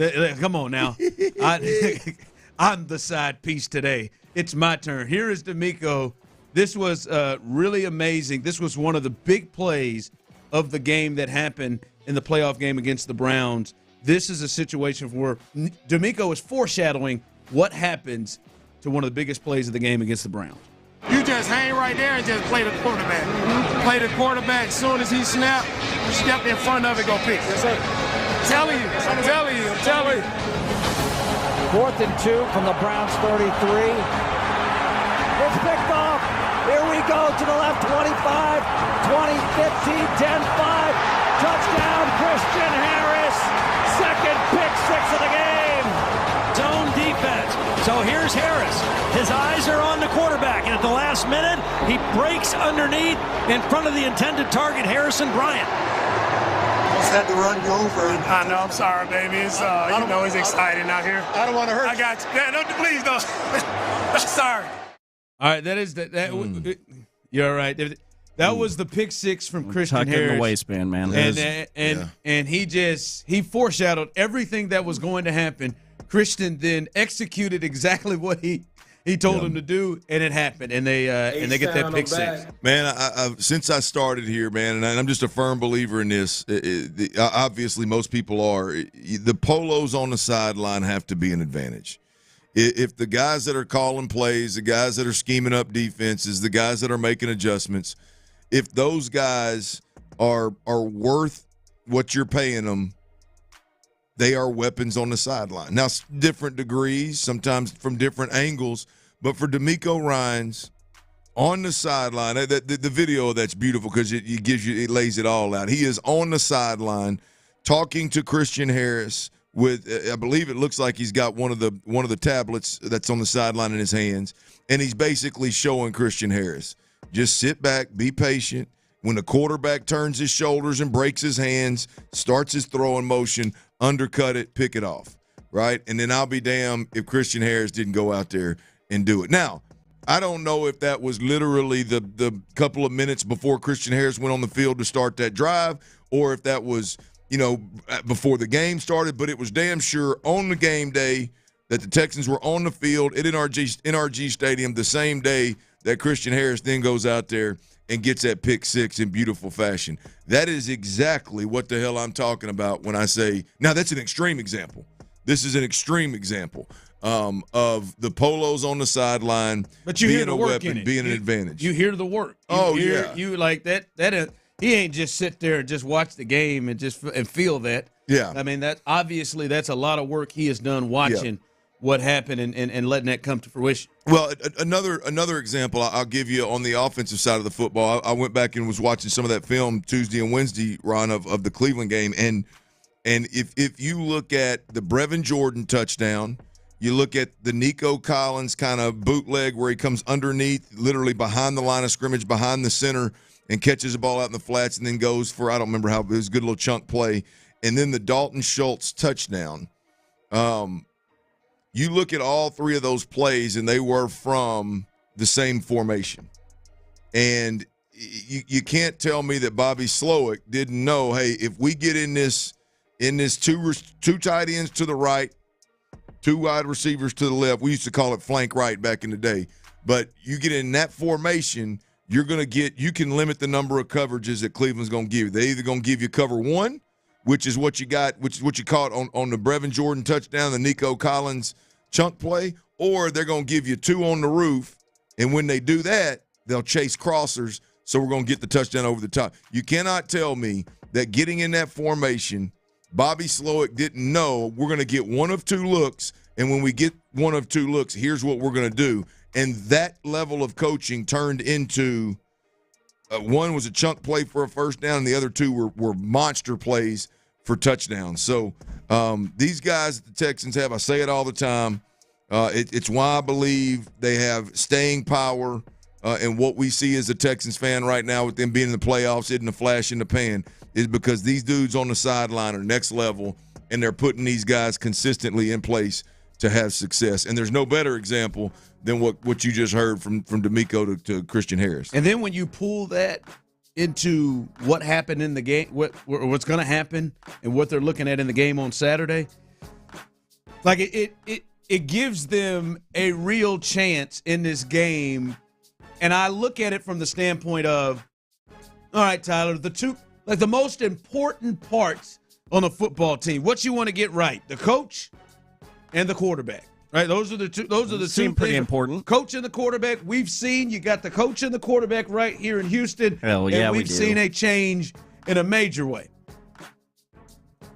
When you look at Baltimore and you would say to yourself, all right, we got one side that has at least borderline, if not their Hall of Fame coach in John Harbaugh, Super Bowl winner, has been highly successful winning with the Ravens. And then I think a Hall of Fame quarterback, you win 2 MVPs at this age as Lamar. I think you're a Hall of Fame quarterback. Going up against rookies, rookie head coach, rookie player, rookie quarterback. When you have that dynamic, generally the gap is pretty large. I got rookie head coach, rookie offensive coordinator, rookie quarterback going up against Hall of Fame coach, Hall of Fame quarterback. That's usually a large gap. In this one, now you're not going to give me, I'm not going to say that the Texans have the advantage in those 2 over John Harbaugh and Lamar, but normally you would think it'd be a wide gap. In this game, because of what D'Amico and CJ have done, it's much closer than you would think. Hall of Fame coach, Hall of Fame quarterback against guys who are rookies at coach and quarterback. And I think that gives the Texans a big chances at those 2 important positions. And staff, they're in the same ballpark. Yeah. Right? There have been times, Clint, for the Texans, Tyler, you've seen it for the Texans, they may have one of them that's on par. They may have the quarterback that may be on par with the other quarterback, but the coach, there's a severe disadvantage, or vice versa. There might be and many of you out there, you can think of those combinations. Like there may be the coach that's on par. Hey, we feel pretty good about Gary Kubiak, but damn, we got to run out TJ Yates. Right, like there may be this time. Shout out to the Tar Heel. I feel good about. I know you don't like this. I feel good about Deshaun Watson, but damn, I got to run out Bill O'Brien with him to go against Andy Reid and Patrick Mahomes or whatever these matchups. This point, you're in the same ballpark in this group, and I think what you just talked about shows that in a major way that they can stand and be in the same room with this group. It is much closer than it typically is, given the level of experience. Yes. On each sideline, it is much closer than you would think. I think it's worthy of a conversation on every single front. I think there's some substance to either side when you're talking Harbaugh versus D'Amico or Lamar versus Stroud or those 2 versus these 2. I think there's some legit substance to go on each sides of the debate, if you will. So I hear you, man. It's much better right now in Houston than we could have ever imagined. Yeah, it is right now. As we get you ready here for the Texans and the Ravens coming up on Saturday. Hey, I've been kicking this around in my head, fellas. Drive family as well, 713-572-4610. You can jump in on this. Those of you on YouTube and Twitch as well. I've been thinking about this in terms of pace of the game. Like many times you think about this in basketball, but football, it is this way too, right? When teams like the Bucks played the greatest show on turf, the Rams, like they wanted to keep the score down because you didn't want the Rams to run up. In your mind, do you think the Texans have a better chance winning this game if this game is played up into the 30s, if it's like 34, 31, 30, 27, or if this is played in the teens, like 17, 14, 17, 20? Which pace do you think favors or gives the Texans the better chance to win? High scoring or the score being kept down? Oh, I think we asked this yesterday. My opinion has changed. I think it's the high scoring game. Yeah. I think when you look, like, I think Lamar, the way in which he plays the game, he's gonna get his. I mean, it's not gonna be pretty for 4 quarters, but he's going to extend plays long enough for somebody to uncover. They're going to hit a double move. There's going to be a blown coverage. He's going to get his. And all I'm saying is I would rather it be a high-scoring game because that tells me CJ and Bobby Slowick are eating as well. And they got possession. And so if they're seeing it as well, if the Texans are making big plays as well, and it's a shootout, then we got a shot. To me, if it's a struggle in a defensive match, a defensive ball game, low scoring defensive, ball game, then all of a sudden Lamar Jackson one busted play or one scramble for 45 yards into field goal range and the game's over. That's advantage Baltimore, in my opinion. It's got, like, to me, that the pace being high, this thing up into the 30s, to me, if you look at it and you're like, all right, we got a pretty healthy score at the half. Like, to me, that because if this game, to the point you made, if this game becomes running the football and defense, I think that severely favors the Ravens. And if this becomes, all right, a defensive battle, the Ravens' defense against the Texans' defense, and then the Ravens' ability to run the football versus the Texans' ability to run the football. Now, I'm not saying the Texans can't win that way, because any game that is kept close and either one of these quarterbacks getting a chance to maybe, win the game late, I think is very possible. But to me, I feel like that the Ravens have a much bigger advantage if this thing is lesser possessions and it's more defense and run the football in that weather. So I do, to me, that it would 17-14 to me, that if that's the halftime score, I think that's advantage Texans. Not if it's 7-6 like it was after the first quarter in that last game they played week 1, I think that's more advantage to the Ravens. All right, coming up, we'll get you ready for what we're doing tomorrow, because you need to be out there hanging out with us. And there is some news that is away from this divisional round game that potentially could affect the Texans. We'll discuss that coming up next. All right, your ultimate sports lounge twin.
Sports Radio 610 presents The Drive with Stoerner and Hughley.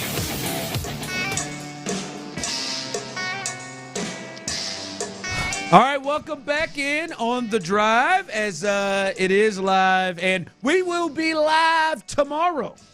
Tomorrow at Tom's Watch Bar, downtown, right next to House and Blues, Caroline and Dallas Street, where that kind of meets up. We'll be there live tomorrow from 2 to 6 on this beautiful, intense Football Friday playoff edition presented by Lamisha Wakana. Come on out, hang out with us tomorrow. We're gonna be having a good time.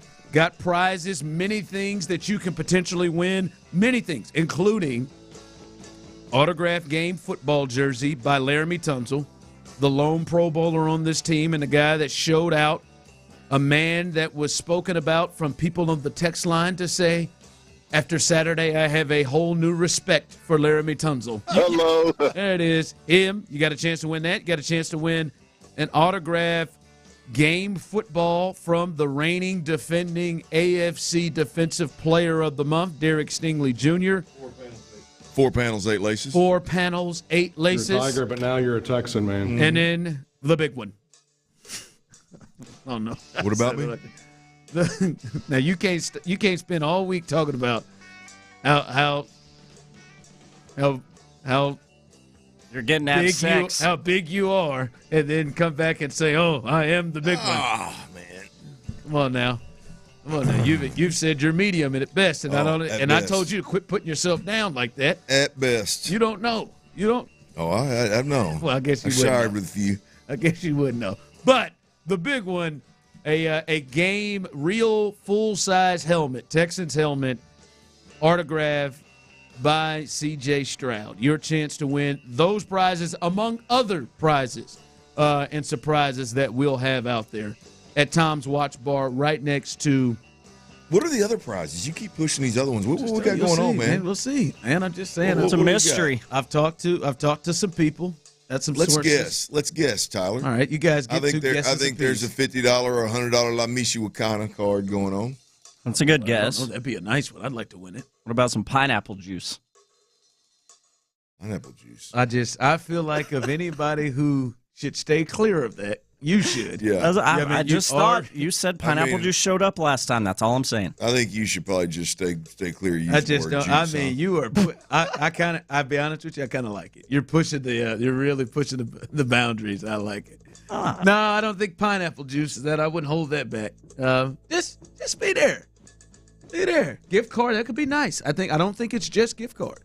I'll be thinking about y'all while I'm getting drunk. There you go. That's right. So come on out, hang out with us. My father-in-law's in town. He's going to be mature, man. Real mature, Tyler. My father-in-law's going to be with us. He's going to tag along. He's going to come hang out. Yeah. He's in from Kansas City. I guess that means you'll be on your best behavior. Nah, I want to get him drunk. What's his name? Stanley, like Figgy's pup. Yeah, Stanley. I want to get him hammered. Get out there, buy Stanley some shots if you come out there. Stanley doesn't strike me as a guy that's get him hammered a bull. Well, I walked in the house the other day as they're staying with us, and he said to me, "Hey, finished off that vodka." Dabbled in that Tito's, huh? Polish that bottle off there, son. That Kettle One finished off that vodka. I said, "Oh, okay. I get you some Tito's, bro. So slide over to that whiskey you got up there. How about that?" So go ahead. Stanley will be out there. You won't miss him. Buy him a shot. Have him one. See him have 4 or 5 on the way out. Stanley be sideways when he leaves there. 4 hours. Sitting 4 sideways. 4 hours. This guy talking about get Stanley a shot. Yeah. If it's anything like it was last time we were at Tom's Watch Bar, he's going to be sideways. Let me calm down. There could be 13 shots waiting for him. Yes. Lord. Actually, let's not. The guy is drunk. Let's not do it. Let's calm down. But it'll be a good time. Come hang out. Hey, some news off the field here, kind of outside of the playoffs coming up this weekend. Clint, is Derrick Henry came out, said he ain't done yet. He wants to win a Super Bowl. We've heard a connection. Who is he connected with? The Miami Dolphins, potentially wanting to go. Well, there. he said he would. He wanted to get drafted by the Miami Dolphins, and then I think just the media did their thing and kind of and kind of connected the dots and said, may Derrick Henry, since he didn't get drafted there, might Derrick Henry be headed to Miami, given a big back that can get downhill like Derrick Henry can would have been a valuable asset in that negative 29 or negative 30 degree weather in that Kansas City. Their lack of physicality. Yep, a lot of speed, lack of physicality, and a lot of folks have them linked to possibly Miami here in free agency.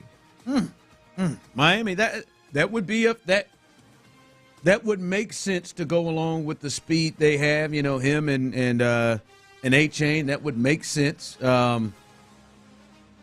But, of course, when everybody hears anything like that and you think about some of the positions that the Texans are probably going to be looking to either improve or add to, I know immediately, Derrick Henry. I saw it when his year was over. People were texting in, should the Texans go after Derrick Henry? Should the Texans go after Derrick Henry?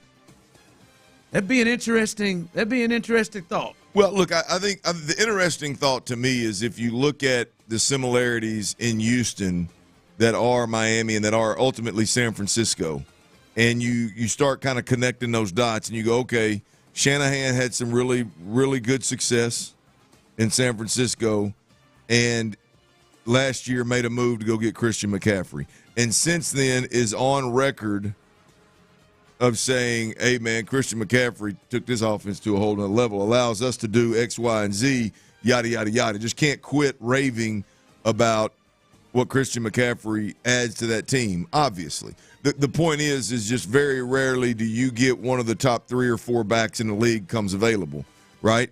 It happened and worked out in the favor of Kyle Shanahan in San Francisco, same system that we're running here in Houston. Now, all of a sudden, you hear Miami and a need for a bigger physical back. Again, one of the best in the league is available. They're linked to that guy. I can't help but connect all the dots and say, well, does Houston wait until they have 2-3 years worth of success and then go find Christian McCaffrey? Or does Houston say, hey, there's clearly a need here. There's going to be a couple of these top backs that'll be available, Saquon Barkley, Derrick Henry. Well, okay, that one I like better. The Saquon Barkley, especially when you talk about Christian McCaffrey. Like, I don't mind the move. I just wonder if Derek is that, like, if Derek makes that difference the way that Christian McCaffrey did. Saquon Barkley, you've been on that for a minute. I think that one feels like more of a Christian McCaffrey potential difference maker. Yeah, I'm talking about just bigger top backs in the league. That they're two different skill sets, and I agree. Saquon Barkley brings more to the table as it pertains to looking like and playing more like what Christian McCaffrey can do. But I think in this system, Derrick Henry would be a great fit. You'd use him differently, but I think he would be a great fit as well. And it's less about Derrick or Saquon or Christian as much as it is these same systems, after having a certain level of success, all of a sudden look up and go, we can take this thing to the next level if we go get this premier back. We can take this thing to the next level if we make a blockbuster move and get a premier back, whether it's a trade or in free agency. All I'm saying is clearly the Texans need to make that move at some point in time. Do you wait till you're 2 or 3 years in, or right now do the Texans get ahead of the curve and see the writing on the wall and go, hey, there's a couple guys available, let's play? Well, I mean, if we look at the Niners, they did it when their quarterback was going to be cheap. And and this would be the time right now. There's a potential you have a chance to make CJ's best teams before he gets the big money, and I think this is a chance to potentially do that. All right, we've heard a lot about Week 1. There's such a different team. Clint said he's not even going to watch Week 1. Not even going to watch. Ain't doing it. I've watched it for a second time in a condensed version this week. I think there is something to take away that could be of importance from Week 1. We'll discuss that coming up next.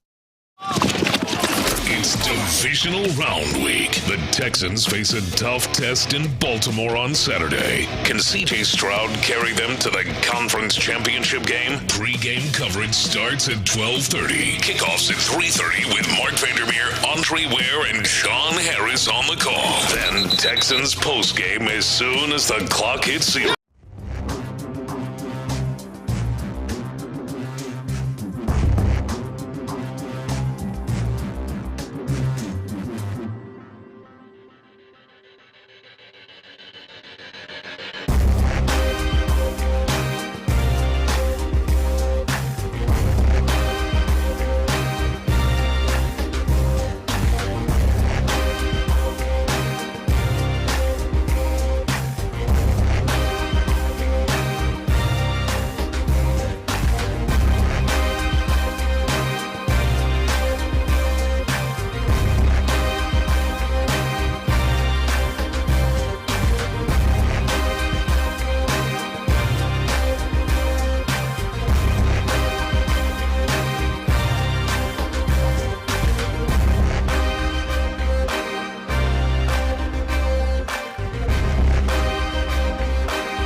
Fresh coconuts, palm trees in the wind. It's like catching waves in Fiji. Actually, I just talked myself into a refreshing spritz of Fiji. My Old Spice is missing! No!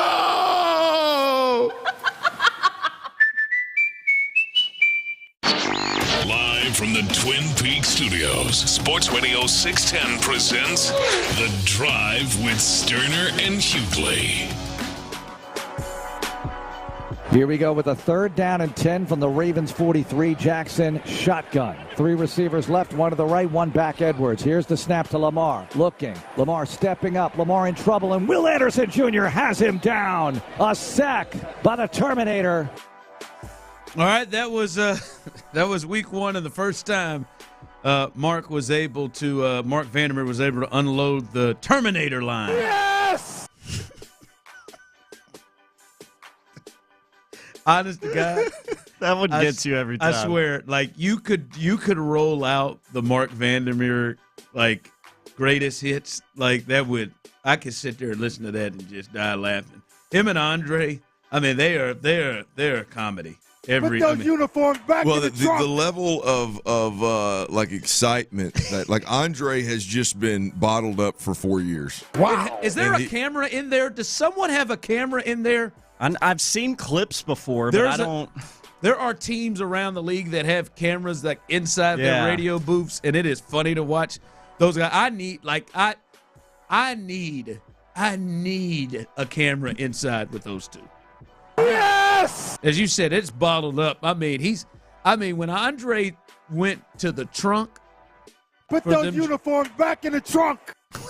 When he went to put them uniforms. Put them up. He followed it up, too. Put him up. Like, how I'd say this every time, how Andre is able to take words that I know he wants to put in between some of these words that he's using, how he is able to stop himself from doing it. It's amazing. It's amazing. Whoa. Because put him up, there was a word he left out that he wanted to say in between put and up. Put him up. And up, excuse me.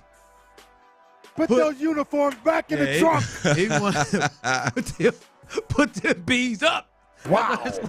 And I mean, them two nuts bring it. But anyway, that was week 1. And I know Clint will not watch it. That's all right. I'll watch it for you. I know that is week 1. And listen, I do for the most part agree with you. Like both of them are completely different teams. We got guys that are playing that didn't even play the game. Right, like Blake Cashman wasn't getting time, right? And like Laramie Tunsil didn't play. Has Josh played? Josh Jones, has he played since a game since after that one? I'm not sure. He got in a little bit late last week. Did he get? Well, I mean, in a game, like in moments that matter, like I feel like that might have been his last game. I mean, he was starting at guard in that game, right? So it's a completely different crew. But I did say earlier this week, the defensive players getting to, see the Lamar Jackson speed in front of them, I think is a big deal. But I do also think the success that they had rushing the passer and the way they did it against Lamar, I think that is not something to just kind of throw away. Right? Jonathan Grenard and Will Anderson, for damn sure Will Anderson has improved from week 1, and Jonathan Grenard has improved, and I think the confidence level as well. They gave Ronnie Stanley and Moses issues. Morgan Moses, the right tackle, Ronnie Stanley, the left tackle, they had problems against Jonathan Grenard and Will Anderson at that point. To know that they can go up against them too and understand things that they can do to get around them and moves they can make, I think is a big deal. They had 4 sacks and a forced fumble on Lamar Jackson. I do think. And Barnett wasn't there, right? And we've seen Barnett has been able to make plays and put pressure on the quarterback as much as those guys here really recently down the stretch. I think that is a sneaky spot where the Texans can potentially have some success in the passing game, rushing the passer, because they rushed their lane smartly and didn't allow Lamar to have a lot of running room. They were very disciplined the way they rushed their lanes, and they had success before. So that is something I do think from week 1 the Texans can take away and look at and use in this game. Yeah, look, I mean, there's not been a moment throughout the season where I didn't think those two guys coming off the end could cause problems for an opponent. Now, I didn't know Jonathan Grenard was going to go out there and give you 12.5, and hell, he'd have gave you 15 if he wouldn't have missed 2 games. And so, those two guys are a problem. And to your point, I think D'Amico Ryans has got his defensive front to a point where they're going to execute consistently on point and not create a bunch of run lanes for Lamar Jackson. As I said yesterday, I think D'Amico is going to have a great plan, because here's the reality of who Lamar Jackson is. Like, Lamar Jackson is still not like he's still not. He doesn't. He let me say. I say he accepts. He's okay with playing the game off schedule and off script. Like, even when he does get the ball out on time, it's not as accurate as you would like it to be. He's not extremely comfortable, like snap after snap after snap, playing on time, on script, on schedule. He's just not. And so there's going to be opportunities where he holds the football more times than not. And now you've got a guy that obviously can do some things with his legs, so it turns out to be a positive a lot of the times. But there's going to be opportunities for these guys to get home in a big way. Yeah, and I think them showing they can, and showing up against those guys, right? Like, that was – I rewatched it. Like, they can't consistently block Jonathan Grenard by himself, even with Ronnie Stanley. John Greenard. And Ronnie Stanley was one of the better tackles in the league. They're going to have some problems if they do that. And I do think that is something to take a look at as a real thing. As I said, no Barnett in that first game. Hell, Jerry Hughes I saw have moments coming off the edge with that. So I do think that is something to take from this thing. But they got to do what they did the first game, Clint. You can't get yourself frisky and aggressive and say, "Hey, I'm coming around this corner. I'm going around." Will Anderson, I remember against the Jets. That was the one I can remember. Seth Payne losing his mind against the Jets, where he just rushed and just gave running rooms for Zach Wilson in that game, and he was able to hurt them. They've got to stay the way they did before, but this is a game that I think in week 1 can help them with this. All right. As we continue rolling through, I told you yesterday, I told y'all come out tomorrow night. We'll be at Tom's Watch Bar. My father-in-law's coming out. Yeah, the in-laws were in. I do wonder, are you guys disappointed in the decision that we made? With the in-laws. In-laws are hanging out. They're staying with us, got the grandkids having a good time. And they're actually staying in the house with us, Clint. And we had a dilemma. We've got our room, our what do they call it? The owner's suite now. Yeah, it's not the master. Yeah, our room. Primary. Primary 2. Our room. That's a good one. And we have the king-size bed. Bathroom, everything. Then my daughter, which when my mom comes, she stays in that room. She's got a nice full-size bed, but also has bathroom in her room and there. And, they're in their mid-60s. We were sitting there thinking, do we give them our room and give them the king-size bed, which, obviously more comfortable for them. They're coming in, obviously our parents, and then us take the full-size bed, me and Courtney, or do we have our parents take the full-size bed and keep our own room? This is easy. So, We knew if we presented it to them, they would just say, "Oh no, we'll take the full." Be nice about it. So you knew y'all were going to have the option. It wasn't going to be It was going to be us just go ahead and do it. So right. I went the route. Hey, let's present it. And of course you did. And they're sleeping in the full size bed. No, they said it's been fine, been great. It's the right move, bro. And we kept our bed. You disappointed? Tyler clearly is not. No, that's the right decision. Well, look. You wouldn't even thought about it. No, that's my bed. I'm in my house. I'm going to sleep in my bed. Well, it's your bed. It's your wife's bed. It's your 3 dogs' bed. There's a lot going on in that bed. Yeah, but I run the house. That's my bed. Okay. We'll talk about that later. We'll circle back to that. I'd love to. To me, it depends on. Because you'd have gave it to Big Hank and Linda, wouldn't you? Big Earn. Big Earn, rather. I hate to tell you. I don't know if I'd have gave it to him, but I'm concerned. No. I'm not concerned. I'm actually surprised you're on the fence about this. No, but I'm trying to paint the picture here.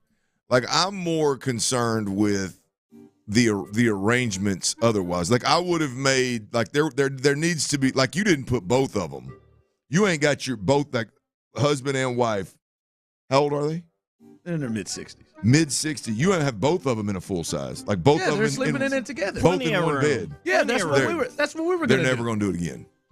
This is the second time they've done it. They're married. They're in love. They don't mind being listen, close. They will come in. Courtney will have to do work events, right? And they'll come in, and I'll give up the bed because it's just me. I will do that. Like So you've done that before. So you've given up the bed when it's just me and the fool, right? You know, I've given up the bed, but now we're in the same. Like, again, I go back to not so much about because I don't know that I would want to sleep in two other adults' bed rather than. But you just put them both in a full. Yeah, we put them in the full. The accommodations. It's the right move, dude. The accommodations are suspect. They got their own bathroom. You could have put another mattress in there or something. There ain't no way two grown ass. It's not a twin. That's plenty of room. Is it a full's made for two people? Look, I'm gonna go out on a limb. I mean, there ain't no way. You and Courtney damn sure wouldn't sleep in no full. We've no, because they bought a king. So and if you did, you would never do it again. When we've done it, we've had to do it one night. When she come back in town. And they're still there. They overlap one day. We let them. And y'all both stayed in that bed all night. We'll stay in. No, you didn't. We did. Y'all stayed in that room all night. We stayed in that bed. We stayed in the bed. But you and Courtney piled up in a full size. Yes, you do what you got to do. I don't think you're. I think you got to look at a full size. If full size is not that, I mean, it's not. I think you're thinking of a twin. It's smaller than a queen. You'll be cuddling, but it's plenty of room. It's good space. No, I don't think. It's the accommodations that I'm disappointed in. Not you not giving up your bed. So you guys should have put another cot. I think you should put another cot or something in there. If they want a king size bed, if they want a bigger bed, they can go to a hotel.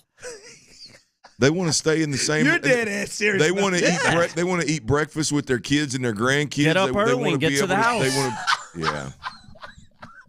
Yeah. Man, come on now. If I'm under my own roof, I'm sleeping in my own damn bed. 10 out of 10 times. So you're saying in the scenario of which they've come to help me, and it's just me and those two, you would send them in the full too, and you would sleep in. King by yourself. I am never ever sleeping in a bed under my roof that isn't my own. I told my wife this when we got married. I don't care, babe, how bad of a fight we might ever have. I'm not sleeping on a couch. I'm not sleeping in the guest room. You slept in the studio before. Well, yeah, but that was for my job. No, that's because you were in a doghouse. Show you what? It's Ryan, by the way. You slept on a crapper before. I didn't sleep on a crapper. That is a fib that you pass along to the listeners. You took a nap. I didn't take a nap. They shut the bar down while I was taking a dump. Coming up. Someone said, Ryan, you should have a queen. My daughter's bed. She sleeps in a full, right? I'm not buying a queen for her right now. No, you bought a king and you use it. A king. All right, coming up, John Harbaugh. Big news. More important news coming from what we're hearing out of Baltimore injury-wise, and you want to hear this. The Astros are potentially making a push for a player you will love. We'll discuss that coming up next. Don't mess with the Houston Astros. CJ Stroud is ready for the challenge in Saturday's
always live on the free Odyssey app. Sports Radio 610 presents The Drive with Stoerner and Hughley. With the biggest stories of the day, it's the Big 3 at 3. Number 1. All right, here we go as we prepare for this big game. Two sleeps away. Saturday, the Texans will take on the Baltimore Ravens. And this today, because the game is on Saturday, like it has been the last couple of weeks. You know, the Texans are at least used to this schedule. They've been playing on Saturdays since the Colts game. This means that this will be the final big day of practice, and then tomorrow would be a travel day for the Texans as they'll head to Baltimore. So when we look at today, there were a lot of guys who missed, and coming from reports, Clint, it looks like the guys that missed yesterday, the Will Andersons, Jonathan Grenard, Sheldon Rankins, Malik Collins, Andrew Beck, they all practiced again in this game, or practiced today, and were available. The ones that did not practice was Jerry Hughes, and now the official injury report is out, and there is some interesting ones there, and one here that is interesting. Two that are questionable right now, Andrew Beck and right tackle George Fant. George Fant is questionable at this moment right now. That's his game designation. That just hit just now here. Nico Collins did not practice today, but that was due to rest is what it is listed as, so it should be all right. But the George Fant situation, it is illness, Clint, so they have him listed as questionable. Illness would make you at least get to a point where you feel better by hopefully you got Thursday, Friday, and Saturday that he is in a better spot. So that is the latest there. But most everybody healthy. They have listed Jerry Hughes is out. By the way, we figured that when he didn't practice. It was reported he didn't practice today. But that is the latest. George Fant, questionable with an illness. Jerry Hughes, no surprise, is out. Andrew Beck is questionable, but it looks like everybody else is going to be ready to roll.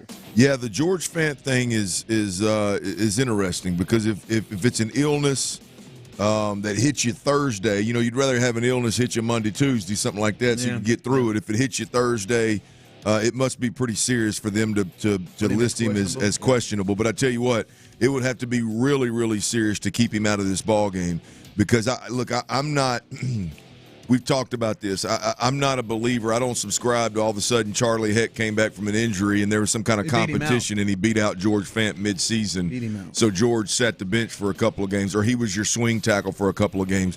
I firmly believe that George Fant and everybody in that building over there understands that George Fant is a better right tackle than Charlie Heck. And he was big time last week. And he was good last week, no question about it. And I feel really good about both tackles, obviously, Laramie Tunsil and George Fant. You look at their leading edge tackler in terms of sacks, it's Jadeveon Clowney. I feel really, really good with George Fant and Laramie Tunsil in terms of Jadeveon Clowney coming off the edge. I think they would clamp him up. Now you get Charlie Heck out there, all of a sudden Jadeveon Clowney becomes a problem. Jadeveon Clowney does have the ability to just sheer out manpower you. He is a violent dude. I think Laramie Tunsil and George Fant, the experience, the style of play, I think both of those guys combat that fairly easily and shut it down.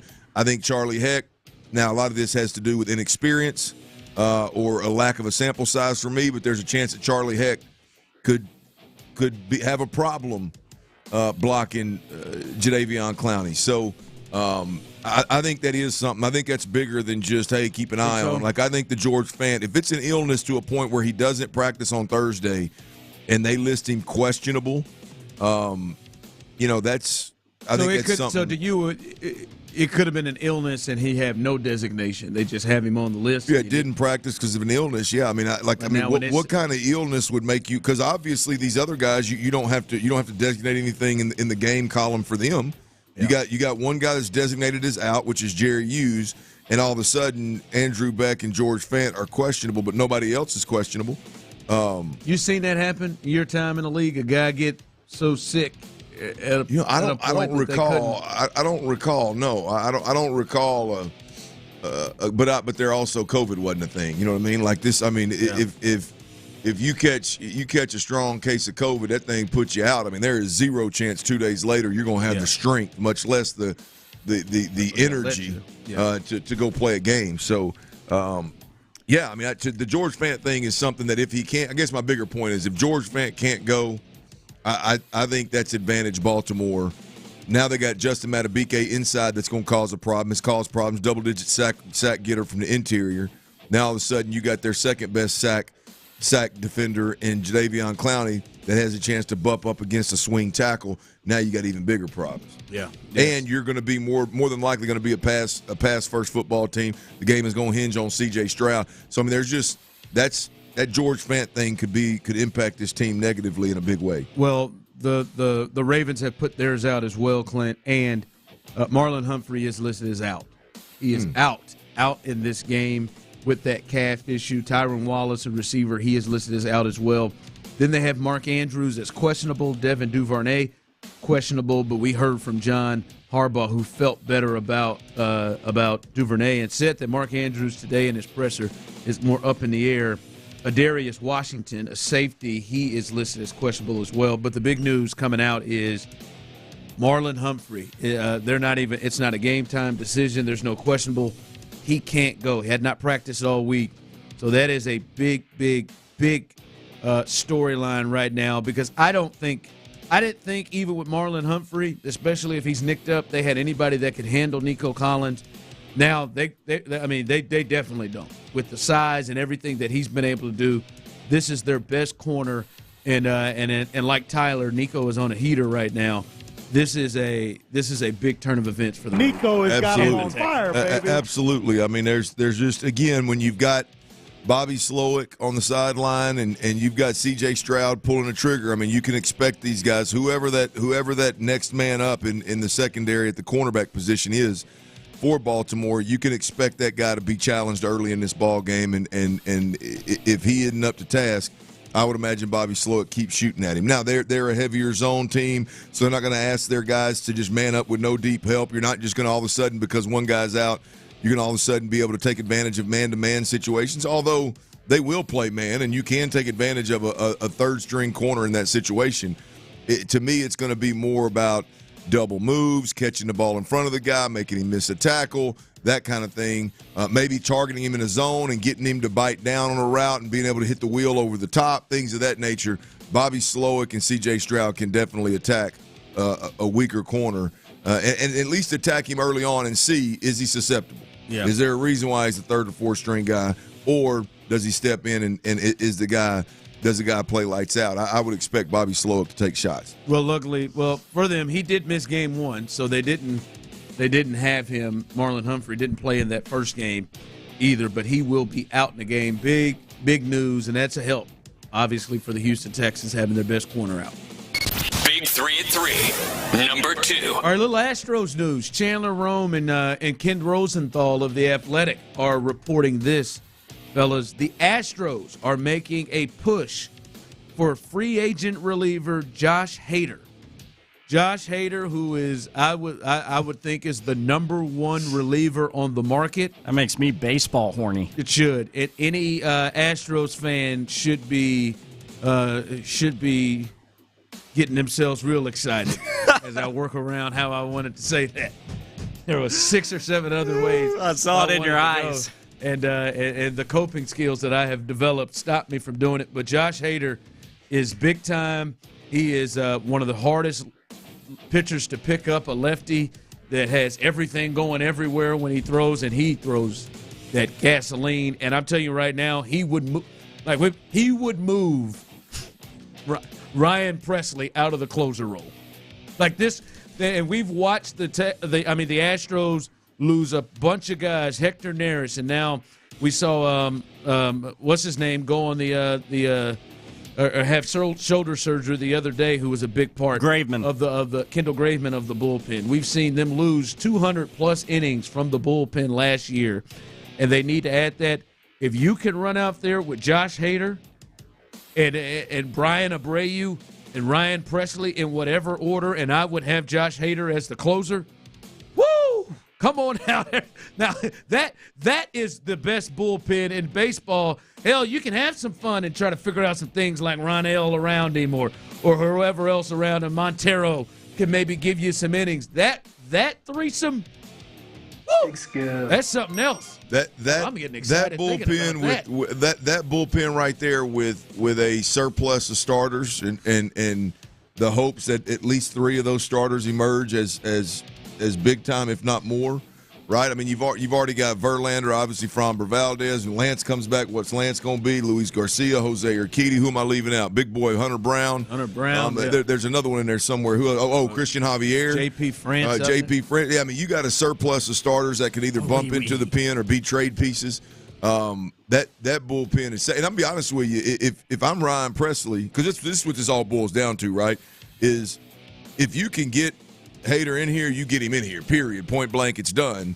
But then it turns to how does Presley take to being upseated as the closer? Because Presley's been a setup guy before. I mean, that would one be of the best, been an all-star setup. To your point, Abreu, Presley, and Hader would be absolutely ridiculous. Because I felt it was time for Abreu to probably take over that closer role myself this year anyhow, which is harder. But Josh Hader, I mean, that is what they get. Those 3, oh, my God.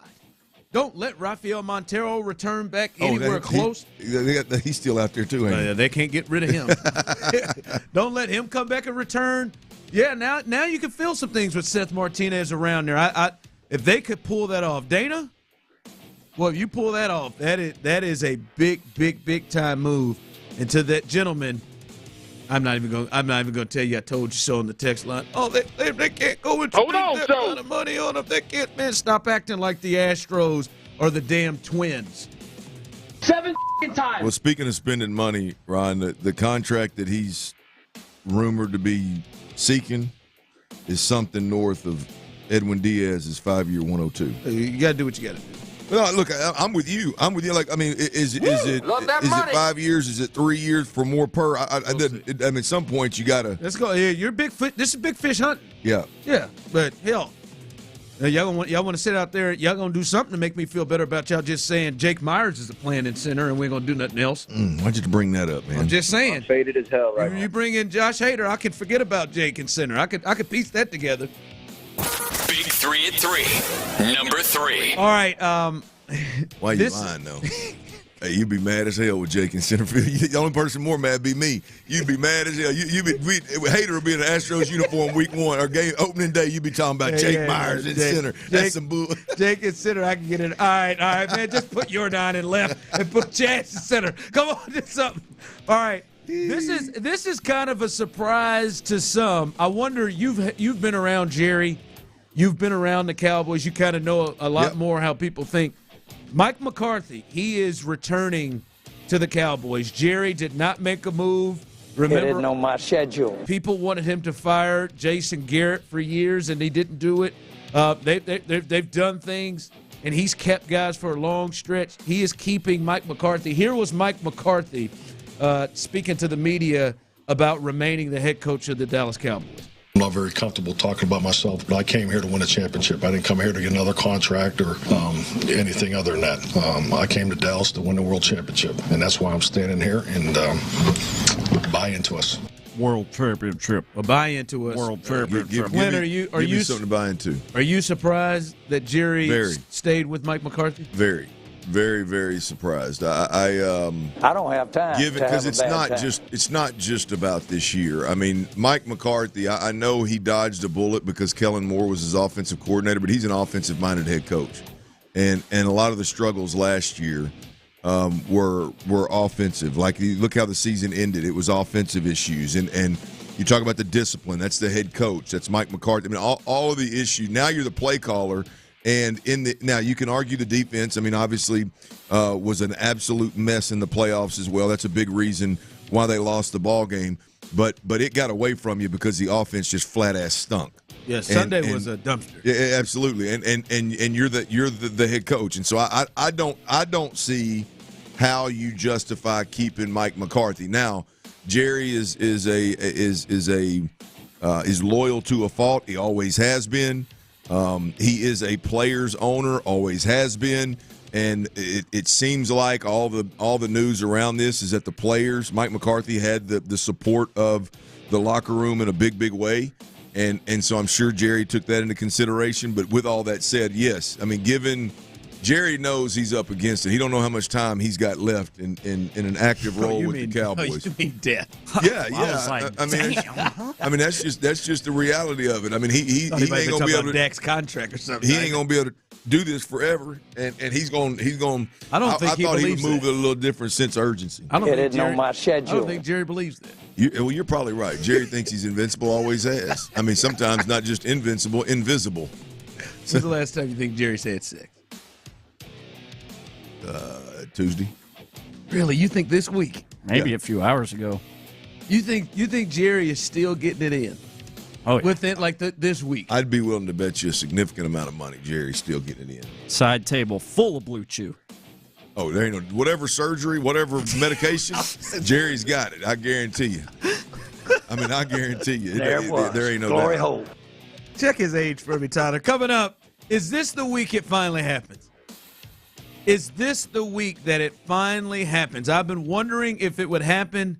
Is this the week for the Texans? We'll discuss that next. All right, are you thinking about building your dream home, man? Or maybe you're ready to pull the trigger. Heck, you're not thinking about it. You're ready to make the move. Well,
chance to win tickets right now at sportsradio610.com/contests. Sports Radio 610 presents The Drive with Stoerner and Hughley.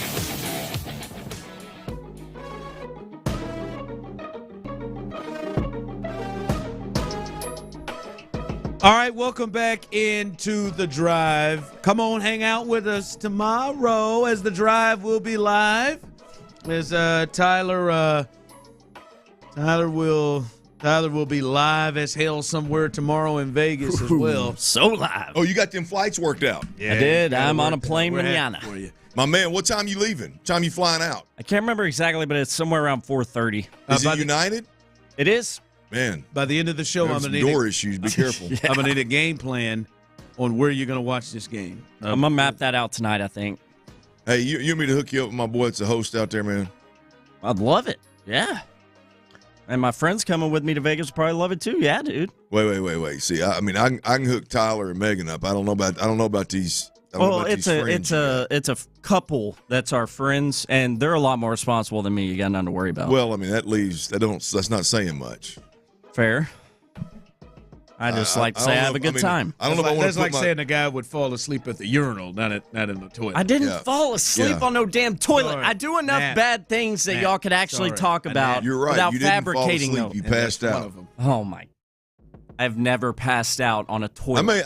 You're not the only one, man. I'll think about that. It's okay. Oh, I'm sure people have passed out on Are you gonna gamble a little bit, or are you gonna play penny slots? Oh no, I'm gambling. I'm gambling. I don't like when he says it. I'm gambling, I'm drinking, and I'm watching football, baby. Yeah, you're betting, aren't you? Oh, yeah. What's your game of choice? Heater I'm on? Oh, he's a blackjack. Blackjack, yeah. See it in his eyes. What's your minimum? What table you getting on? 25. My minimum is some people's maximum, dude. Which is it?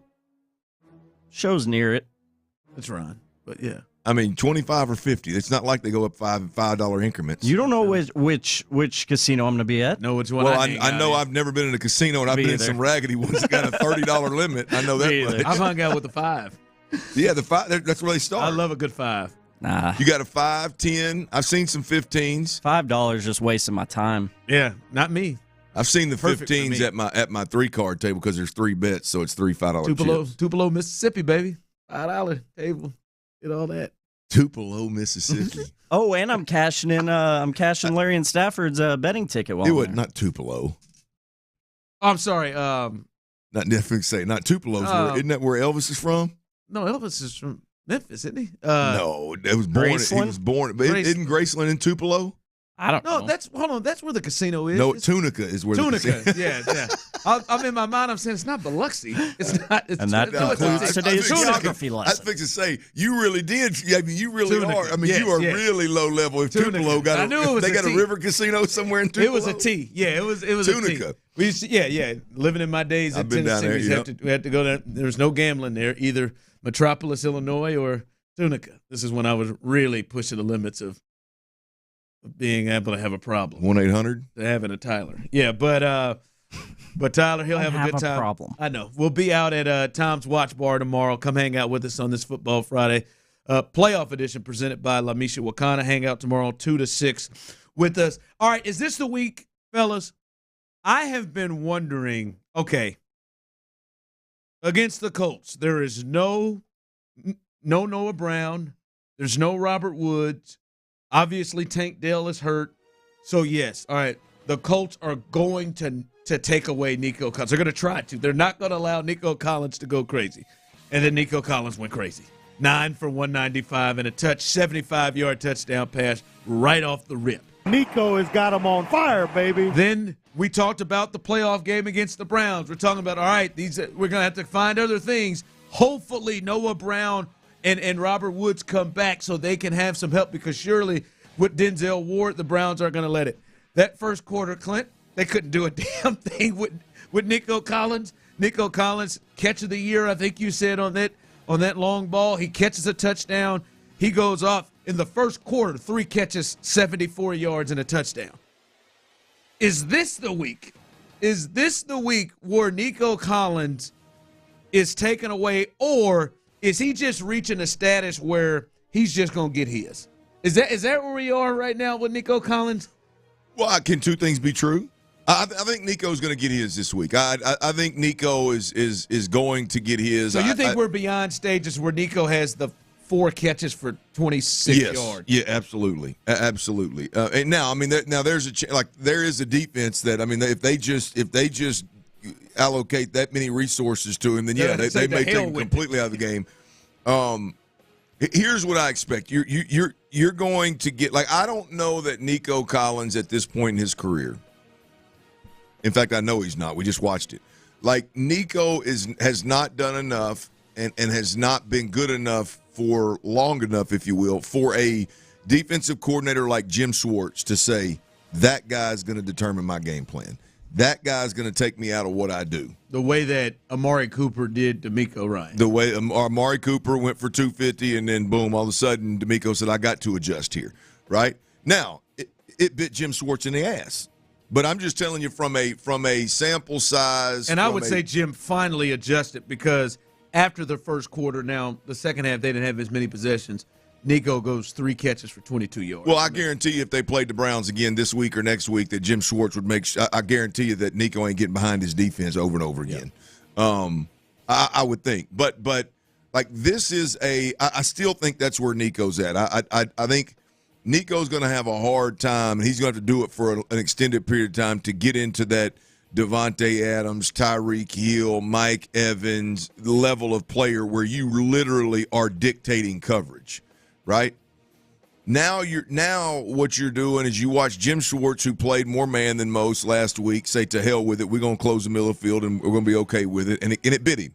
This week, you're going to see a more zone-oriented defense that by what they do, they have more guys in coverage, so they have more options to dedicate more players and give Nico more attention because they consistently have 7 guys in coverage. So it's more natural within their scheme to shade one way or the other and not get out of their identity, and at the same time give Nico Collins the attention that he ultimately deserves. I think Nico gets his. I just don't think it's over the top the way we've seen it the last 2 weeks. The last 2 weeks have been absolutely ridiculous. Yeah, they just can't stop him early in the game. I mean, and 2 weeks ago, he's the only dude healthy. Yeah. He's the only He's the way. guy that you would think we got to squeeze. Right. In my mind, that was where I'm like, well, hell, maybe we've moved to a place where Nico is something else, where you got to believe coming out of that performance against the Colts to get in that Jim Schwartz would say, all right, ain't going to let him get me this time. But no, he comes right out. It's killing. Well, he's beaten man. There's safeties that for no reason have their eyes in the backfield and are letting him get behind him. It's bad football. It's not even like I just try to make it a respect thing. It's not even like, hey, we just don't respect you the way we respect the true tier one. We don't even acknowledge that there's a number on your back. You're just another Texans receiver over there, and we're not even going to pay attention to you. That's the part, how egregious it was, is the part that's crazy to me. But this is a more zone-heavy team where they're going. I think they'll be aware of where 12 is. All right, a conversation that a lot of Texans fans are clinging to as a major advantage for them coming up on Saturday. I want to talk through this one because I kind of feel like it's overblown. We'll discuss that and Tyler's turd list, baby. Who's winning the gold this week? That's coming up next.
Where I could hide my Old Spice and keep my family from stealing it, my impossibly smooth skin will finally be safe. Live from the Twin Peaks studios, Sports Radio 610 presents The Drive with Stoerner and Hughley. All right, welcome back into The Drive. As we said, man, a lot of people talking that. No, man, I think Marlon Humphrey's injury is going to be something that really continues to help Nico Collins have a big game. Yeah, that absolutely hurts. If you've missed that, if you're just coming in late, Marlon Humphrey, he is out. Their top corner has not played since December 31st against the Miami Dolphins. Hadn't practiced all week. They've listed him as out. So that definitely should help Nico Collins continue his role that he has been on here of late, and really hell all season long. All right, Tyler's turd list coming up here in just a bit. All right, fellas, one thing that I've been seeing a lot, and I'm really intrigued to hear your thought about this one, Clint, because of anybody here, you have the most experience. Check that. You have the only experience with this outside of high school. Let me make sure I get that correct. A lot of Texans fans, and I've been hearing it, are pushing like, hey, the Ravens have had too much rest. Like they're on a bye. I'm seeing it every day, and we talked about how can we develop a conversation around this. Like that could be a real advantage to the Texans. The theory of the Ravens, who they have extra rest. This is more than just a regular bye, right? And the Niners are dealing with this too. The Ravens and Niners, they said all of their guys, because they had it wrapped up before the regular season finale. They said all of their guys, Lamar, Brock Purdy, they haven't played against live bullets since December 31st. And that's the last game against the Dolphins they've played against live bullets. Set that week, the bye week, and now this week. So it's been 3 weeks since the Ravens' top guys have really played a lot. And I'm curious from you, Clint, and everybody out there, 713-572-4610, YouTube and Twitch, you can jump in on this. What percentage do you give this being a real thing, rust, this time off potentially being a problem for the Ravens? Not much at all. Okay. I mean, very, very, very little. Look, if there are a couple of things here. To me, the time off is if this were a timing-based offense where everything being on schedule like and the spacing be and just every little intricate detail of the pass game has to be on the same page for it to hit on all cylinders. I would say there's a chance that the first couple of drives could be a little blurry for the quarterback. And the first couple of drives may be a little bit blurry for Lamar Jackson, but Lamar doesn't like Lamar's game and the Baltimore Ravens, their production offensively isn't.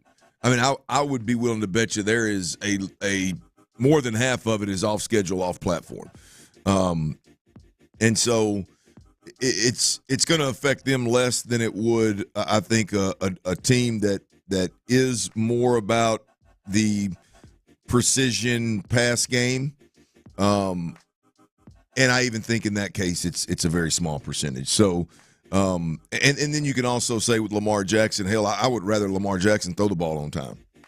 I mean, with Lamar, if it's blurry for the first drive or two for Lamar Jackson, all that means he's going to hold it and possibly make an explosive with his legs. And so I would rather him get the ball out on time if I'm being completely honest. And because when you think about rust, what is quarterback, right? That's the quarterback and timing of receiving. Yeah. That's not real rust on corners. Game speed for your receivers and your pass game, ball in the air game, right? And then the other thing for the quarterback is, to me, and this is the bigger part of it, I think, more realistic or more the heavier part of the conversation is like the collisions, the violence, the activity, the chaos in the pocket around the quarterback. That's just you can't go to practice and replicate that. Like, you can't do it in training camp. You can't. I can sit back there pretty and go through all the reads and throw the ball to the right spot and all this and all that. But when you get in a game and them big boys up front, the pocket's not even and smooth and it's loud and it's violent. And, it takes a little while to get used to operating and executing in that world. And so I do think that part of it's real. I think you sit out of that for 3 weeks. I think that first pass, first play, drive, the pass plays in that drive are probably going to be a little bit of an eye opener for whoever obviously Lamar Jackson in this perspective. I think that's natural.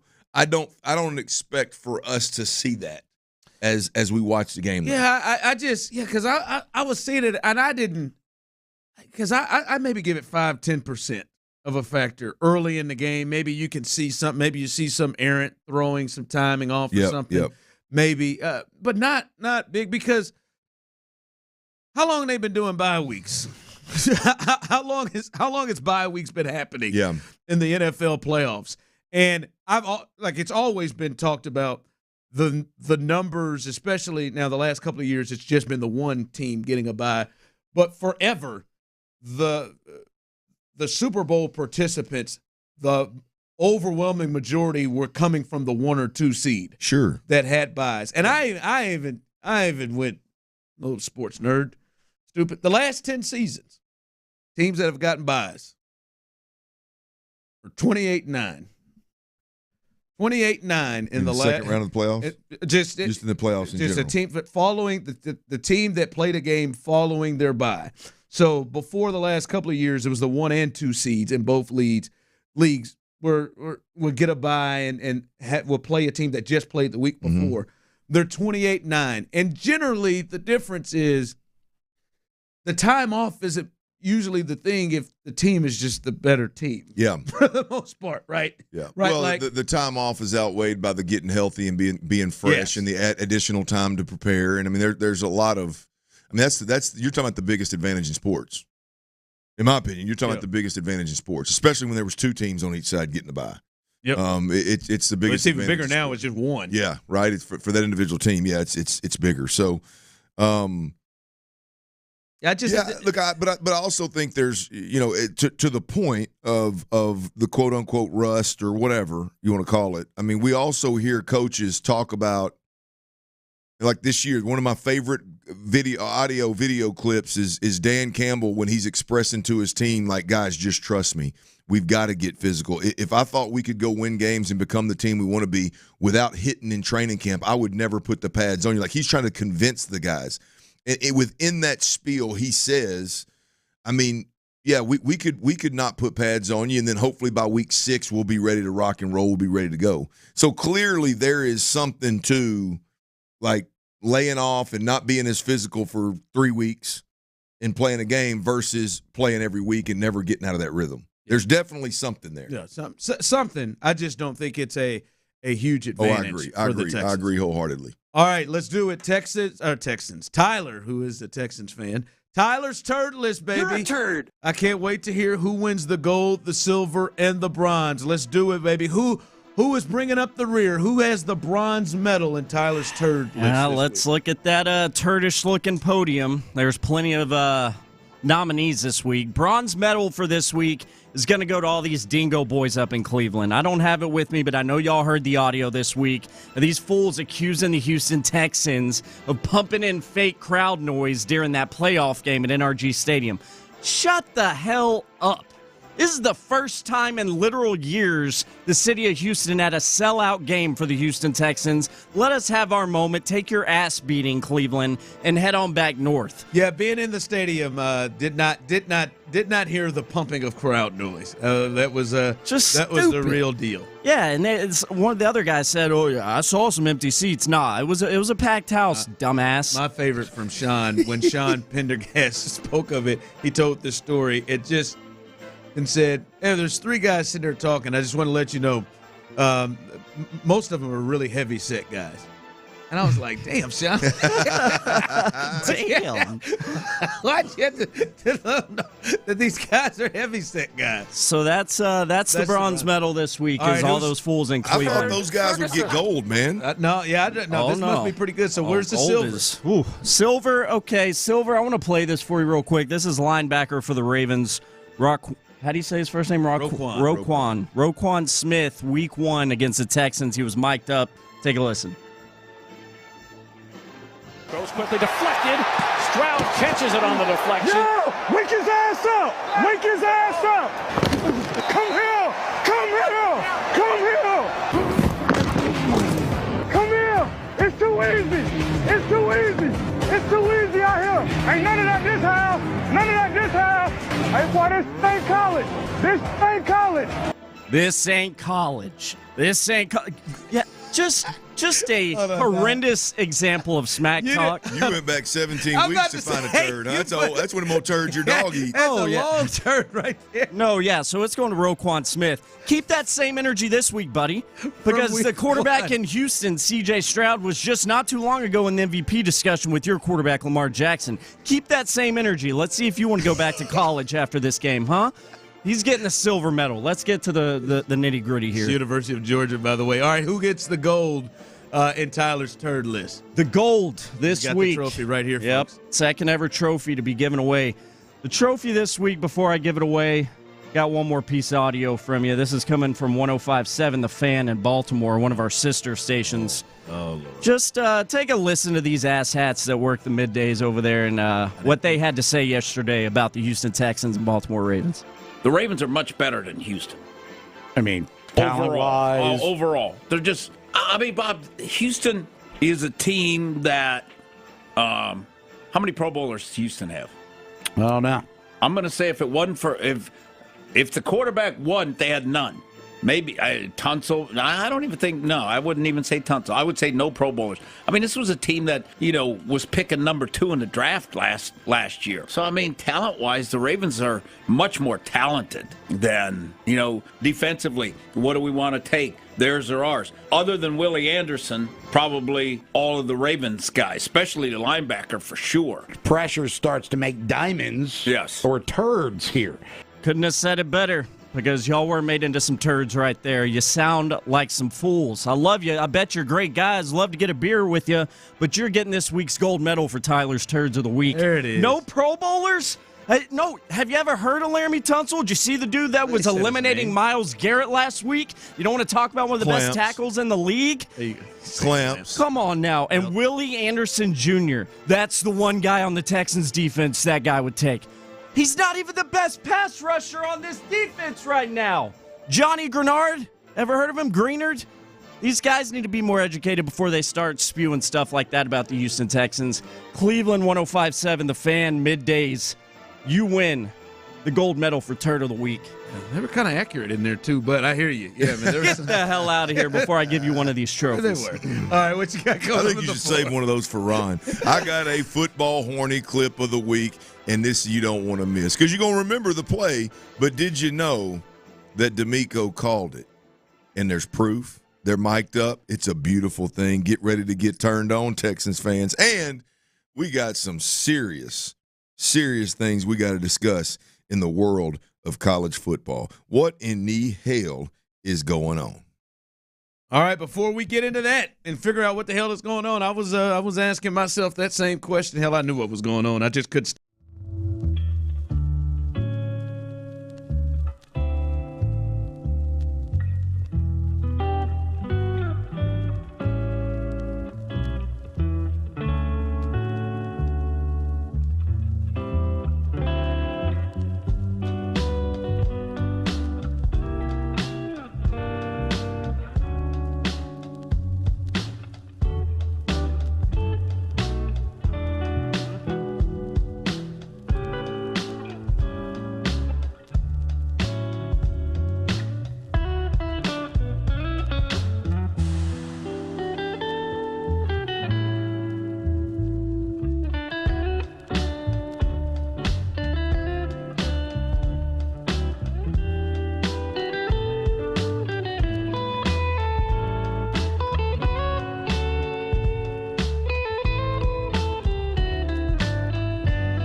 SportsRadio610 Brought to you by Pfizer. KILT FM HD2 Houston. Insider access. Exclusive content. The Texans play here. Always live on the free Odyssey app.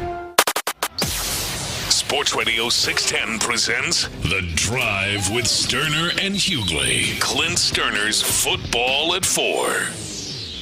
How'd it go, bub? How was it? Feeling better. I think I stopped early. But I think Ron pulled a hamstring trying to get out of here to get to the crapper there in that last. Well, listen, I'm not going to. I'll keep it completely 100. Byron, once again, you're laughing just a tad bit too hard. I need you to chill out. Hey. All right, let's calm down, man. All right, he's like medium size. You might want to cover your mouth when you start laughing. Like it's getting a little too hard here, Byron. I'm going to have to come in and express myself to you. Now, I've been holding this through probably since about 3:12 here. And I just wanted to wait for the longer break to really go out there and express myself, and I feel better. Well, I mean, I could have used a couple more minutes. I think you tractor pulled some of it back in here. No, did you rush the true. wipe? That's not true. Did you rush the wipe? No, I'm not going to have you put me out there. Got some I'm just telling you, man. For a guy that doesn't like somebody to fart in the same studio, man. I think you may have tractor pulled some of that in here. You got some toilet paper stuck on your shoe or something? No. Nobody likes skid marks, man. He said, "Wow, what an actor! What an actor you are! You're giving the face and everything. It's gotta get itchy too. That was a solid one, man. That's that healthy eating right there. Now, all right. Every now and then, y'all. Every now and then, like maybe 2-3 times a week, this crew over at NRG Stadium, these Texans, they put out an audio clip that just turns me on a bit. It is the football horny clip of the day. Sometimes it's the week. This week we've had a couple, so I'm going to go ahead and say it's the football horny clip of the day. Another thing I like to say, and I know out there sometimes when we get to talking football and we get deep off in it, sometimes some folks get lost and don't understand what the hell I'm talking about. But one thing I've always said over the last 2 or 3 years here in Houston is the polos on the sidelines have to be a weapon. To some degree, your play callers have to be a weapon. We watched, and my time covering the Houston Texans, the majority of that was Deshaun Watson and Bill O'Brien. And Bill O'Brien spent more time holding guys, his own players back, versus being a weapon that is making the defense pay for X, Y, and Z. Right, putting them in position to play free and play to their strengths, and so I've always said, and it was a frustrating time then talking about how the polos on the sideline just simply aren't. In fact, they're working against the team and working against the players. This group right here, right now, one of the most, I think, for me, one of the most impressive things, one thing that gives me more confidence in this team and the staying power and the believability of what's going on is the polos on the sideline are an absolute weapon for the Houston Texans. We spend a lot of time talking about Bobby Slowick as the offensive coordinator. We spend a lot of time talking about D'Amico Ryans as the head coach. Y'all got to hear this. Y'all remember the play. Christian Harris, pick 6, first round of the playoffs, Cleveland Browns, right here in NRG Stadium. Monster play. One of 2 pick sixes that just blew the game wide open and allowed the Texans to get real comfortable and coast to the crib in the first round of the playoffs, right? We all saw the play, but what led to that play? I want y'all to hear this, and what I want you to do, I know you can't see the video, but just picture. It starts out, D'Amico Ryans and Christian Harris on the sideline looking at a tablet, talking to each other. And then it goes into the pick 6. This is good stuff. You just hang right there and just play the quarterback. Play the quarterback. As soon as he snap, you step in front of it, go pick. Yes, sir. I'm telling you. 4th and 2 from the Browns 33. It's picked off. Here we go to the left, 25, 20, 15, 10, 5. Touchdown, Christian Harris. Second pick 6 of the game. Zone defense. So here's Harris. His eyes are on the quarterback, and at the last minute, he breaks underneath in front of the intended target, Harrison Bryant. had to run you over. I know, I'm sorry, baby. It's, it's exciting out here. I don't want to hurt you. I got you. Yeah, don't, please don't. I'm sorry. By the way, that at the end right there is D'Amico Ryans apologizing to the referee because he got so excited about the pick six. He saw it coming. He knew it was coming the whole time. Clearly. He went to running down the damn sideline and damn near ran over the official. And by the way, acted like he was playing linebacker, side swiping an offensive lineman that was trying to block him. He didn't even acknowledge that it was an official. But Ron, that's exactly what I'm talking about. And now obviously that is an extreme example because they somehow caught the footage of D'Amico Ryans telling Christian Harris exactly what was fixing to happen, and Christian Harris going out there and executing it. I mean, and look, here's the thing: is I remember watching that play, and if you watch Christian Harris, he is almost like flat-footed playing linebacker. Like not even moving. Just standing so still. Never budge. And then all of a sudden he sees what a lot of these linebackers trigger off of is when the quarterback's hands break. So when Joe Flacco takes his left hand off the ball, in other words, he's starting his throwing motion, when he takes his left hand off the ball, that's when he triggers and gets the pick. And it's just, again, that's an extreme example. Clearly that's not going to happen with every coach multiple times throughout the season. But that's what the hell I'm talking about. When you've got a coach or coaches on the sideline that are bringing that kind of value to a game, you've got a huge advantage over the coach that is square peg, round hole in his quarterback. That's why I've always said, Ron, like, I'm not asking for rocket. Like, I'm not asking for the polo on the sideline to do what D'Amico just did. Now, that's beautiful. I predicted right? Yeah, I mean, I'm just simply, when I was so frustrated with it back in the day, it's like, I'm just simply explaining to folks how far away from, like, trying to win ball games, this square peg, round hole that we watch every Sunday, that approach, how far that is from legitimately trying to win ball games. And now, I mean, a 180's done, and you got D'Amico being an extreme example. But you see that defensively, and we see that time and time again offensively with Bobby Slowick in terms of putting C.J. Stroud in position to where C.J. Stroud sees things before they happen. C.J. Stroud, like the throwback touchdown to Dalton Schultz. They had been in that formation and ran that same bootleg action, that same play action multiple times in that game. And boom, they get up there, they snap the football, same play action, same formation, same play action, and everybody wants to know, well, hell, why didn't you throw it to John Mechie? He's wide ass open. Well, because they had planned it up that it was going to be a shot over the top out of that formation versus that coverage. They're going to wait and take the shot over the top to Dalton Schultz. He didn't bypass John Mechie. The play was designed to take that shot. That's the way that Bobby Slowick designed the play. That's the way he saw it working out when he called the play. And that's how, obviously, C.J. Stroud ended up executing the play. Those advantages are so huge when you get down to separating teams that are legitimately trying to win ball games and trying to win a championship versus teams that just can't figure it out. I mean, it's wild what kind of advantage that is. But was that horny worthy? It was. Did that turn you on? I think it turned everybody. Somebody on the on YouTube said that it never gets old, and they've made that their ringtone. They've made it their ringtone, huh? It turns me on that they're doing it. And I'm sitting there thinking to myself, the boner alert? No, the D'Amico predicting That'd be an awesome ringtone. Oh, I thought they were saying boner alert. No, that'd be a great text message alert. What are you, 9? I think I'm gonna have that for my wife.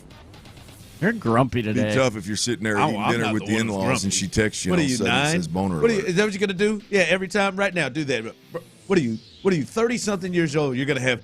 You don't even know how old I am. Boner alert. Yeah, you're 33. You're 33 years old. You're gonna have boner alert. You're gonna have that. Oh, what are we all saying? All of a sudden you're super mature or something? I'm mature enough to not to have. I mean, you just tractor pulled a crap back in the studio. First off, you lying son of a bitch. You're gonna stop fooling me. I did not. I left it all out there. I mean, I didn't know what that white streak was. Some in. You're not even in here. You're not even in here.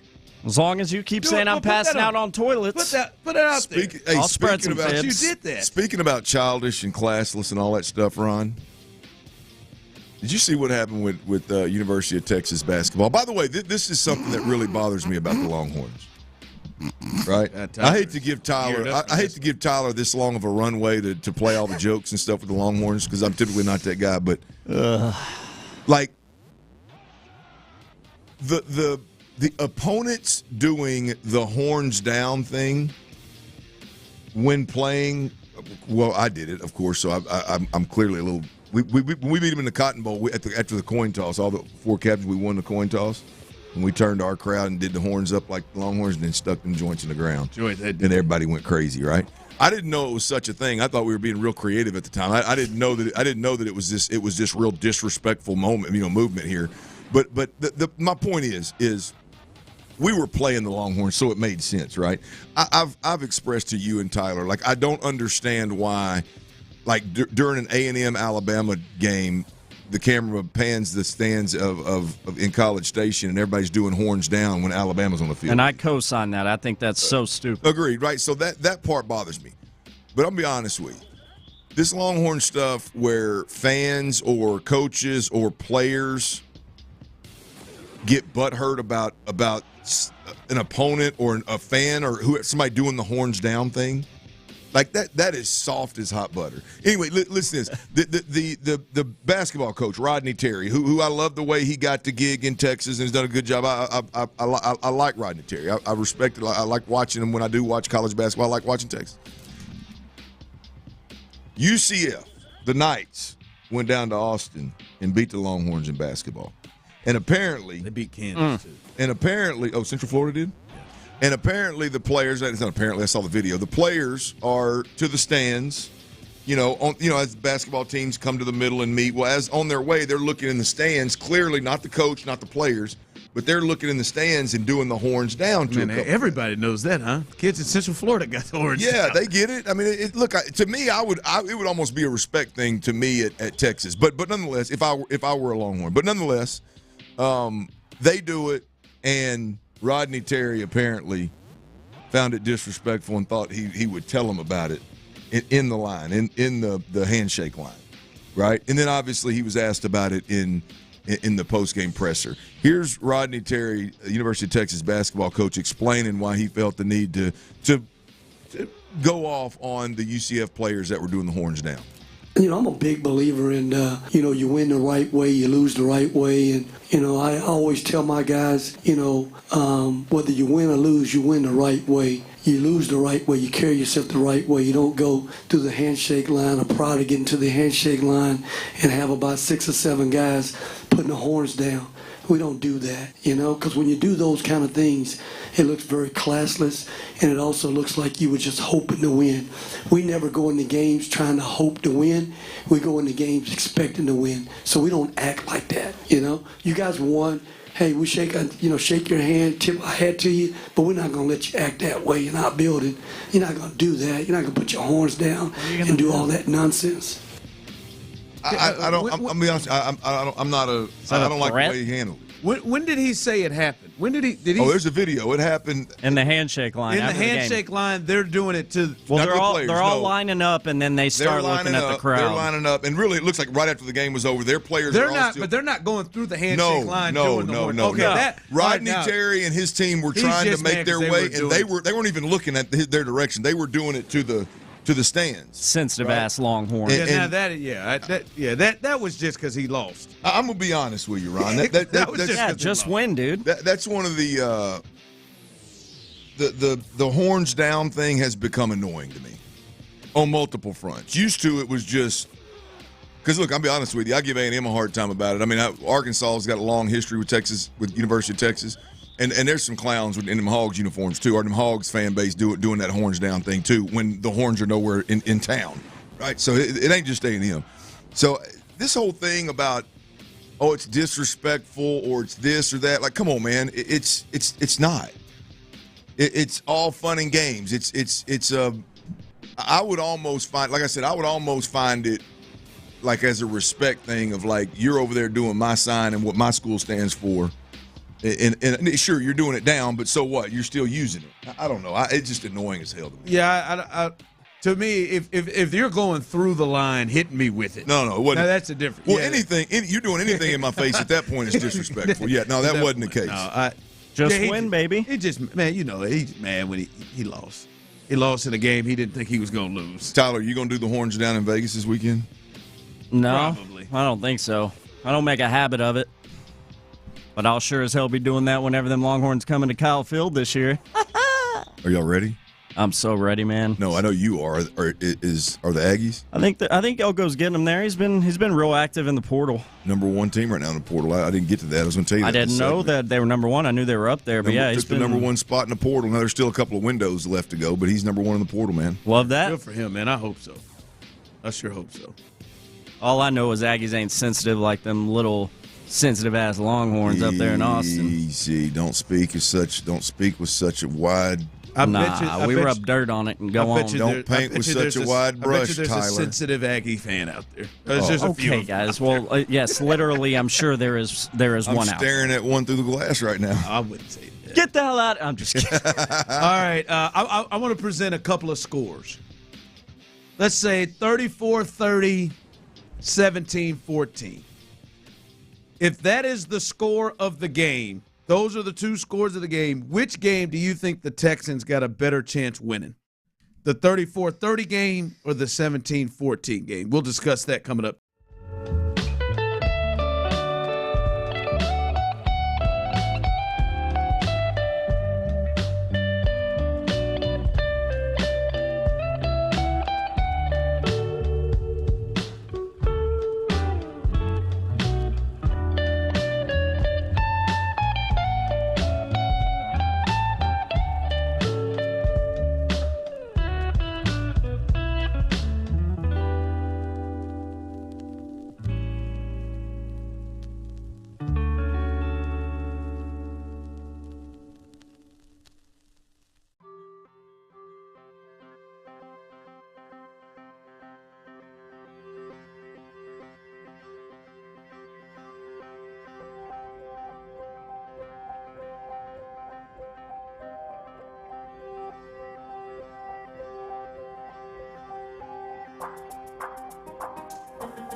sports leader. Sports Radio 610.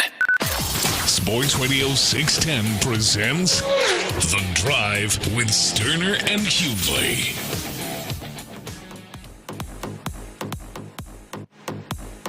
All right, welcome back in this place as we continue rolling through. Coming up, hang out with us tomorrow. It is another Football Friday. Well, we got these Football Fridays. I'm telling you, I said it last week and I'll say it again.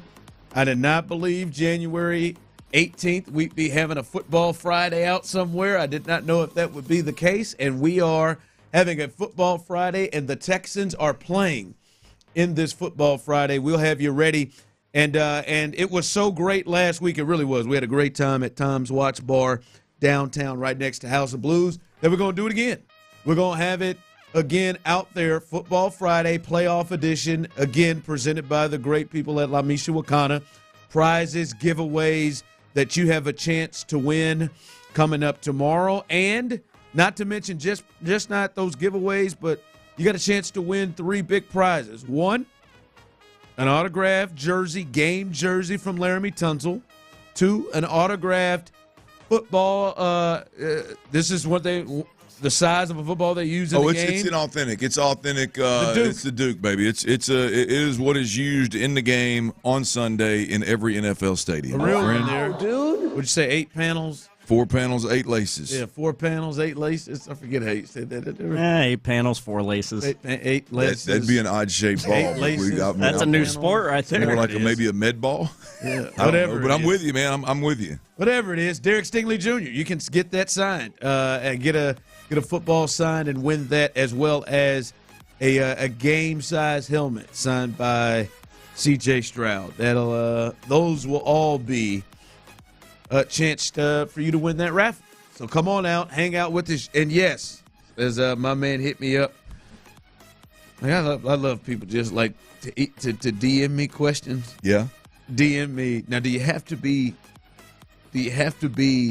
in attendance to win these things? Yes. You got to bring your ass just down to Tom's Watch Bar. Could have tweeted me that and hang out with us for a few hours. Right? If you just want to hang out for the first prize, you can hang out for an hour.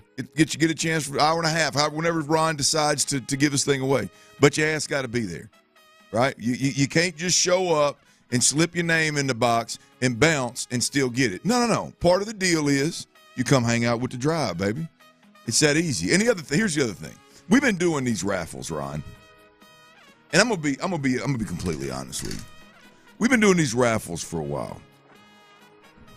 The person that goes and puts their name in the raffle multiple times really, really irks me. It rubs you, doesn't it? Oh, it annoys the hell out of me. You stare him down too. When you watch man, it's like, because it's just like, I mean, I just don't understand it. Like, we're giving away a $25 gift card, and somebody will come over there and fill out 5 of them and drop it in it, and like, hey, no, we can't do that.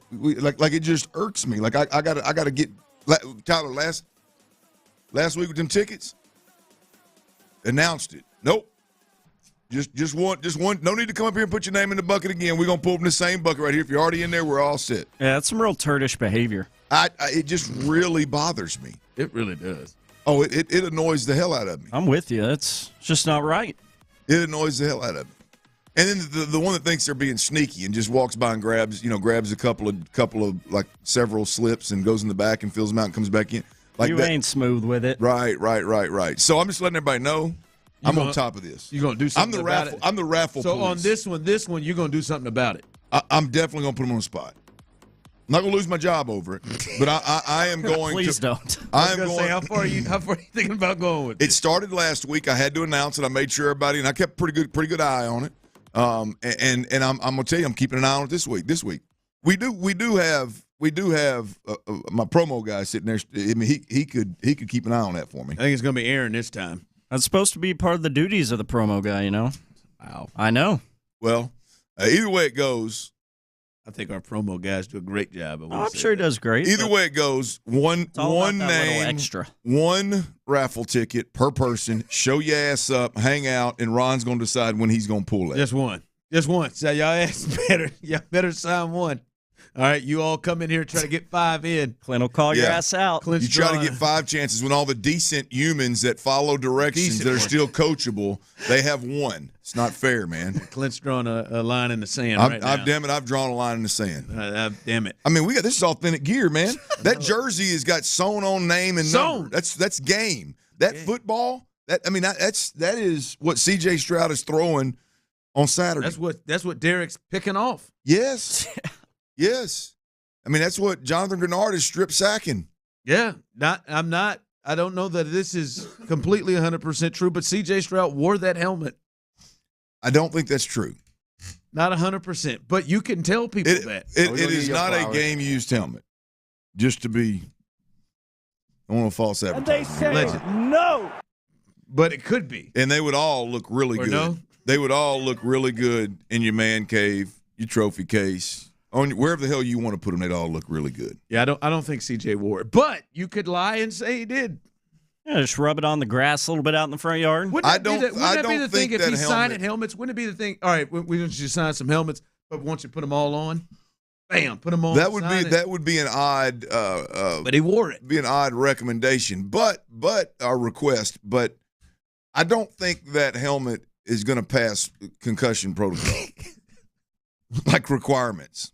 So don't put it on when you win and run into stuff. I mean, it may be something that I could have passed back when I played. That you played, but not now. No, no chance. From the text line, does the Tunsil jersey come with a penalty flag?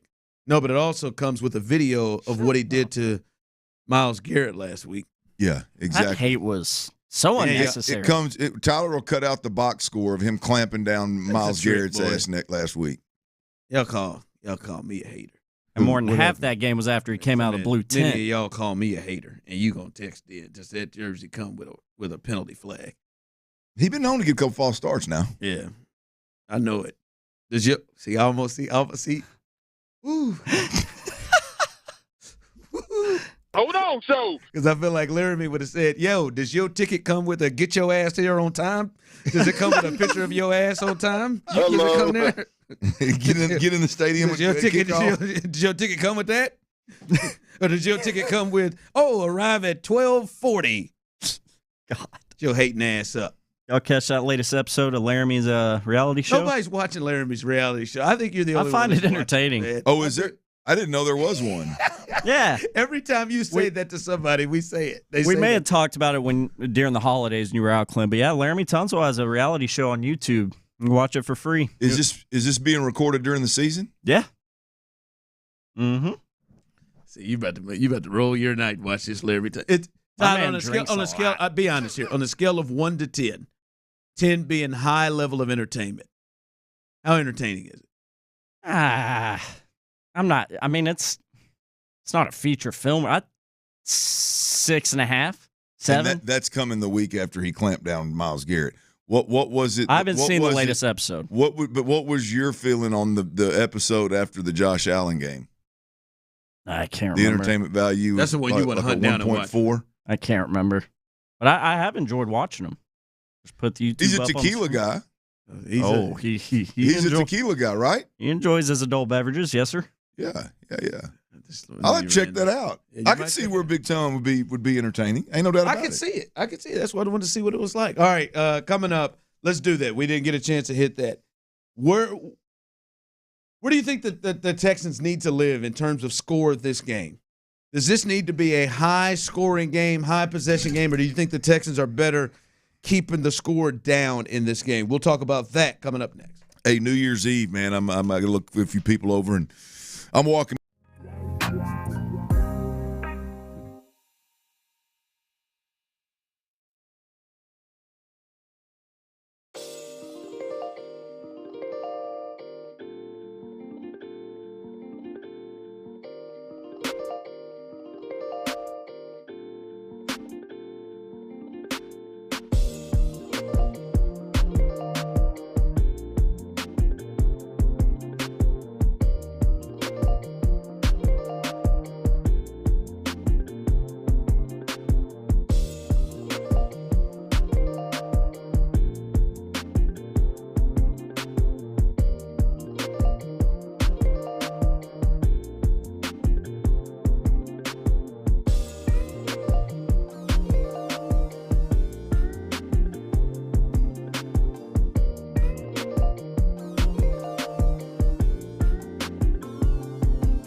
to eligible clients. Money today guarantee if approved for a loan on a prepaid card. Details at jacksonhewitt.com.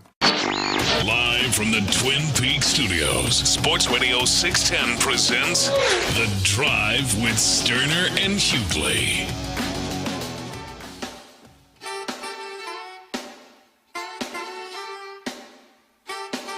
All right, welcome back in. Got a little news here as Tyler jumps in my ear. What are you hearing, Tyler? Yeah, this is coming from Adam Schefter. He is reporting that the Panthers have completed a virtual head coach interview today with Texans OC Bobby Slowick. You said the Panthers? Yes, The Carolina Panthers. Bobby Slowick, all right. So listen, we've heard Bobby Slowick been requested. I don't know if you two. This is the first one I've heard that he's actually had some sort of an interview. I think he actually responded to a question yesterday that he hadn't had any coach interviews. Obviously, he has now. Look, if I were Tepper and the Carolina Panthers, he would be my number one. He'd be your number one. And I mean, look, if Jim Harbaugh, we talked about this yesterday. If Jim Harbaugh is coming out and he would consider Carolina, which I'm hearing everything I'm hearing is possibly Atlanta, but everything else is the Chargers. He's a West Coast guy apparently, from at least spent time out there. I know he's a Michigan guy, but if Harbaugh, if I'm David Tepper and I'm Carolina and Harbaugh's off the table. What Bobby Slowick is doing right now with C.J. Stroud, sign me up for with Bryce Young. Yeah. Right this minute. We don't need to do a whole bunch of nothing else nowhere. What he is doing right now, because he's already in. I mean, he's already in with a rookie quarterback. You're 1 year in. You don't have time to piddle around for the next 2 or 3 years before you got to pay a guy. Best case scenario, you get somebody in here, he starts playing well next year. And the guy that you have the most confidence in doing that, I don't know anybody else in the league right now that you have more confidence in terms of getting now, all the other duties of a head coach, that's you got to decide whether he's up to that task. But getting an offense with limited weapons and a rookie or first year quarterback to play well, I don't know that there's, from a priority list, if you just made a list of what does my next head coach have to do, obviously be head coach caliber. But I mean, right there at the top of that list is develop my quarterback, do more with less, and get my draft picks to play at or above their ceiling. Not in 2 years. Don't tell me how rookies don't know nothing, right? Get them to play this year. Bobby Slowick's got to be at the top of that list. Yeah, I think for the Panthers, most definitely. I wonder from Bobby's standpoint, because as we understand, the advice that D'Amico gave him was be selective. And from Bobby's perspective, and he's a hot commodity right now, are the Panthers a team that's sexy to you? A team that says, because you named Bryce, and I think that is a big one. Because I think people are going to look at Bryce like, I think most everyone had him graded higher than CJ. Now, obviously, we see what has happened after year one, and still think he is a talented player, and still believe he's a talented player, and that Bobby, that would be attractive. I think some people look at Bryce Young and think that he is a reason why you don't want to go to Carolina. I don't know that is the case, but is that an attractive place for him? They don't have, their first round pick because trading up to get Bryce, so they're out of the first round. What they have, they're limited guys. Now they got some pieces on defense, but is that a place that's attractive if you're Bobby to you? Bobby's going to have to decide. I don't know what their cap space looks like. I don't know what their draft picks beyond this year look like. I don't know. Quite frankly, I'll be honest with you, I don't know a whole hell of a lot about their roster in terms of where they're. I mean, I can watch games and tell you if I almost said Ricky Prohl. What's the receiver's name? The kid the white dude that was in Minnesota forever. Adam Thielen. I mean, if Adam Thielen is your go-to guy, I can tell you that obviously you need some weapons. But I don't know what his offensive line looks like and who's been injured and what the in-house IR looks like. I don't know enough about all that. I can tell you they've got some hellacious defensive players. Yeah, they've traded a couple of them, I believe, or let a couple of them go. But they've got some defensive players. So they've been drafting high. Yeah. So yeah. I mean, look, all these conversations about is that a job Bobby would take? I mean, I'm just not it would have to be one of those deeper dives into every organization in terms of their salary cap and their draft capital and their current roster and what pieces do they have that they can move? What's the culture look like? Is it a clean house type deal? Those are all things Bobby's going to have to decide. And I agree with D'Amico. I mean, being selective is the only way to go. I don't know. If you're Bobby Slowick and you're an offensive coordinator, and I don't know where this season's going to go, but I don't know that there's anything Bobby Slowick can do that's going to make him a hotter head coach candidate. Like, I don't know what else you can do. I'm like, he's not going to be hotter. Yeah. If he comes out next year and goes to the second round of the playoffs and CJ has another great year, are you going to be more convinced? Like again, if you sit across the table, only thing that can happen is the Matt Kafka situation where it drops. Oh yeah, that's why I'm talking about from Bobby Slowick's perspective. What does he have to gain by waiting another year? And I'm saying he has nothing to get. He will not be a hotter coordinator than he is right now. You can say, well, if they lose in the second round and next year he goes to an AFC championship or next year he goes to a Super Bowl, okay. So if he goes further in the playoffs next year, you're going to be more convinced that he's a great quarterback developer and a great play caller? Okay. I would say that those boxes are already checked. I don't know that Bobby Slowick, in waiting, outside of picking a spot just to pick a spot and going there and never having a chance, and it's an awful organization, it's dysfunctional, and you as a coach can't even operate. I just don't know that he's going to be a hotter candidate. To your point, Kafka, right? If Kafka was seriously offered a job last year and in his own turned it down, boy, he made a major mistake. Yeah. Because then he came out there and messed the bed, and he ain't on nobody's short list right now. From the text line, I thought Bobby was locked in. Why isn't there a clamoring for Cal McNair to shut that down and pay Bobby Slowick to be content for a few more years, lock him up, and give him a reason to stay? I would say to this person, I'll be as nice as I can, grow up. What are you talking about? Got a chance to be a head coach. Beware, listener. He's grumpy today. It's not Mr. No, I would say that he is locked in. He's locked in like D'Amico was locked in when he did virtual interviews last year during the playoffs. That's what happens. Come on, man. What are you talking about? What kind of money do you think Cal McNair can pay Bobby Slowick to stay here to be an offensive coordinator and not take a head coaching job if he wants it? Hopefully happy tummies. What, you going to think you're going to run him up there like what D'Amico makes? What are you talking about? Come on, man.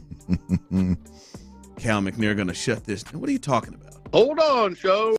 If he wants to be a head coach, he's going to be a head coach. Like he's going to have those out there in front of him. I wonder if, and I think someone brought up the point about the owner talking about, is that an owner he really wants to go to with David Tepper?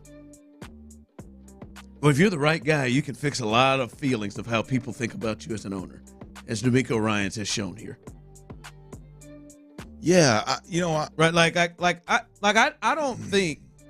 I felt like there were some fair criticisms on Cal McNair as an owner, but I think when it comes down to it, he wanted what was best for the organization. He wanted to hire the right people and let them do the work. Yeah. He just ran into a couple of situations where he hired people that couldn't execute the work and made some bad decisions, which I said he was fair to be criticized there on guys that had the ability to run the organization. Then he brings in the right people.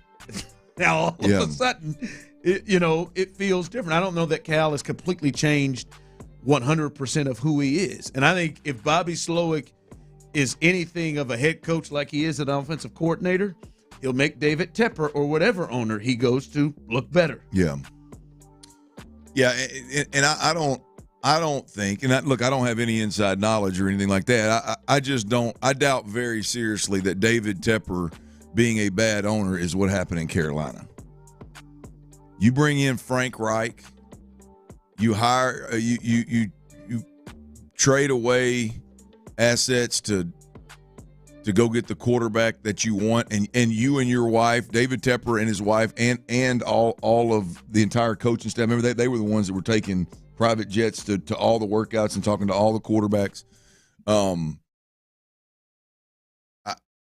don't know. I just don't think that that's just a David Tepper issue. Like I think there was probably some, like Frank Reich took the job and there were some people forced on him. And he took the job anyway, or the quarterback was forced on him and he stayed the course. And like I think there's a way to navigate those things, and I think Frank probably didn't navigate those well. Yeah.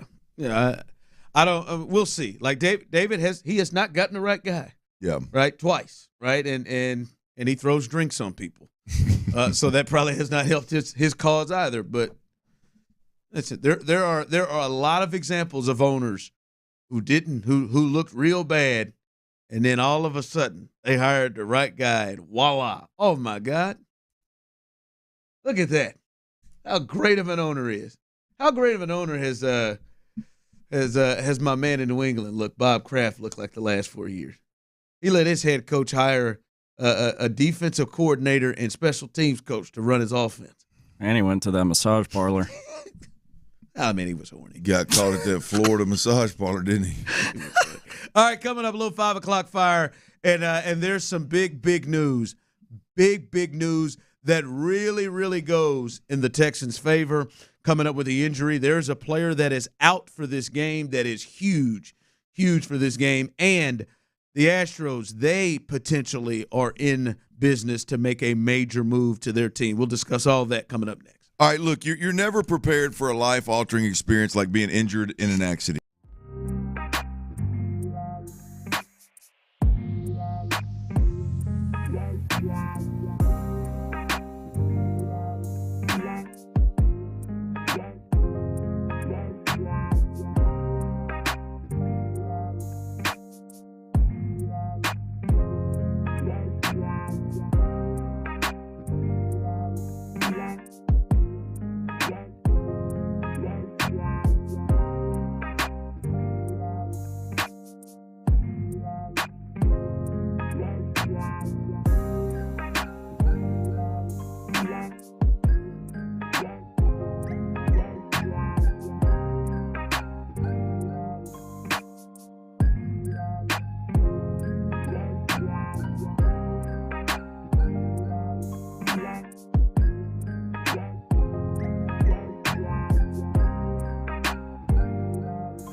Sports Radio 610 presents The Drive with Stoerner and Hughley. It's the 5 o'clock fire, brought to you by Regions Bank. It is 5 o'clock. Congratulations. Hopefully you're off work. Luckily for you, old Dirty the Dill and Psycho TT Mill have the latest. And the latest is, as we get set here 2 sleeps away for the Texans facing the Baltimore Ravens. Today was their last full practice, right? And then they'll get on a plane and head to Baltimore, which I'm sure many of you will probably be heading to Baltimore as well to go check out your Houston Texans in this divisional round of the playoffs. The big news here, though, is the injury report, and I will start with the Ravens first because I think this is the big piece, and then we'll get to the Texans. They got a couple of players of importance that are questionable in this game. Mark Andrews, number one, he has been on IR and been out for a while now. He has practiced this week and practiced in full the last 2 days. They have him listed as questionable as he is getting back. I think most people think he'll give it a go. Devin Duvernay, the wide receiver, has had some injury issues with the back. He has practiced all week. He is listed as questionable, but I believe they look at him as being feeling pretty good about him playing. Adarius Washington, questionable as well in this game as somebody who gets time. But I think the big one is, Clint, here, is Marlon Humphrey, their best corner, their top corner. He is out with a calf injury. He got injured and hadn't played since the Miami Dolphin game, December 31st, and now he has not practiced all week, and they have listed him as out in this game. And this is huge because for the Texans, we know they're going to throw the ball. As we know from that game, they've become a C.J. Stroud passing game-led team. And Nico Collins has been going off here of late, and their best corners off the field for this game. This is a big storyline and something the Texans will hope to take advantage of. Yeah, look, absolutely. Anytime that a really, really good defense is down one of their better players, whether it be on the D-line, at the second level, at the linebacker position, or in the secondary, any way you slice it, if it's a better player, if it's one of their top-tier players on that side of the ball, it is obviously advantage the opponent. And this is, again, you mentioned it, being a pass-first football team, being a CJ-centric football team, being a team that's down, 2 of, I would say, their top 4 receivers in Noah Brown and Tank Dell. This is advantage Houston. Now, they're not a big man team, so it's not like the Texans are all of a sudden going to be able to get this man-to-man matchup. And boy, Nico Collins should be able to get off because they're going to get him, man-to-man. It's none of that. I mean, they're more of a zone-heavy football team, but he is a very good zone corner. And there is some uniqueness to that, and so they're stepping down a run, getting a backup corner. I would imagine that Bobby Slowick and company are looking at ways as we speak to take shots at whoever that may be to see if they're up to the task. And Mike McDonald, the DC for the Ravens, is obviously going to have to deal with things without Marlon Humphrey, potentially change up some things in his mind. So that is, I think, the number one story injury-wise going into this game is Marlon Humphrey. They weren't able to get him back in this game for the Ravens. For the Texans, there were a lot of guys who were out and didn't practice yesterday. After practicing the previous day, they all were limited and back on the practice field. And the Texans only have 3 designations for the game on players right now. One is Andrew Beck with the back issue. He is listed as questionable. And then George Fant, he is listed as questionable as well with an illness. We'll get to that in a second. And then Jerry Hughes is listed as out. Not a surprise, has not practiced all week, just like Marlon Humphrey. Had the ankle injury, missed last week's game. And we talked to Brandon yesterday in the Texans report. He seemed to feel like this was a strong possibility. He is out. But, Clint, I know the George Fant one to you is a little bit more than nothing. to you right now? Yeah, look, I mean, we're living in a world where COVID is a thing, and I know it's not in the news every day, but it is one of something that you can be popped with out of nowhere, and it is something that can drain you and get you to a point where in a 2-day span, there ain't no way in hell that you're going to go out there and play an NFL game, for 3 hours in the elements. And so I don't know what's wrong with George Fant. I'm not a doctor. I don't have any inside information. I'm just simply telling you we live in a world where that's very, very possible. And for an illness to keep a player out of a practice at this point in time in preparation for a Saturday game, it has to be a pretty serious illness, right? So I don't have any clue what the hell's going on with George Fant. But the fact that he is listed as questionable at this point in time does put me in a spot where, I get a tad bit concerned because I look at Laramie Tunsil and George Fant, and I don't believe there's anything that the Baltimore Ravens can do, particularly off the edges, to cause problems for whatever it is Bobby Slowick and company want to do offensively in this game. Jadeveon Clowney doesn't scare me, and their other edge rushers at this point in time don't scare me. Now, interior-wise, a little different animal. Justin Madubuike, a little different animal right there. But from a tackle perspective, George Fant, Laramie Tunsil in the game, I don't have a whole lot of concern with this defensive front. Charlie Heck has to come in. Charlie Heck comes in, then all of a sudden we got to look at Jadeveon Clowney versus Charlie Heck. And Jadeveon Clowney is a very violent player. He is a guy that can cause some problems if you allow him to do it. And I don't know that Charlie Heck can snatch Jadeveon Clowney and ultimately keep him out of the box score. I believe that George Fant and Laramie Tunsil obviously can make Jadeveon Clowney a non-factor from a pass rush perspective. So that's where the concern would come in for me, is if George Fant can't go insert Charlie Heck, I believe that then Baltimore has something from a pass rush perspective to really zero in on. Yeah, the hope is that whatever this illness is something that he can get to a spot that he can go in on Saturday.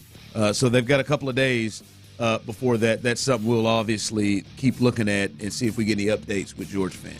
5 o'clock fire. All right, if you're just jumping in, getting off work, you're getting in your car at 5 o'clock, which many of you are, welcome. We appreciate you. We love it when you jump on every day and help us make us the number one drive time show, sports show here in Houston. If you're just jumping in, this dropped about 15 minutes ago. Bobby Slowick, the on-fire offensive coordinator for the Houston Texans, he did have a digital interview with the Carolina Panthers. Now, this was Bobby Slowick yesterday talking about head coaching interviews because he has been requested from several teams to be interviewed. This was him talking about that and juggling that and focusing on the Ravens. Same as last week, very grateful for every consideration, grateful for the opportunities, grateful to D'Amico, to Nick, to the Texans organization, for giving me this opportunity. But right now, I couldn't tell you what's going on. I'm entirely locked in on the Ravens. I know coming up here pretty soon, that process is going to start pretty quick, but I'm going to cross that bridge when I get to it right now. Right now, I'm just Baltimore. There's no interviews yet. That's correct. We said no interviews at that time. It has been reported, Adam Schefter, that he did have a digital interview with the Ravens, and assume that happened today. Panthers. With the Panthers, not the Ravens. Ravens have a That'd be an interesting call. Hopefully he's not communicating with those guys. That would be interesting. Dang it, Bobby, that's exactly what we don't want. with the Panthers, excuse me. To you at all have any concern that this will mess with Bobby's focus? No. Again, one more thing that gives me just an extreme amount of probably unhealthy confidence in the Texans right now is I just think D'Amico Ryans has his staff and his players absolutely locked in. Sure, you got a 30-minute window, a 1-hour window for your offensive coordinator. Now, I don't know what kind of substance you can or cannot gain from a 1 hour or a 30-minute or a virtual interview with a guy that is clearly spending 99.9% of his time either with his family or on the Baltimore Ravens and with his team. I don't know what that consists of, so I question kind of, what's the point other than just name, face, how you doing, let's get an initial vibe.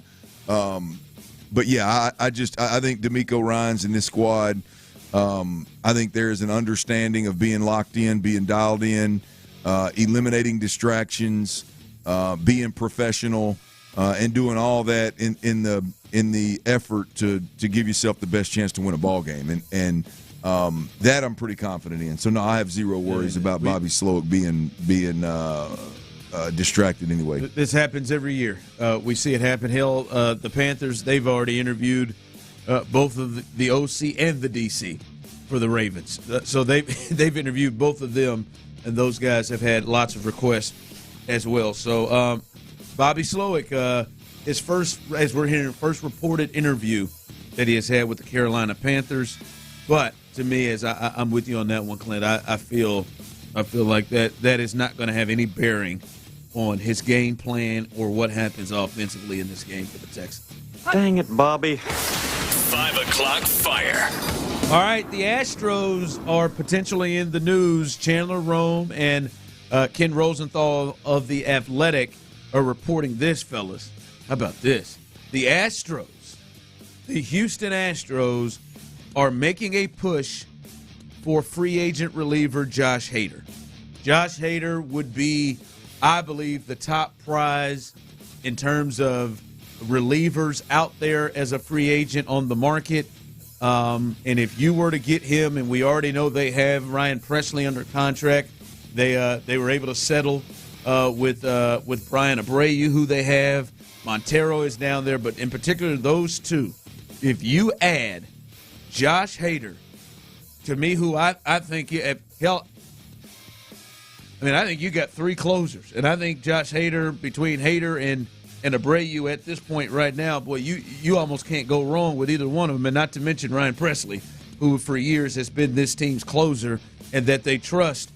That three-headed monster, that I'm telling you, you talk about Joe Espada coming in and having some confidence and nothing to have to worry about the back end of a bullpen right there. That would be big time. And, Clint, it seems like that is the major hole right now of improvement for this roster right now. Then there's some other things. I'm not going to tell you I sit here and love what they have in center field, potentially, if Jake Myers is the guy. But when you look at their rotation, they've got a lot of answers potentially there. You look in the lineup, a lot of answers maybe here or there that you feel good about. The bullpen is the big one. They lost Hector Neris, which was a big one amongst others. Ryan Stanek not in there anymore. Kendall Graveman having surgery and is going to miss the entire season. Over 207 innings that they have to replace there. If they can replace him with Josh Hader, this has a chance to be the best bullpen the Astros have ever had. Yeah, look, you add that name to the bullpen, and you couple that, the three guys you mentioned, really, Abreu, Presley, and Hader. Those three guys coupled with the starting rotation, which has, hell, we rattled through the names earlier. There's really probably three X. You probably got three more than you really need, especially if you start including Luis Garcia and J.P. France in the mix.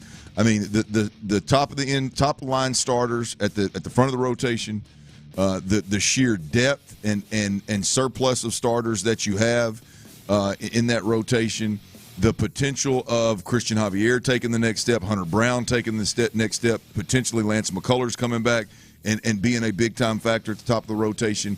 And then you have all those surplus of starters sitting there, whether you want to move them and bring in other players, other pieces, or you want to shift them around in the bullpen, in the middle relief, long relief, setup guys. I mean, you just got a ton of options if you couple this starting rotation with that particular bullpen after adding Josh Hader. That's something you can work with. And let Rafael Montero, who is still a part of this, get anywhere close to where he was 2 years ago, which he was a setup guy and an eighth inning guy for them, in which they felt the need to pay him all that got doggone money that they gave him. I tell you. He's grumpy, Tyler. I think he's grumpy. You got a headache or something, man. You guys can all kiss my grumpy ass. I'm not the one who's grumpy. All right. I talked to y'all when I came in today. Who is grumpy? Did I talk? No, you didn't. I didn't talk? Who's grumpy? Now I was watching film, man. I feel you, he's watching film, man. Wasn't grumpy. I ain't grumpy. All right? Yeah, I don't think anybody was grumpy. I talked to y'all when I came in. I don't think anybody was grumpy. But if somebody, it ain't me. Damn it. And now here comes the text line. See, Ron's grumpy. Oh, I hate all of you. I hate you guys. 5 o'clock fire. I want to pass this across. I don't know how. We'll see what happens here. Josina Anderson, who is a reporter in the NFL, she says that she feels like Bill Belichick to the Falcons is something that's going to happen. She reports, barring a snag in negotiations or a future development, she said, I am expecting Bill Belichick to become the next head coach of the NFC South Atlanta Falcons. He's previously worked with Rich McKay, the GM there running the show there. So she expects that Belichick, who did interview with him earlier this week with the Atlanta Falcons. He doubled back, right? He's already had 2 with him. It seems like this is something that will happen. That's an interesting spot for him to go. Well, here's the deal. You look at what he's screwed up and what he's been poor at the last 4 years, and that's offensive skill players. And from that perspective of a roster building, aspect of roster building, they got those guys. But he's been really good at the quarterback screw up too. Well, that's the scary. That's the scary part. He's going to be a major part of picking. That's the scary part. I mean, that's got a real Garoppolo feel to it to me.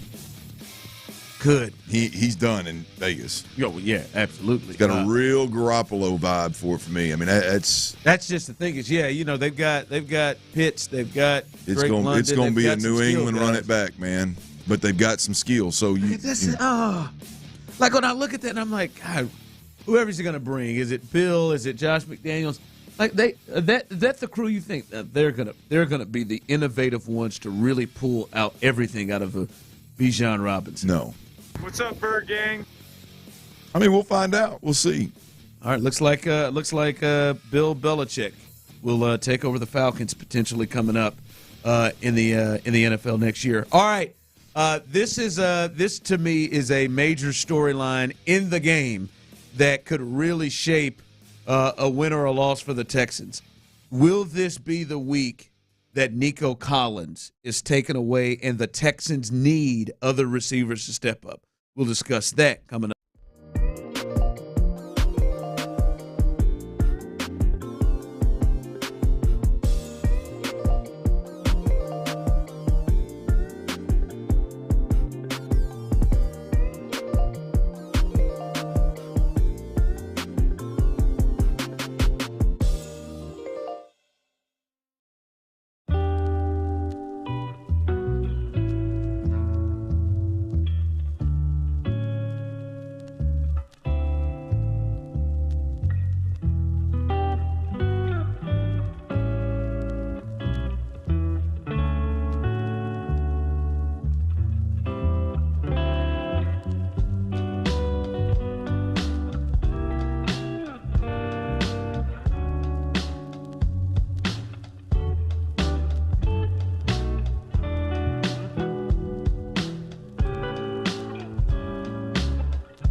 Workout mix on the free Odyssey app thanks to Planet Fitness. There's plenty of options to help you find your groove. Check them all out on the Odyssey app thanks to Planet Fitness. Believe in big fitness energy.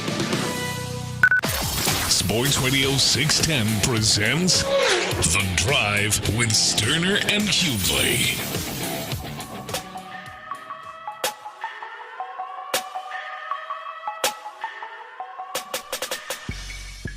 From the text line, why is he so mad? Go to hell. I'm not mad. I'm in a great space. I just wish you'd say, like, hey, I don't want to talk about it instead of I'm fine. I am. I'm fine. Well, something's wrong. Something's wrong with you. I know you well, man. I can read your face. Clearly you don't. Damn, okay. From the other person here, Hater not worth $21 million a year. All right, well, what do you want? What would you like? I mean, I'm not, and I don't say that in a. I know that probably sounded a-hole-ish. I don't mean that in an a-hole-ish way. I mean it like what would you want them to do instead? Like kind of maybe lesser guys. Like to me, man, go get it.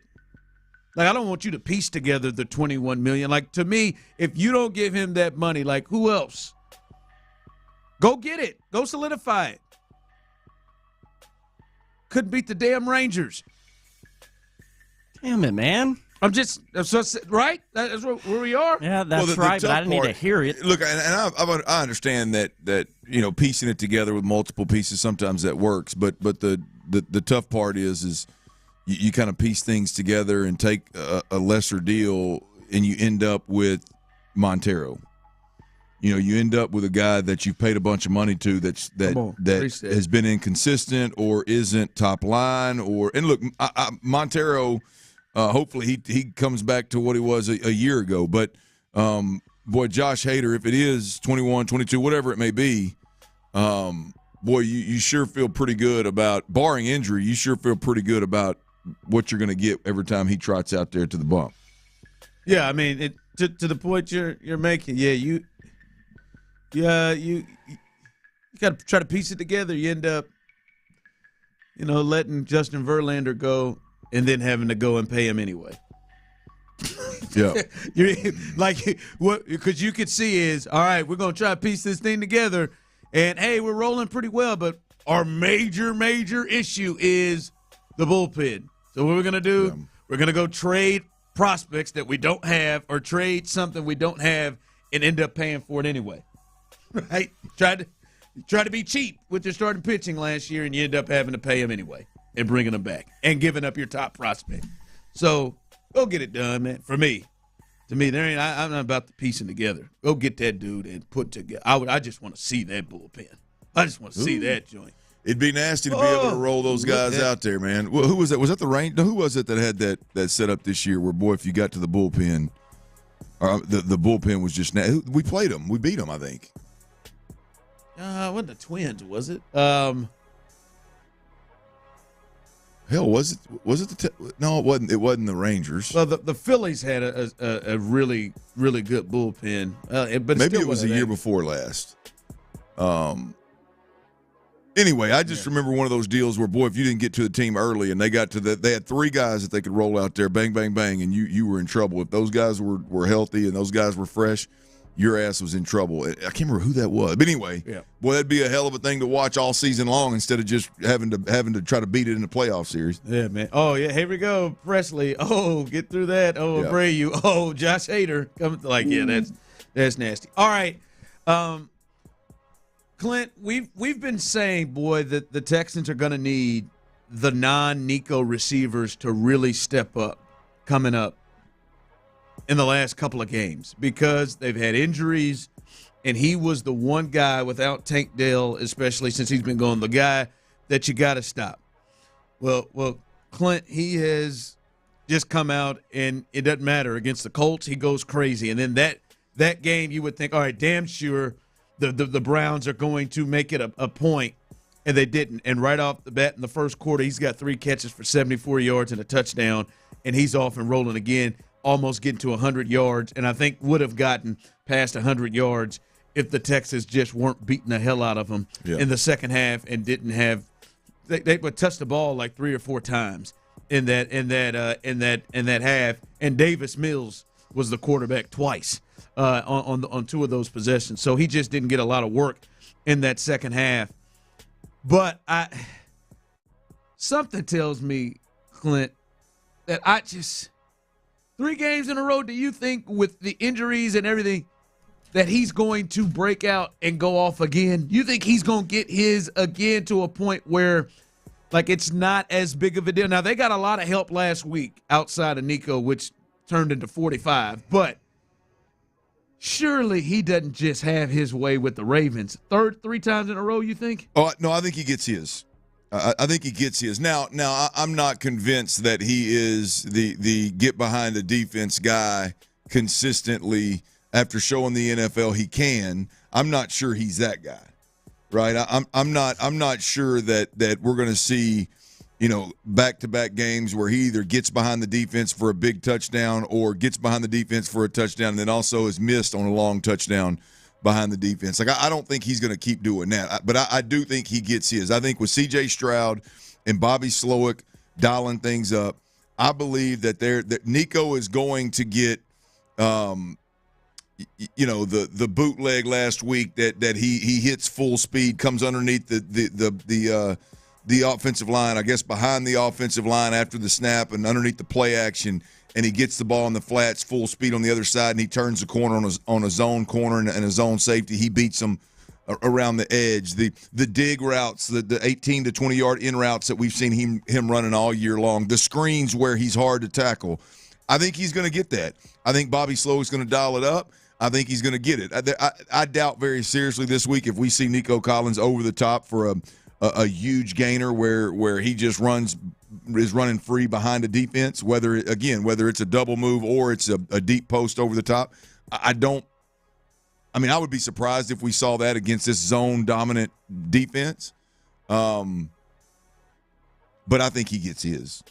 I think the way they're wired, man, it's and the way that CJ just doesn't miss. I mean, CJ just doesn't miss opportunities. Is this as much on Nico, on Bobby, or is it just? I mean, clearly it's a combination of all of it. They're clearly finding matchups where they're getting him open to where it's like he's gonna get his because it's such a focal point.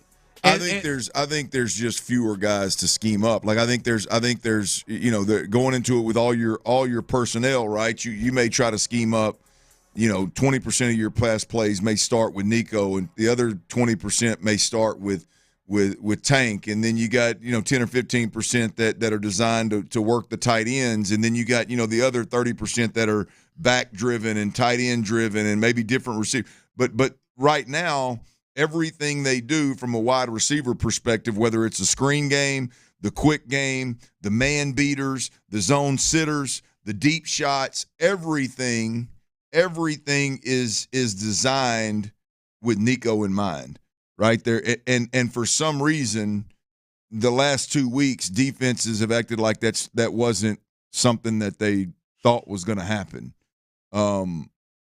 But I just think they're too good at too many different levels of the defense for Nico to just disappear. I think he's going to get his one way or another. I just don't think it's going to continue to come in chunks all the damn time. I do. I want to see. All right, I want to ask you something on the other side because I want to see how far Nico has come to see if Mike McDonald potentially pull off what D'Amico did last week. Has Nico reached that point to get to a point where D'Amico just says, I'm just going to take Amari Cooper out? Mm-hmm. Would they do that to him? And I'm going to put my foot down with you, Tyler. You think I'm grumpy? I'll be grumpy as hell on the other side. Oh, my Because Lord. me and you, we're going to have a real tussle. We're going to have a real come tussle. to Jesus? Why are you mad? We'll come to Jesus? Yeah. No, I'm not mad, but I will. You need one before you go to Vegas. You need a good tongue lashing. You son of a gun. So that's coming up next. All right. The last couple of years have taught us anything, y'all. It's that we got to value the things that we can control and address.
another Buffalo versus Kansas City Classic. This update is brought to you by the new Hyundai Tucson, available with Blue Link Plus. Live from the Twin Peaks studios, Sports Radio 610 presents The Drive with Stoerner and Hughley.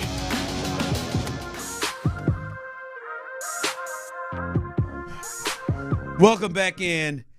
As I am just as excited as a peach to be here. Really enjoying myself today here. Peaches Hughley. Sure, that's fine. I'll express myself to you in just a bit. We were talking about Nico Collins, and I think it is this going to be the week in which we're looking to see, okay, they're going to be in need of other passing threats to come through for them. Has Nico reached a point, because you said you think he's going to get his, and yes, based off Nico's season, his regular season, 80 catches, nearly 1,300 yards, 8 touchdowns, and then clearly looking like a one again in the first round of the playoffs. Are we to a point where the Ravens potentially look at just saying, all right, man, we're just not going to at all let you beat us? If we look at what D'Amico did to Amari Cooper last week, he not only followed Amari Cooper with Derek Stingley Jr., his best corner, he also all the time had a safety sitting up there right behind him. Like it was we could see it from the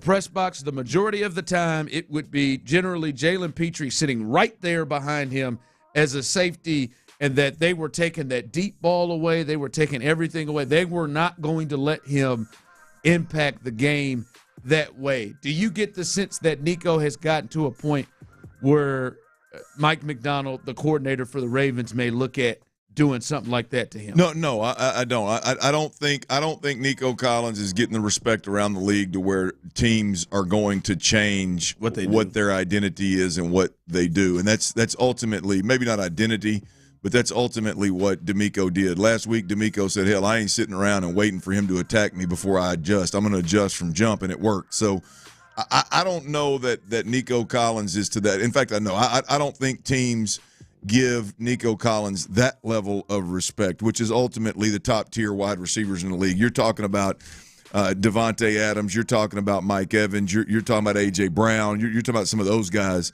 if they start treating him like that. Now, the difference in last week and this week is I think last week Jim Schwartz is a guy that likes to play man-to-man defense. And I think this week McDonald appears to be a guy that relies a little bit more on zone defense, which when you're dropping 7 guys into a zone defense, now you have more players to quote-unquote know where Nico Collins is and tilt Nico Collins' direction, whether that's a high safety over the top of a corner with a linebacker stretched in cover 2, or it's a mid safety, say 12 yards off the ball, tucked a little bit more inside, but yet his eyes are doubling.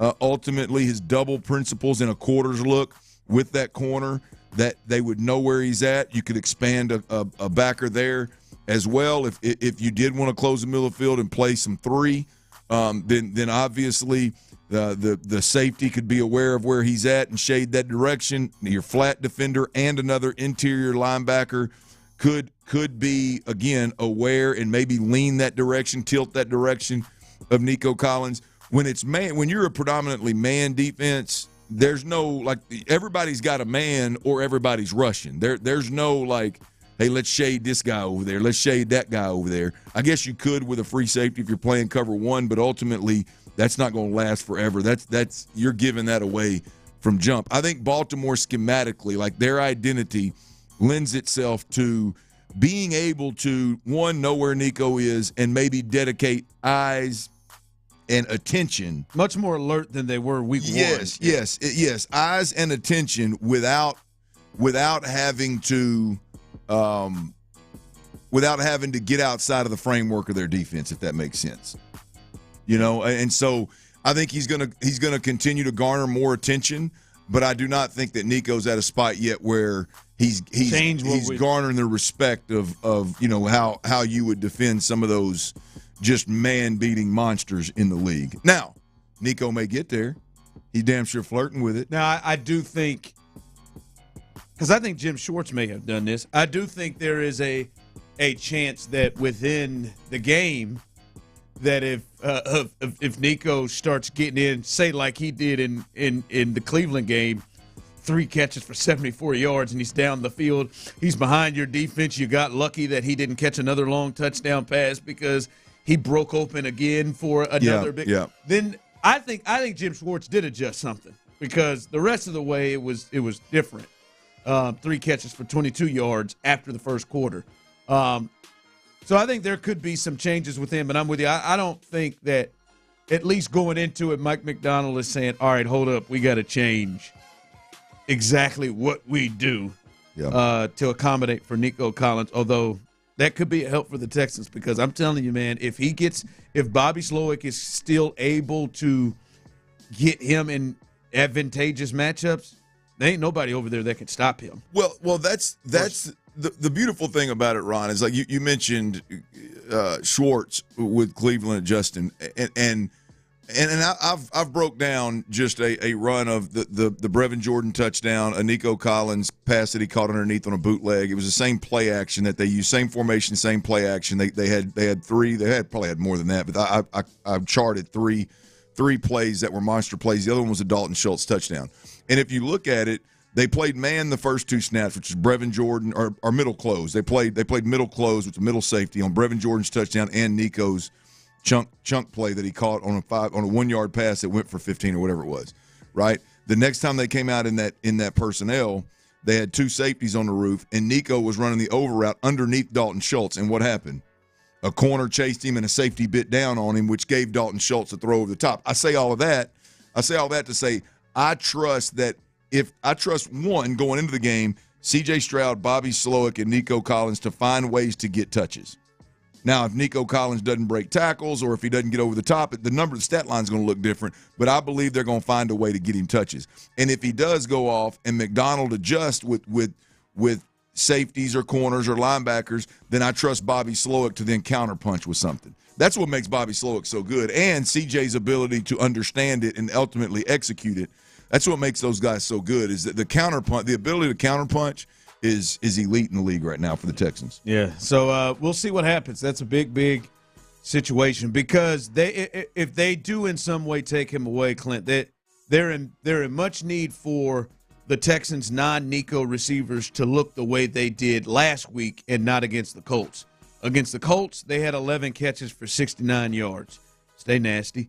For the Browns game, they had 11 catches, 184 yards, and a touchdown. Yep. Right? John Mechie stepped up and had over 40 yards. Dalton Schultz got in there. Brevin Jordan, obviously, his 1 catch for 2 touchdowns for that group, 1 catch for 76 yards. Like they're going to need that if they're able to take him away. All right, coming up behind us, it is the Hall of Famer John McClain. He will join Texans All Access. He'll join us. Anyway, he'll join us tomorrow at 4 o'clock, so stay tuned for that. They'll be previewing this game between the Ravens and your Houston Texans. And listen, folks, Tyler's out tomorrow. He is going to Vegas. He is going to be in Vegas to watch this game and for a wedding as well, but he's going to have himself a good time in Vegas, and we're hopeful for him. Clint's hopeful that he can be a scout for us potentially. I mean, that is the solid dude, solid friend. I mean, solid coworker. I think I'm all those things. I mean, that's the solid thing to do. Is not just go to Vegas and forget about everybody and don't even acknowledge that your boys are going in a couple of weeks. And the solid thing to do is when you find something good, jot it down, maybe mention that your boys are going. Pass it along, kind of tee it up for us. You know what I mean? I'm going to do that. It's difficult when me and Ron get there and every damn thing we do, literally, I mean, I've got to wind up and I've got to throw it as hard as I can. Then Ron's got to close his eyes and swing as hard as he can and hope he makes contact to hit it out of the park. It'd be nice to show up, ball on the tee, Ron, hit it out of the park, let's go. It'd be nice. It'd be nice. It would be. But he's going to have a good time. What'd you say? Here to help. We'll see. We'll see. It's going to be a good time, but You've been known to be a guy to fall off the face of the earth. Sorry, Ron. I know you need to rip his tail a little bit. I'm going to tell you this. Me or you? I'm going to tell you this. Don't lose focus, Tyler. I want you to have a great time. Definitely me. I want you to have a really good time. Tyler? Okay. If there is no best of the week tomorrow, I'm just going to snap. Because this will be the third time that you have left on a Friday here of late, and you did not have best of the week. You've got ample time. Okay? Your flight doesn't leave till tomorrow. You can put in a couple of time here after this show. Let me calm your nerves. There will be. Well, I'm just saying it better be. The people love it. We live for it. There better be a best of the week. Don't ruin it. Don't keep strong arming. He said it's there. Okay. I mean, if you keep strong arming, he's going to erase it. No, he's not going to erase it. No, he's not going to erase it. It's not quite done, but I have started on it. There will be a best of the week. I didn't want to chance it by not just saying I'm not going to say anything and hope that he comes. I'm in more. I wish you wouldn't have the. No, you don't. Give me a reason. I wish you wouldn't. Really are disappointed in that last segment on Friday when there's no 2 to 3 minute rest. And in a rest, I just love it. I love to hear it. Well, no, it's great, but we get to rest and sit back and listen and be a listener. That's what I'm saying. I mean, look, we can always ask Santiago to do it if we just want to take the whole last segment off. Take the whole last segment. He's a 12-minuter. But as I said, I went from hoping that he'd have it to just addressing him because I wish you wouldn't. No, I will, man. I'm sorry I let you down before, but it was a hell of a week on this show. The people are looking for it, and if I have to be mean, as many of you will say, I'll do it. But we gotta have that. Don't do it, man. I'm just saying we gotta have that. I just had to come out there and be aggressive, let you know I need to have it. I got your back. Got to have it. Got to have it. It is. I don't want you to be grumpy again tomorrow. The biggest W in the history of the Houston Texans, and you cannot. Hell yeah. Not have it. Are you two through this little cat fight? Y'all through? Oh, no, we're not fighting. I'm thankful that you're this little hissy fit. I'm just here. I'm glad you're talking now. Well, I mean, I just, you guys through? I'd like to give a shout out. My man Calhoun Jr. Appreciate you listening, man. I appreciate you listening. Make sure you tell all your friends.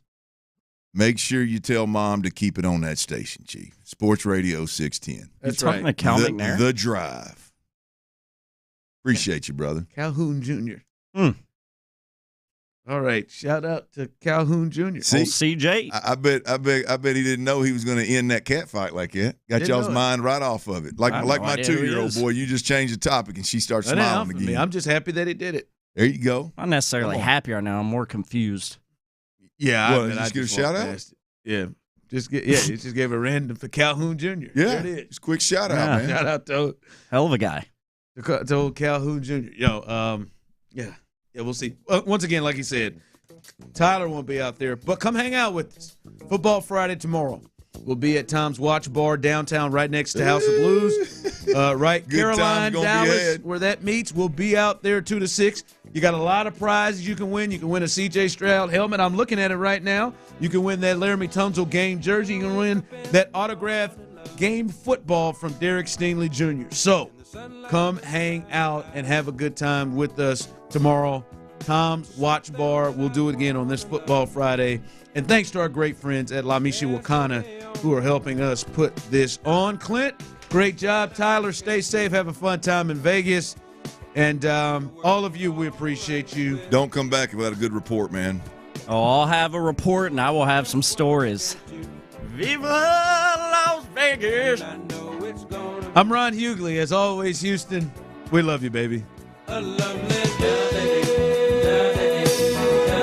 Feeling football horny, football frisky. I'm about the good here. I'm about the good. I want you to hold it off, though. Back. Oh, you talking about football? Keep him down. Oh. Keep him down for a second. I know he's back, and the football one is back. Keep that hog under the table just for a second. Indeed. Let me know. I got to get real close with the hips. This is big. Real close with the hips. I got to get real close. Big backstop.